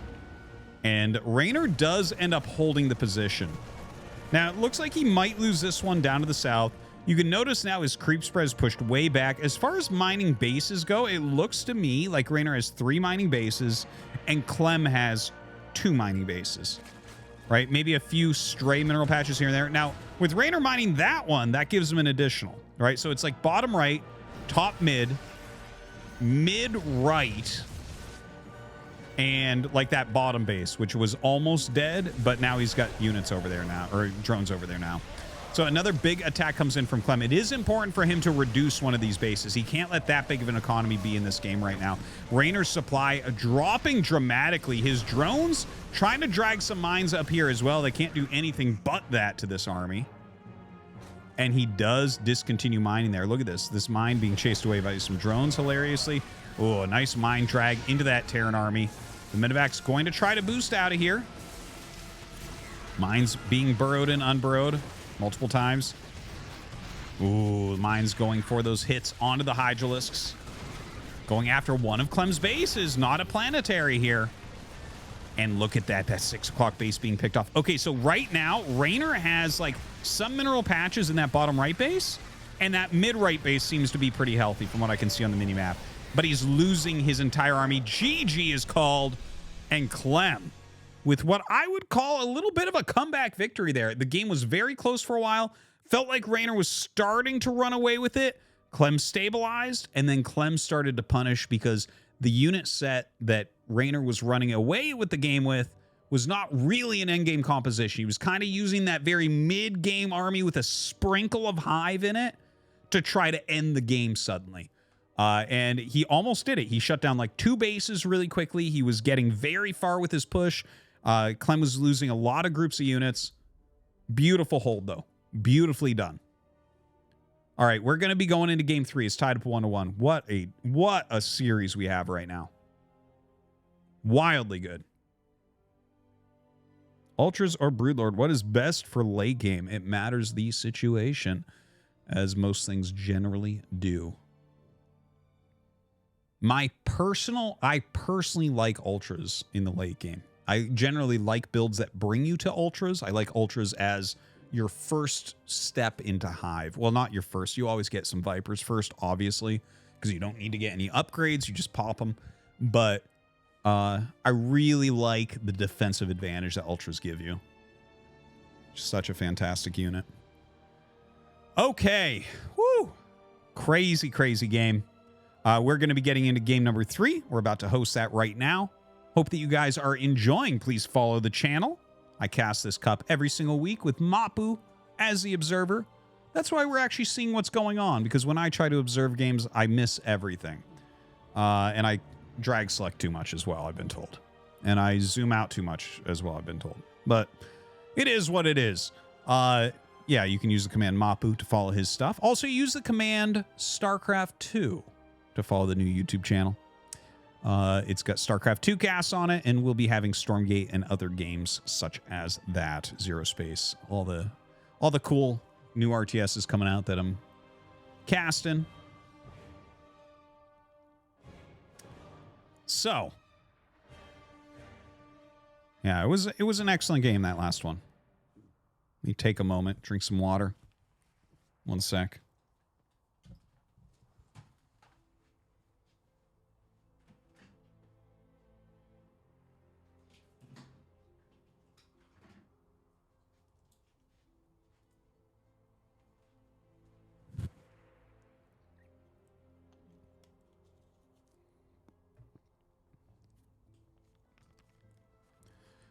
All right. We are making the game. It's going to be Site Delta for map number 3. Again, I hope you guys are enjoying. It is a sick tournament today. Great bracket. Fantastic games.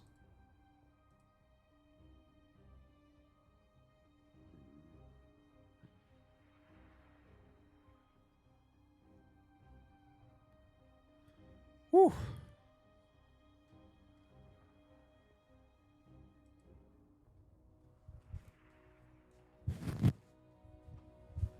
They were both really good games. The thing is, there's so many different ways that you can open and so many different like unit sets that you can try to go for, right? Terran is a little bit more straightforward, but there are options there, right? Like Clem had the option when he saw Hydra to go mass tanks. Absolutely. He played the mine style, which is more fluid. It kind of fits his style more. But yeah, I don't see anything wrong with what Raynor did. I think it's good in a best of 5 to utilize Lingbane Hydra. It can be an amazing defensive composition. But yeah. Anyways, we'll see what he goes for next.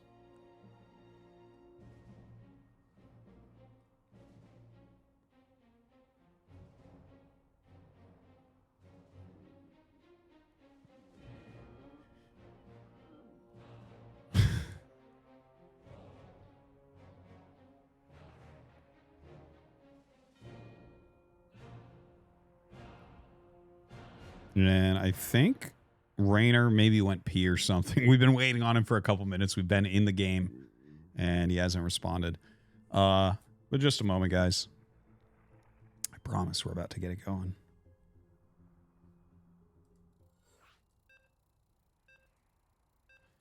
And here we go. Into game number 3. See who's going to take that advantage.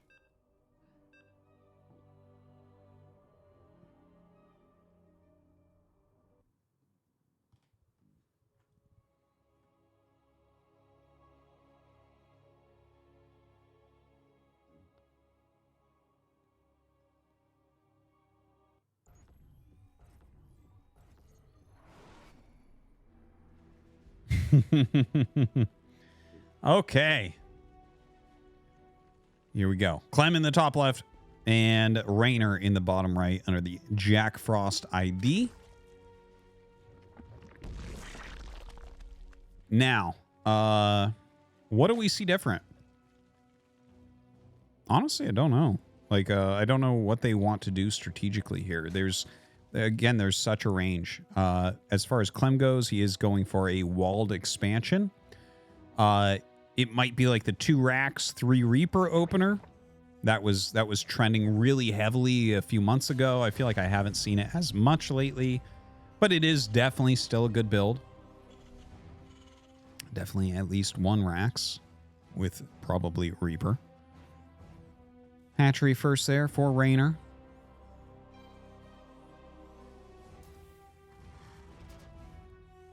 And there's the second racks.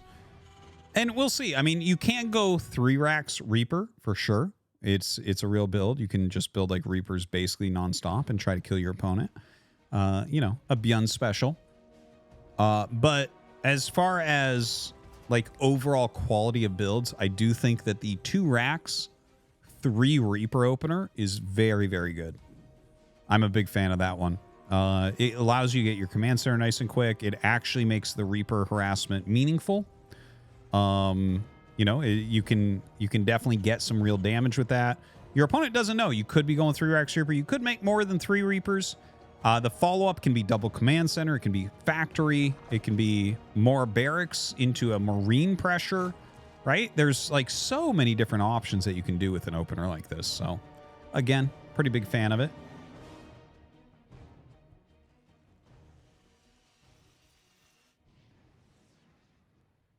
So a couple Reapers on the way. Right now that is 3 Reapers total. And it looks like with him leaving that SCV there, yeah, the command center gets started.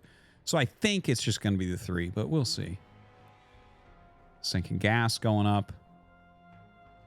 Oh, no, he is going to go for more than 3. Starts that 4th Reaper. All right, gets in here. Starts putting some damage down.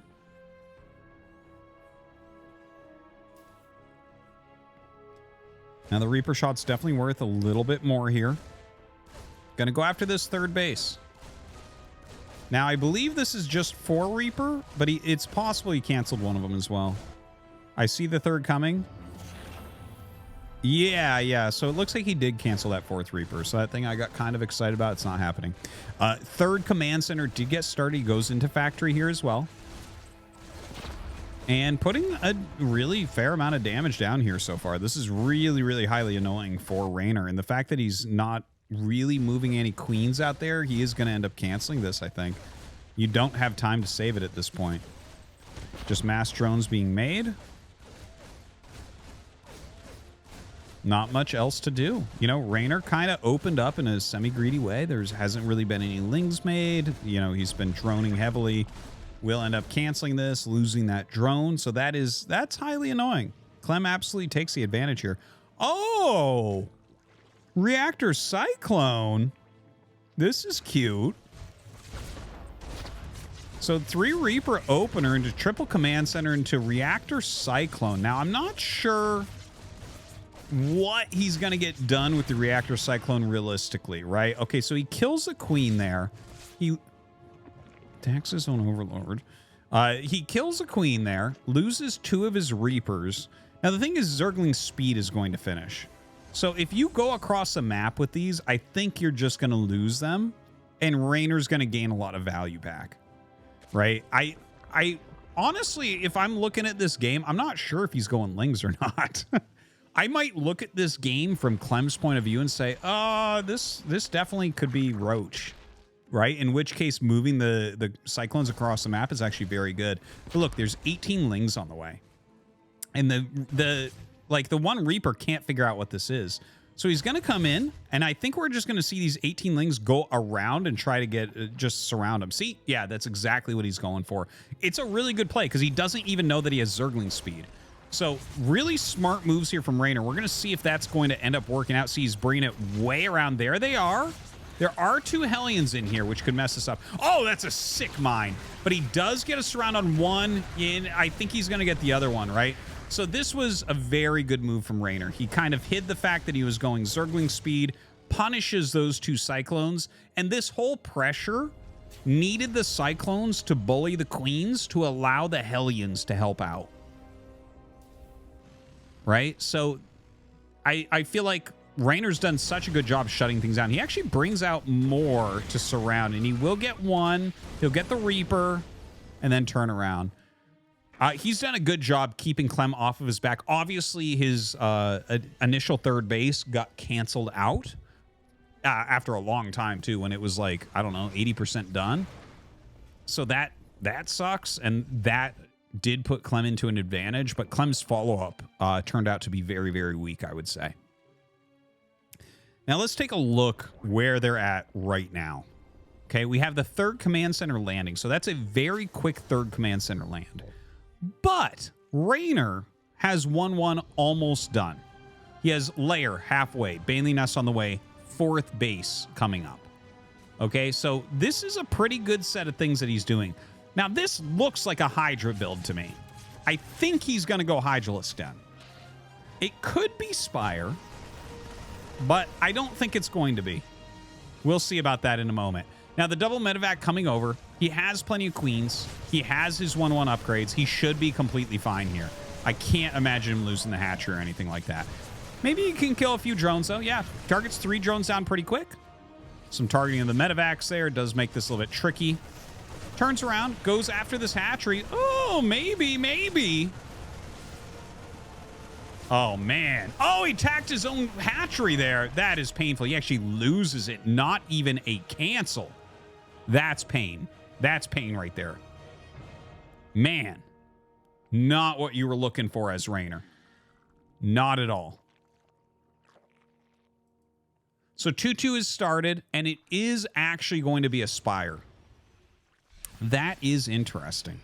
I'm excited to see it. I mean, Lingbane Muta against Terran Bio is one of the most fun things to watch, I think, in StarCraft 2. I think a lot of people would agree on that one. A couple mines going down. He has enough. Raynor should be able to hold this without too much trouble. Mine goes off. A lot of transfusions being eaten through here. Not bad. Lingbane coming down.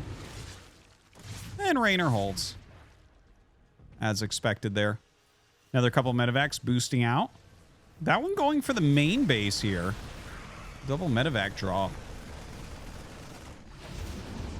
Lings do force it up. Oh, he's going to try to micro. Yeah, no, there's not really a whole lot to do. But if he keeps this group of units busy, then this double medevac drop has a bit more potential. He lands it off over here. No drones dying, but he is putting reasonable damage on this hatchery. Uh-oh. That is not good news. That's his new 4th base since the other one kind of got killed off. This is painful. Clem is starting to crush everything, and GG is going to be called. Clem just a little bit too on top of it this game. That was, I think the 3 Reapers just forcing the cancel on the hatchery obviously was really painful. But then killing that 4th, and it's like, oh, God. Raynor definitely had that very good move with the speedlings coming out that Clem wasn't really aware of. He got the surround, picked off some of those mid-game harassment units. So well done there. But Clem is going to go up 2-1. No, Raynor will not 12 pull next game. 12 pull is not a good build.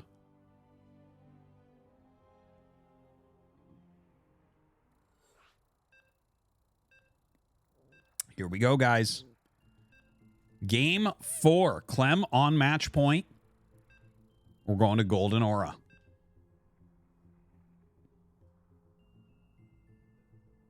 Here we go. 12 pull isn't a good build? Then, well, explain why I always lose to it. Because you are also not good. When not good meets not good, no one know who win that. That so close game. Wow game.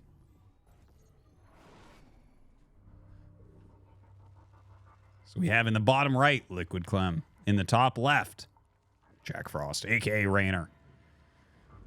All right. What are we going to see this time? Raynor so far having the best success with a defensive Roach opener into Zergling upgrades with some Ravagers into Ultra. That was an excellent game out of him. What do we see here? I don't know. The Lingbane Hydra game was actually a close one. It was a good game. Raynor was a little bit all in at the end and didn't quite get the kill. It's funny to call someone a little bit all in when they're on 88 drones, but kind of was the case. And then that last game, it was the initial 3 Reapers did well, followed by, killing off that 4th base. That's painful, right? You're missing so many larvae at that point. It gets really hard to start holding things, especially when you're doing a Baneling-based defense. Larva count's extremely, extremely important for that type of play.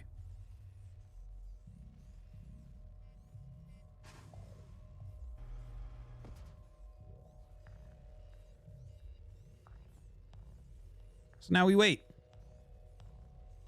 See where these guys want to go. I imagine a Reaper expansion here for Clem. And as for Raynor, we throw that 3rd base down pretty quickly. Obviously, he doesn't know exactly what Clem is up to next. But you're probably not expecting the triple Reaper opener on this map. Not after we just saw it once. We definitely had a period where, like, for instance, Bjorn was doing it basically every game, but haven't seen it as much out of Clem. A good mix in, though. Always good to change your strategies up a little bit. Try to make your opponent uncomfortable. Reaper going to be popping out here, followed by a Marine immediately.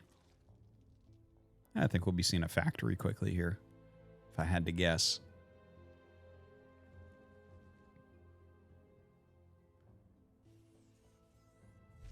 And there it is. All right, so the Reaper coming up. SCV already poked in to check, and all the SCV was checking there was that it was a hatchery first. You just check that to make sure that there's not a Ling counterattack that'll come in as your Reaper leaves. So a good thing to check. Don't necessarily need to check it every game, but if it's known that you check for it sometimes, it brings down the win percentage of the sneak Lings around pool first build quite dramatically. So factory into that third command, definitely something that Clem has been liking. It's kind of cool because that is like Innovation's main #1 build. Reactor Hellion third command center into Starport. That's like Innovation did that like 90% of the time, I want to say. Well, this isn't Reactor Hellion. It is a couple of Cyclones, which is cool too. Obviously a different time without Cyclones when he was doing it, but just cool to see a build like this carry on from the old best Terran versus Zerg player in the world to the new best across generations. Damn, 18 minerals gone.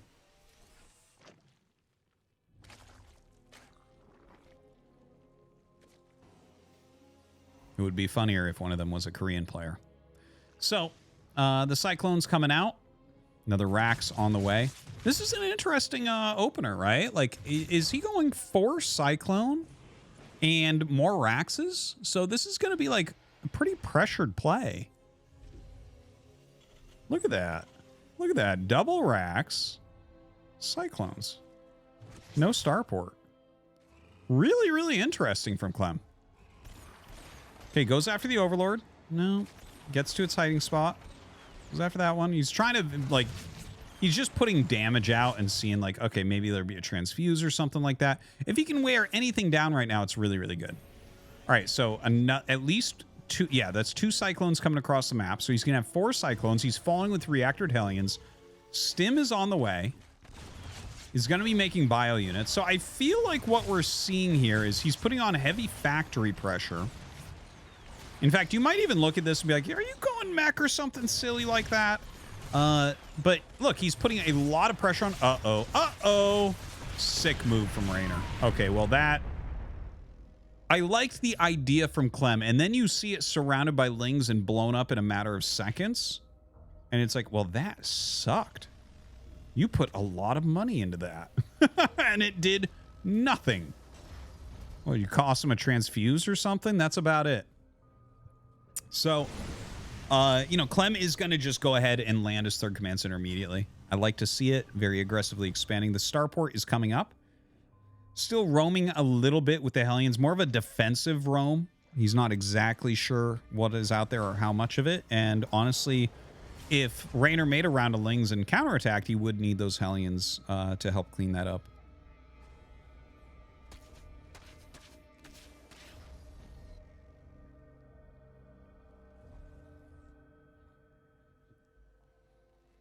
So 1-1, pretty much tied up from these both these sides. Raynor's maybe just slightly faster. But that's what you're looking for. If they're that close, the window is so tiny, you're not likely to take significant damage during a time where you're down 2 upgrades. Layer almost halfway done. More medevacs coming out here. Poor Clem. Ooh, a little Ling run by. This is really annoying. This is really annoying for Clem. He's going to minimize damage well, though. Honestly, I thought he was going to lose 5-6 SCVs there easily. But yeah, only ends up getting 3. Okay. Good block. Hellions here to meet those Lings trying to run in. Ling counterattack's a big part of Raynor's play, so kind of expecting a little bit of damage from it at least. More Lings on the way. And what do we have for additional tech here? Because, like,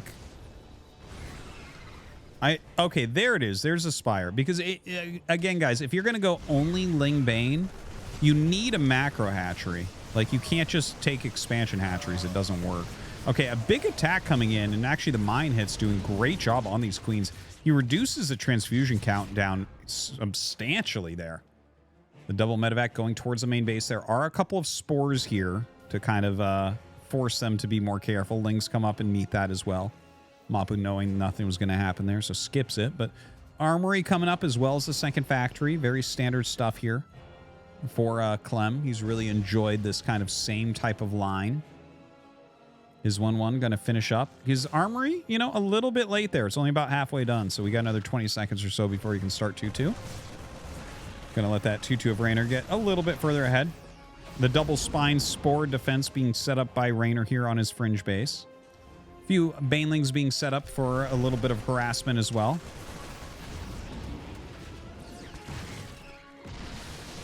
Ooh, nice move. Nice move there with the Banes to clear out those mines as quickly as possible.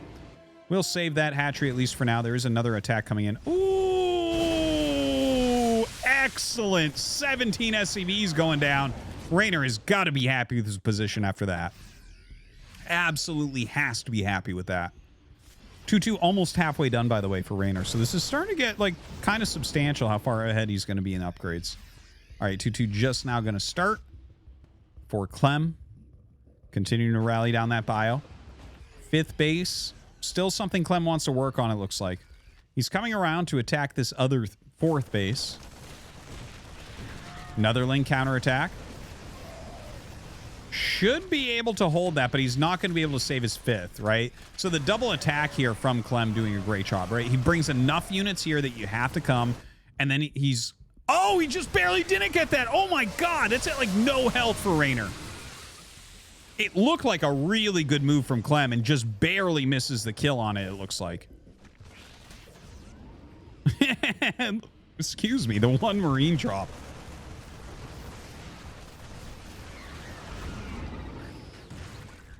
All right, the lift up and boost out. This is a pretty gross worker disadvantage for Clem. 87 against 42. This is where the mutas are really going to shine. He's going to be able to mass up enough Ling Bane that you have to lift, and then the mutas will kill your medevacs, right? So you have to be really careful now. You have to be very careful. Either you need some mines to really block that chasing. Well, hold on. If he actually gets in here right before the Banes hatch and kill everything, that's a different story altogether. Nah, he will be able to force that up. Looks scary for a moment. Goes right behind those rocks so he can't be followed. Beautiful tactics here from Clem. Using those rocks to block the Banes that were chasing him. Has everything out. But again, that's the type of move we're going to see from Raynor, right? Ling Bane, chase the units, force the lift. Mutas can punish. Now, the mutas are actually flying across the map. So it looks like right now what he wants to do is just kind of hold this push with what he's got at home and try to harass across the map. See, does Clem have turrets? Is Clem doing things like making a Thor? The answer to the Thor is yes. The turrets, maybe not quite ready yet. He gets that one up, but that's a lot of damage that's starting to go down. In the meantime, Clem trying to drag in a lot of the Ling Bane. Forcing a lift on that 3rd base. This looks really good for Raynor. I love the lift here. I don't think he has enough units across the map to force a kill on that 4th base of Raynor. And basically, Raynor has Clem down to 2 base right now. Ooh, kind of a big mine hit. We're going to save most of the mutas anyways. And yeah, you can see he's actually bringing his army home to deal with these mutas as well. There's just so little right now. A lot of damage on those mutas. Going to fly them out and regen them for a bit while he tries to retake this 5th base.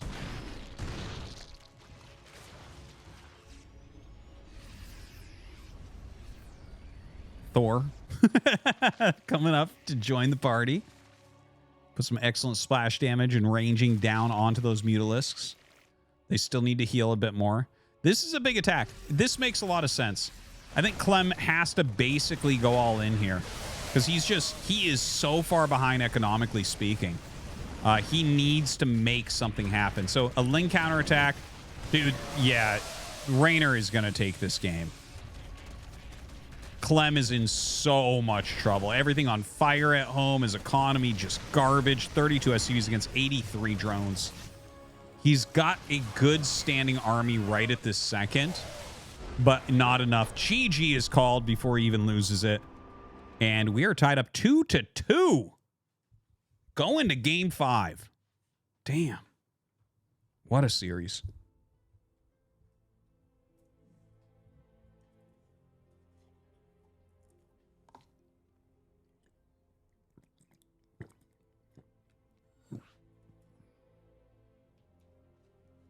We're going to game 5 here, hosting it right now.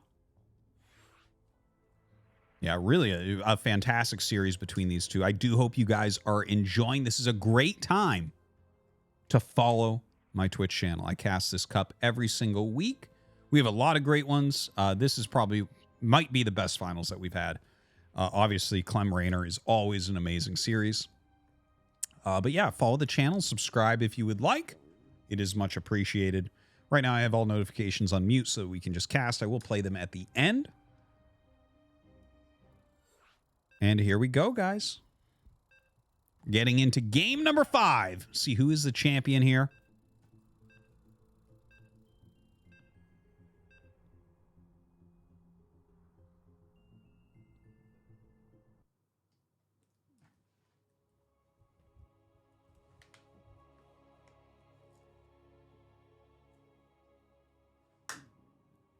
All right. Alcyon is going to be our map.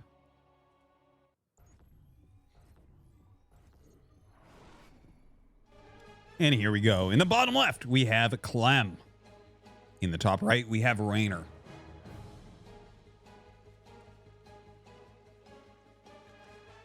Okay. Woo. Just loving it. Loving this series so far. And we're going to have a forward depot. Okay, a couple ideas about this, guys.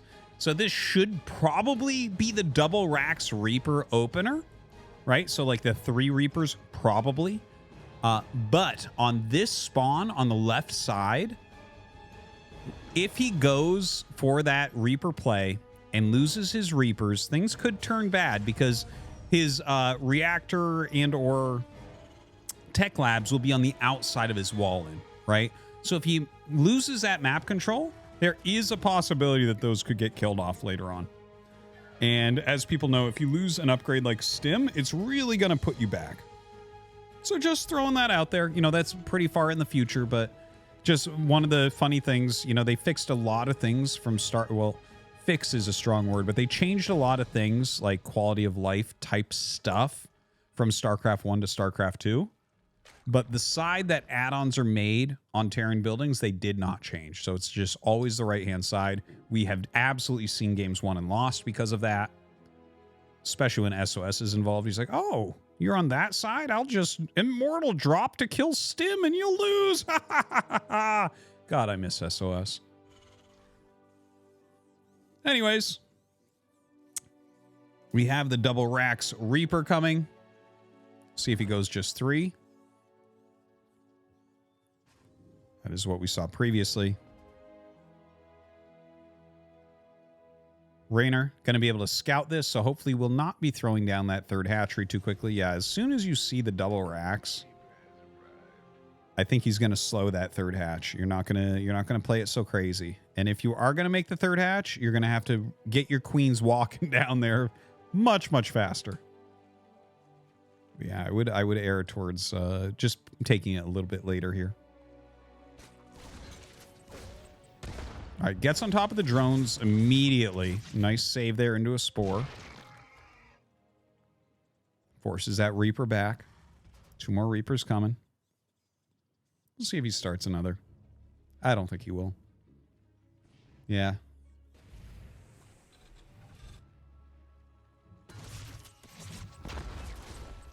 Right, harassing with these 2 now. Ooh, might get... Ooh, no, not quite. Rainer a bit too fast for him there. Factory and reactor on the way. 3rd command center. More of the same. Zergling speed is on the way. Roach Warren coming up. Okay. Kind of interesting, right? Because the 3rd base, it's just not being taken right now by Rainer. He is walking out with 2 queens. That might be him zoning to get his 3rd hatch up. Because you definitely have to start thinking about that. Like, there's not a good 2-base Zergling speed Roach all in. Not really. Not with 2 Reapers out on the map. You're not gonna find any damage with a dumb build like that. So, like, I think what we're seeing here, yeah, look, he's trying to relay some creep, trying to get into a position where he's just kind of zoning those Reapers. He is making 5 Roaches. He is making some Lings. Hey, maybe that dumb attack I talked about will actually occur. We'll see as this Overlord finishes. 12 links. Jesus. Okay. We're going for it. We are going for it. Okay, so basically the Lings are going to have to deal with the Cyclones because the Cyclones will mangle the Roaches. So Raynor's going to go for it. He is cheesing. I don't think it's going to work, right? This is a good scout from Clem. Clem can pull back now. Put your Cyclones behind your wall. Yeah, get a few on your way out. Just kill a few Lings here and there. Ravagers being made very smartly. Tons of Lings being made by Raynor. Bunker going up. Now, those add-ons are going to die, like I talked about before. But honestly, this is so all-in that it's not as much about stim finishing. I'm surprised he's out here with these units. Honestly, I feel like just going behind the wall would be the only thing I want to do right now.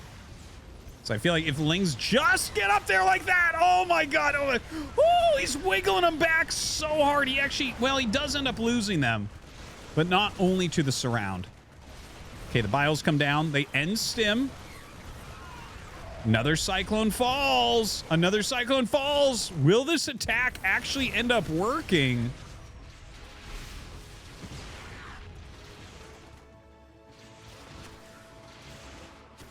Not entirely sure. You know, the losing of the Cyclones, I'm really surprised at how far out he tried to zone because that, again, I feel like that was the only way this could screw up. Imagine if he had, right now, he would have 5 Cyclones. Look at the Zerg army.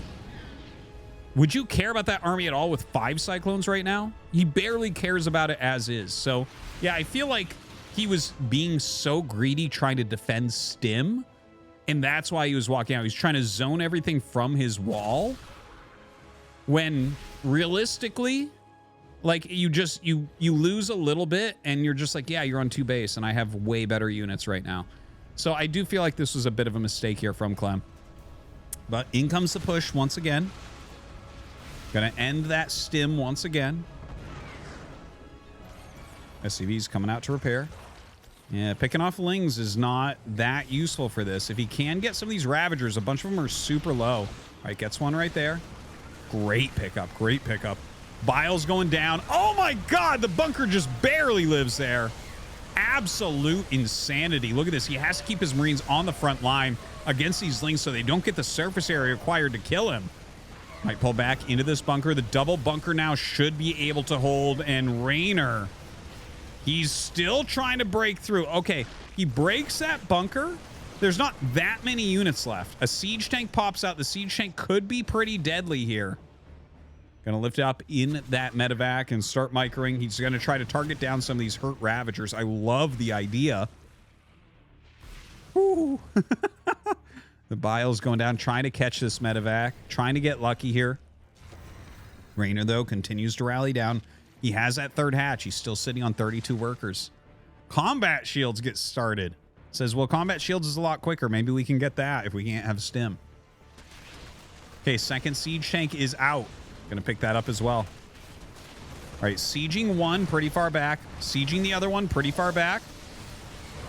Biles coming down. Oh, almost gets the tank, almost gets the tank. The tank blows up. There is one tank left over, though. The Ravagers coming in with these Lings. And that's going to be it. GG. The Zerg Rush does not end up winning. And Clem going to take down the tournament with a 3-2 victory here in the finals over Raynor. Not surprised with that final strategy being pulled by Raynor. It's a tough one to make work. Clem, I feel like Clem almost gave it to him with the Cyclones going out, but still was able to hold. Let's take a look at that final bracket, by the way. Clem over Raynor, over Parting, over Hero, over Pig even. Wow, what a killer. But a great tournament, as you can see. Look at this round of 16. Clem, Pig, Creator, Hero, Beyond, Gerald, Rare, Parting, Cure, Foxer, Berry Crunch, Raynor, Max Specs, Trigger, Epic, Dark. You know who every one of those people is. Pretty sick. Raynor, of course, had a good run as well. Over Dark, over Cure, over Berry Crunch even. NA Terran God. Wow. All right. So that does it for the tournament. Another win for Clem. But it was a great one. And thank you guys for watching. Please do make sure before you leave to follow the channel And in fact, if you didn't want to leave, you didn't have to. Because I'm going to play a Brood War game. And we all know Brood War is great. And if you like StarCraft 2, you should like Brood War. And if you don't, you're brainwashed. So do follow the channel. Use the command StarCraft 2. Follow the StarCraft 2 casting channel.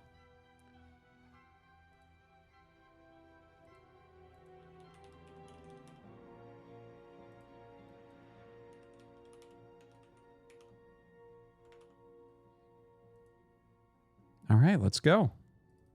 Let's play a Brood War game. Oh, yeah, I got to unpause this shit, don't I? We'll do this one first.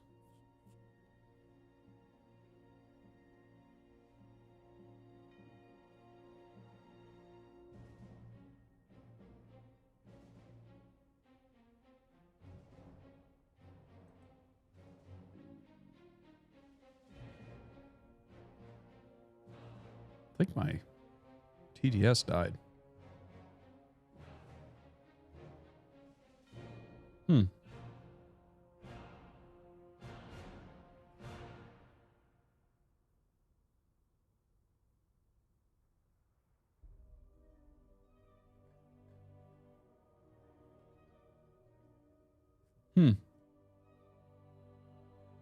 Oh.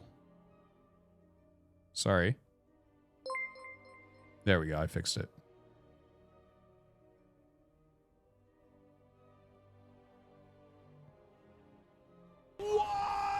RT donated $3. RT, has anyone ever told you your nose makes you look like a toucan? I'd love to get the toucan right up my ass, bury it deep until I nut Artosis on. Drungry cheered. X300, have you played Beast Warm Simulator on Roblox? My kiddo absolutely loved it and we had fun just messing around and helping each other fight the bugs. Less than 3. Nonimba donated $6.90. Artosis, in RTS, which question is more important? How? Or why? How something works or why something works? Please give us your great and superior knowledge that has been built up over time of being so great in the RTS competitive scene. Last, hi Rusty. Which question is more Artosis how or donated why? $3. I was just sitting here watching Why? the game and I started to fuck around with my nail clippers and popped the callus on the bottom of my foot and now pus stripped out. Okay, all I over. don't want to hear that. That's disgusting. Toucan Tim donated $3. RT, push your toucan deep inside me and sniff deeply, enjoying the fragrances of my asshole. Protosweet Lord 420 donated $3. Fuck StarCraft 2. Fuck Stormgate. Fuck Holmes Mac. Fuck StarCraft 2. Fuck Stormgate. Fuck Holmes Mac. Fuck my ass with your toucan nose. ST4 and Kai Hanglo cheered. X300, I'm on the edge of my seat fully engrossed in this, but also I'm completely bored, so when the hell are you gonna play Brood War? Now. Did the Redditors Just now. fuck you up today? Badly. They just destroyed me in all my confidence. I question everything I do. I'm so stupid for not making the stream for those whiny bitches. I've lost their respect. Oh, it's terrible to lose the respect of people on a website that's so fucking bad.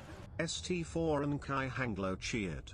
X300, I'm on the edge of my seat fully engrossed in this, but also I'm completely bored. Oh, whoops. I was ST4 trying to and replay Kai this. Hanglo cheered. Hold on. There was one more. ST4 and Kai Hanglo cheered. X300, I don't know what the hell they're putting in their sandwiches at Subway, but I've been sticking with Jersey Mike's and I have a no-sleeve undershirt and a gold chain on and I keep calling women the tits. So maybe sandwiches aren't the answer, guys. You guys try Wendy's or not? I went to Wendy's today, actually. I haven't had Wendy's in a long time. Guys? They're always so disappointing. I fucking hate Man, Wendy's. fuck you guys, I need to lose weight. All right. Okay, let's be real. If you think Bellsprout could outsuck Birdo, you're fucking insane. Not only does Birdo have a more powerful suction on her hot, juicy lips, her thick and curvy body is so lewd. God, it makes me so hard. She gets dolled up for you with that cute red bow, and her eyes have a seductive gaze that would finish you off. Those eyes are screaming, I will suck you dry. Fuck, Birdo is so fucking hot. God damn it, fuck. Saxarac. Poopy poopy aha. Ahaha, poopy poopy poop poop.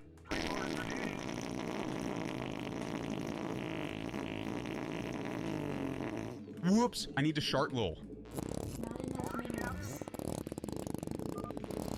Poopy poopy poo poo goo goo gaga poo poo. Ah, lol, poo poo poopy smell, funny smell. Shardy shart poo poo poopy poo poopery poopy poo. Aha, lol poo. Ah yes, poopy poo.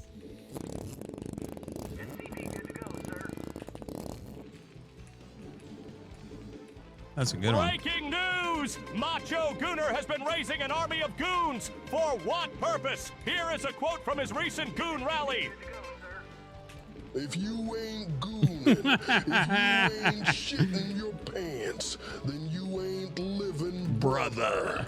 What does this all mean? Is this new goon gang a force for good or evil? What does shitting their pants have to do with anything? And are you living, brother? Because I am. I am now a gooner. Goon gang. Keep on gooning like this, like this. Now you're gooning, brother, goon gang.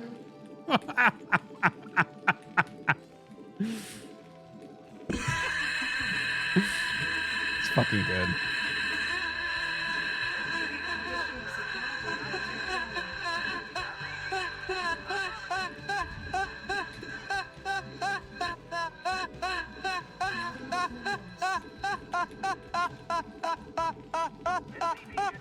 Do you like when this bitch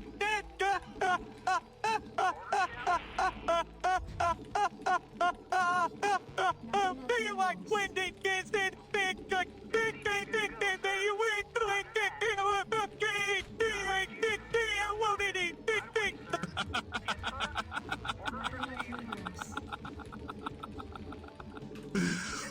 Do you like Wendy's, bitch?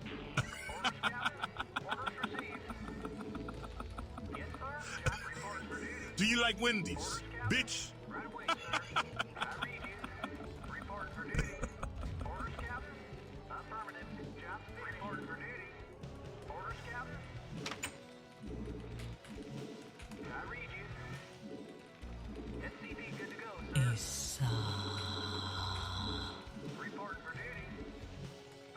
Delay to eyes.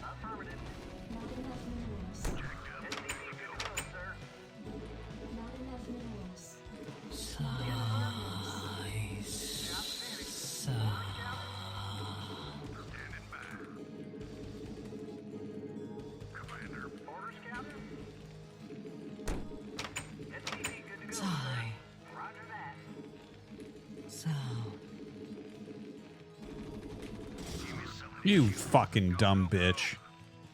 I surprised you with that. Your SCV walked in the way, so you lost it. Ha! I'm so good at the game. It's crazy, isn't it? How good I am. I practiced hard to make that happen. It wasn't random.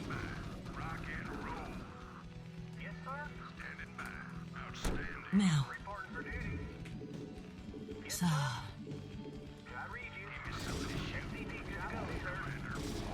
Ray DWR DSS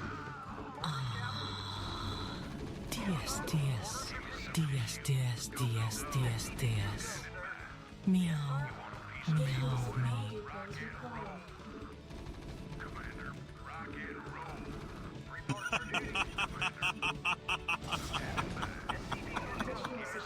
It's time I tried my hand at the Mio in the wild. Mio, wow.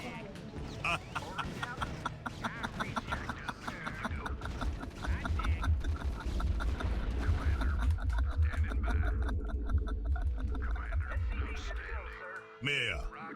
Mia.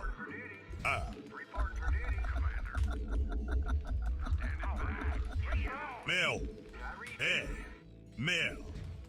Well. Mia wow.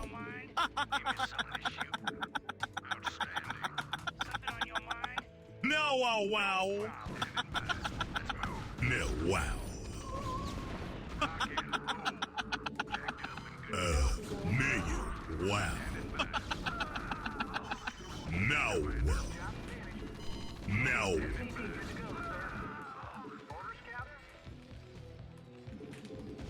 Meow wow. Meow wow. Meow wow. Meow wow. Meow wow. Meow wow. Meow wow. Meow wow. Meow wow. Meow wow. Meow wow.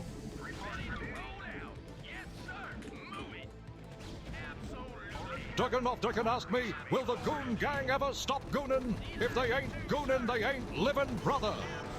In a universe where strategy reigns and goons are aplenty, one truth remains undisputed.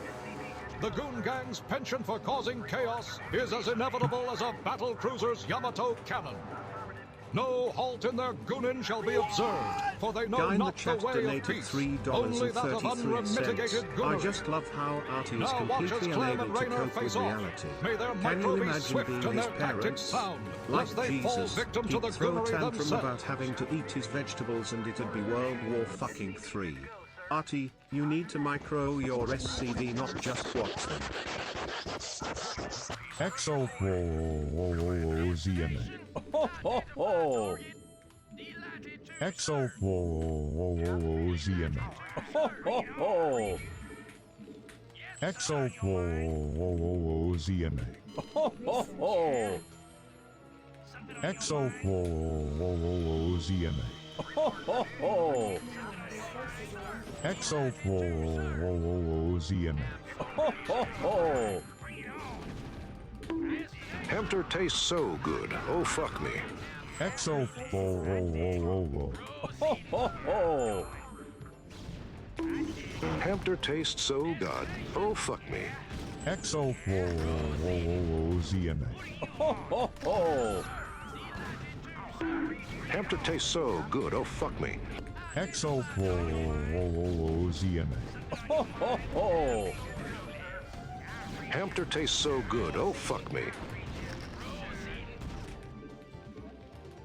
Your forces are under attack.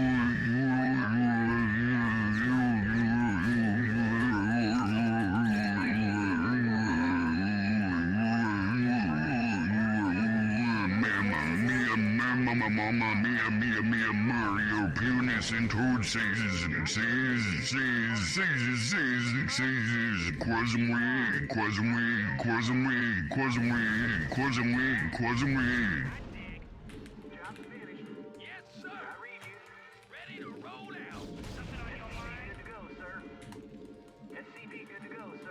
Not enough minerals. Additional supply depots required. Your forces are under attack.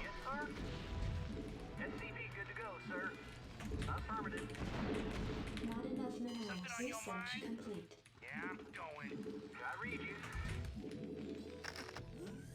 Identify target. Additional supply depots required. Something on your mind? No problem. Ready to roll out? Absolutely. I read you. Something on your mind? Yeah. What do you want? Job finished. I'm going. Reporting for duty. SCP good to go, sir. Read you, sir. Something on your mind? I dig. Reporting for duty. Yeah, I'm going. Orders, Captain? Something on your mind?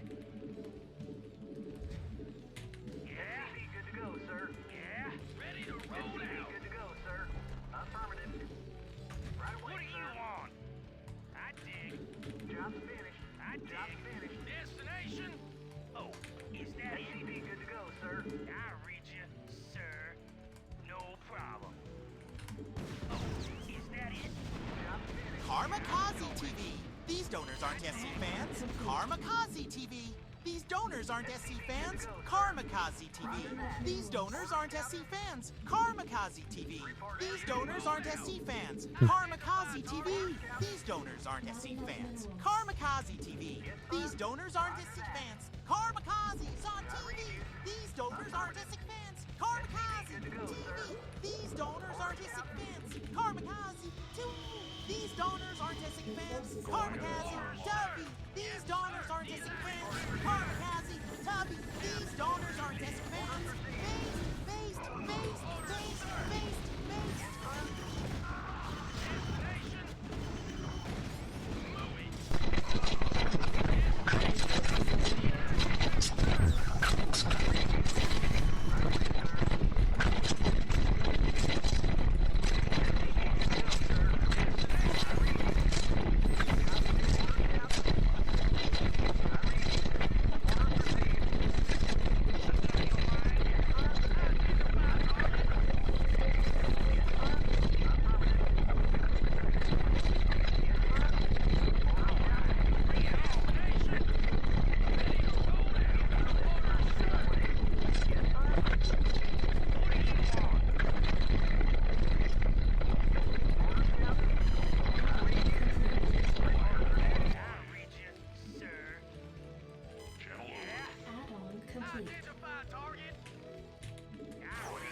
Shit your pants, or shit your pants, shit your pants, or shit your pants, shit your pants, or shit your pants, shit your pants, or shit your pants, shit your pants, shit your pants, shit your pants, shit your shit shit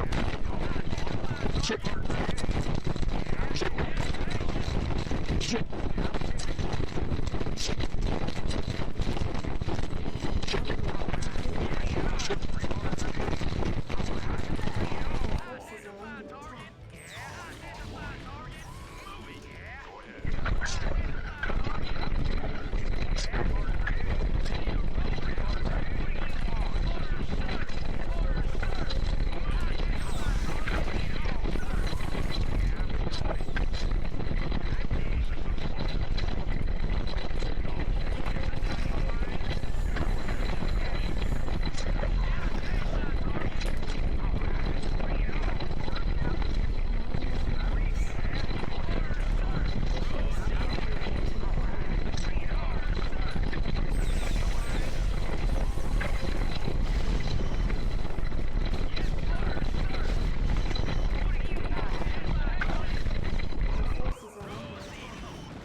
I'm tired of these disrespectful TTS. I'm opening Reddit right now.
Oops.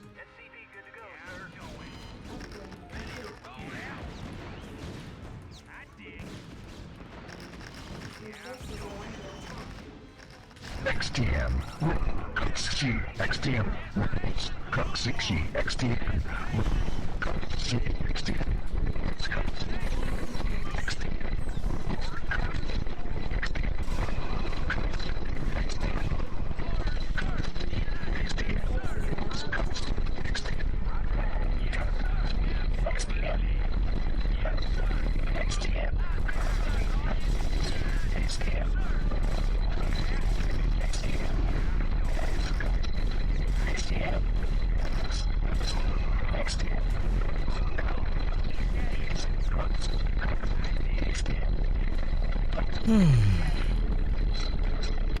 Not enough minerals. Alright, bring it on.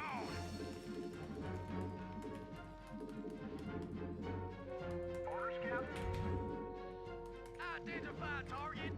Absolutely. Your forces are under attack. Something on your mind? Destination delighted to serve. Alright, bring it on.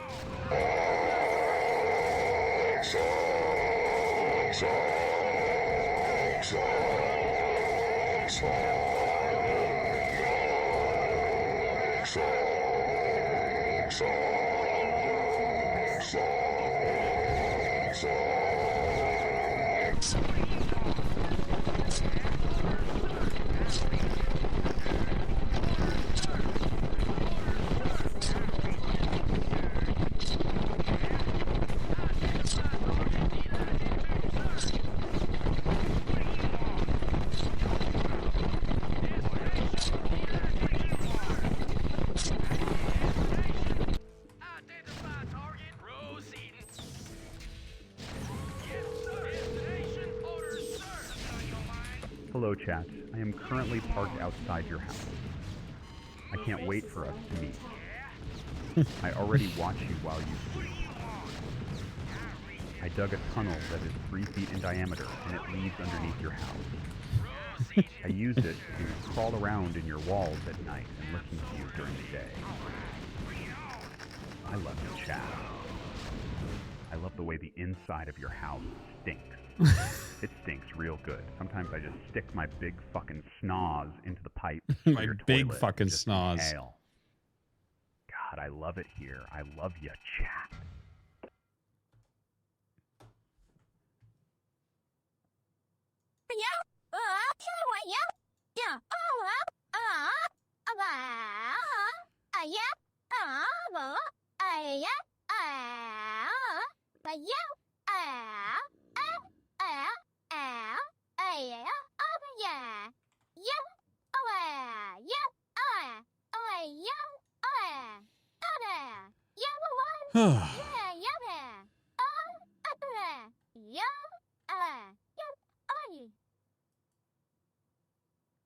We hate our shitty Starcraft 2 videos. Starcraft 1. Well, you only get a little bit of just thinking Zerg. about toothless and light furry dancing. Oh, sorry, I was just thinking about toothless and light furry dancing. Oh, sorry, I was just thinking about toothless and light furry dancing. Oh, sorry, I was just thinking about toothless and light furry dancing. Oh, sorry, I was just thinking about toothless and light furry dancing.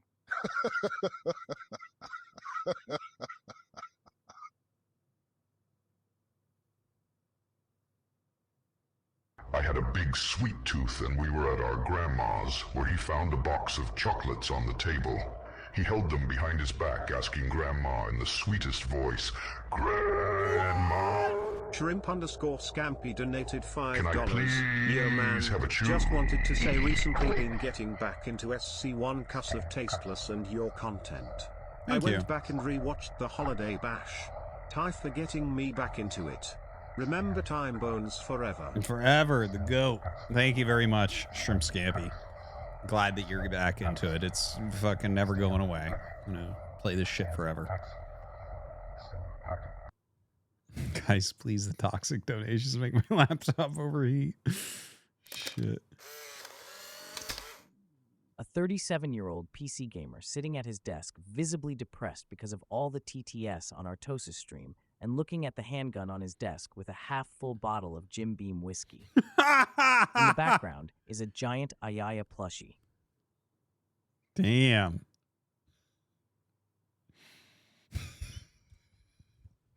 A certain person comes to mind in my chat. Okay, guys, thank you for watching. I'm sorry that the Brood War portion was short. We'll have a lot more Brood War this week. Hope that you enjoyed the stream here today. I'm going to go ahead and raid Todd, good buddy of mine.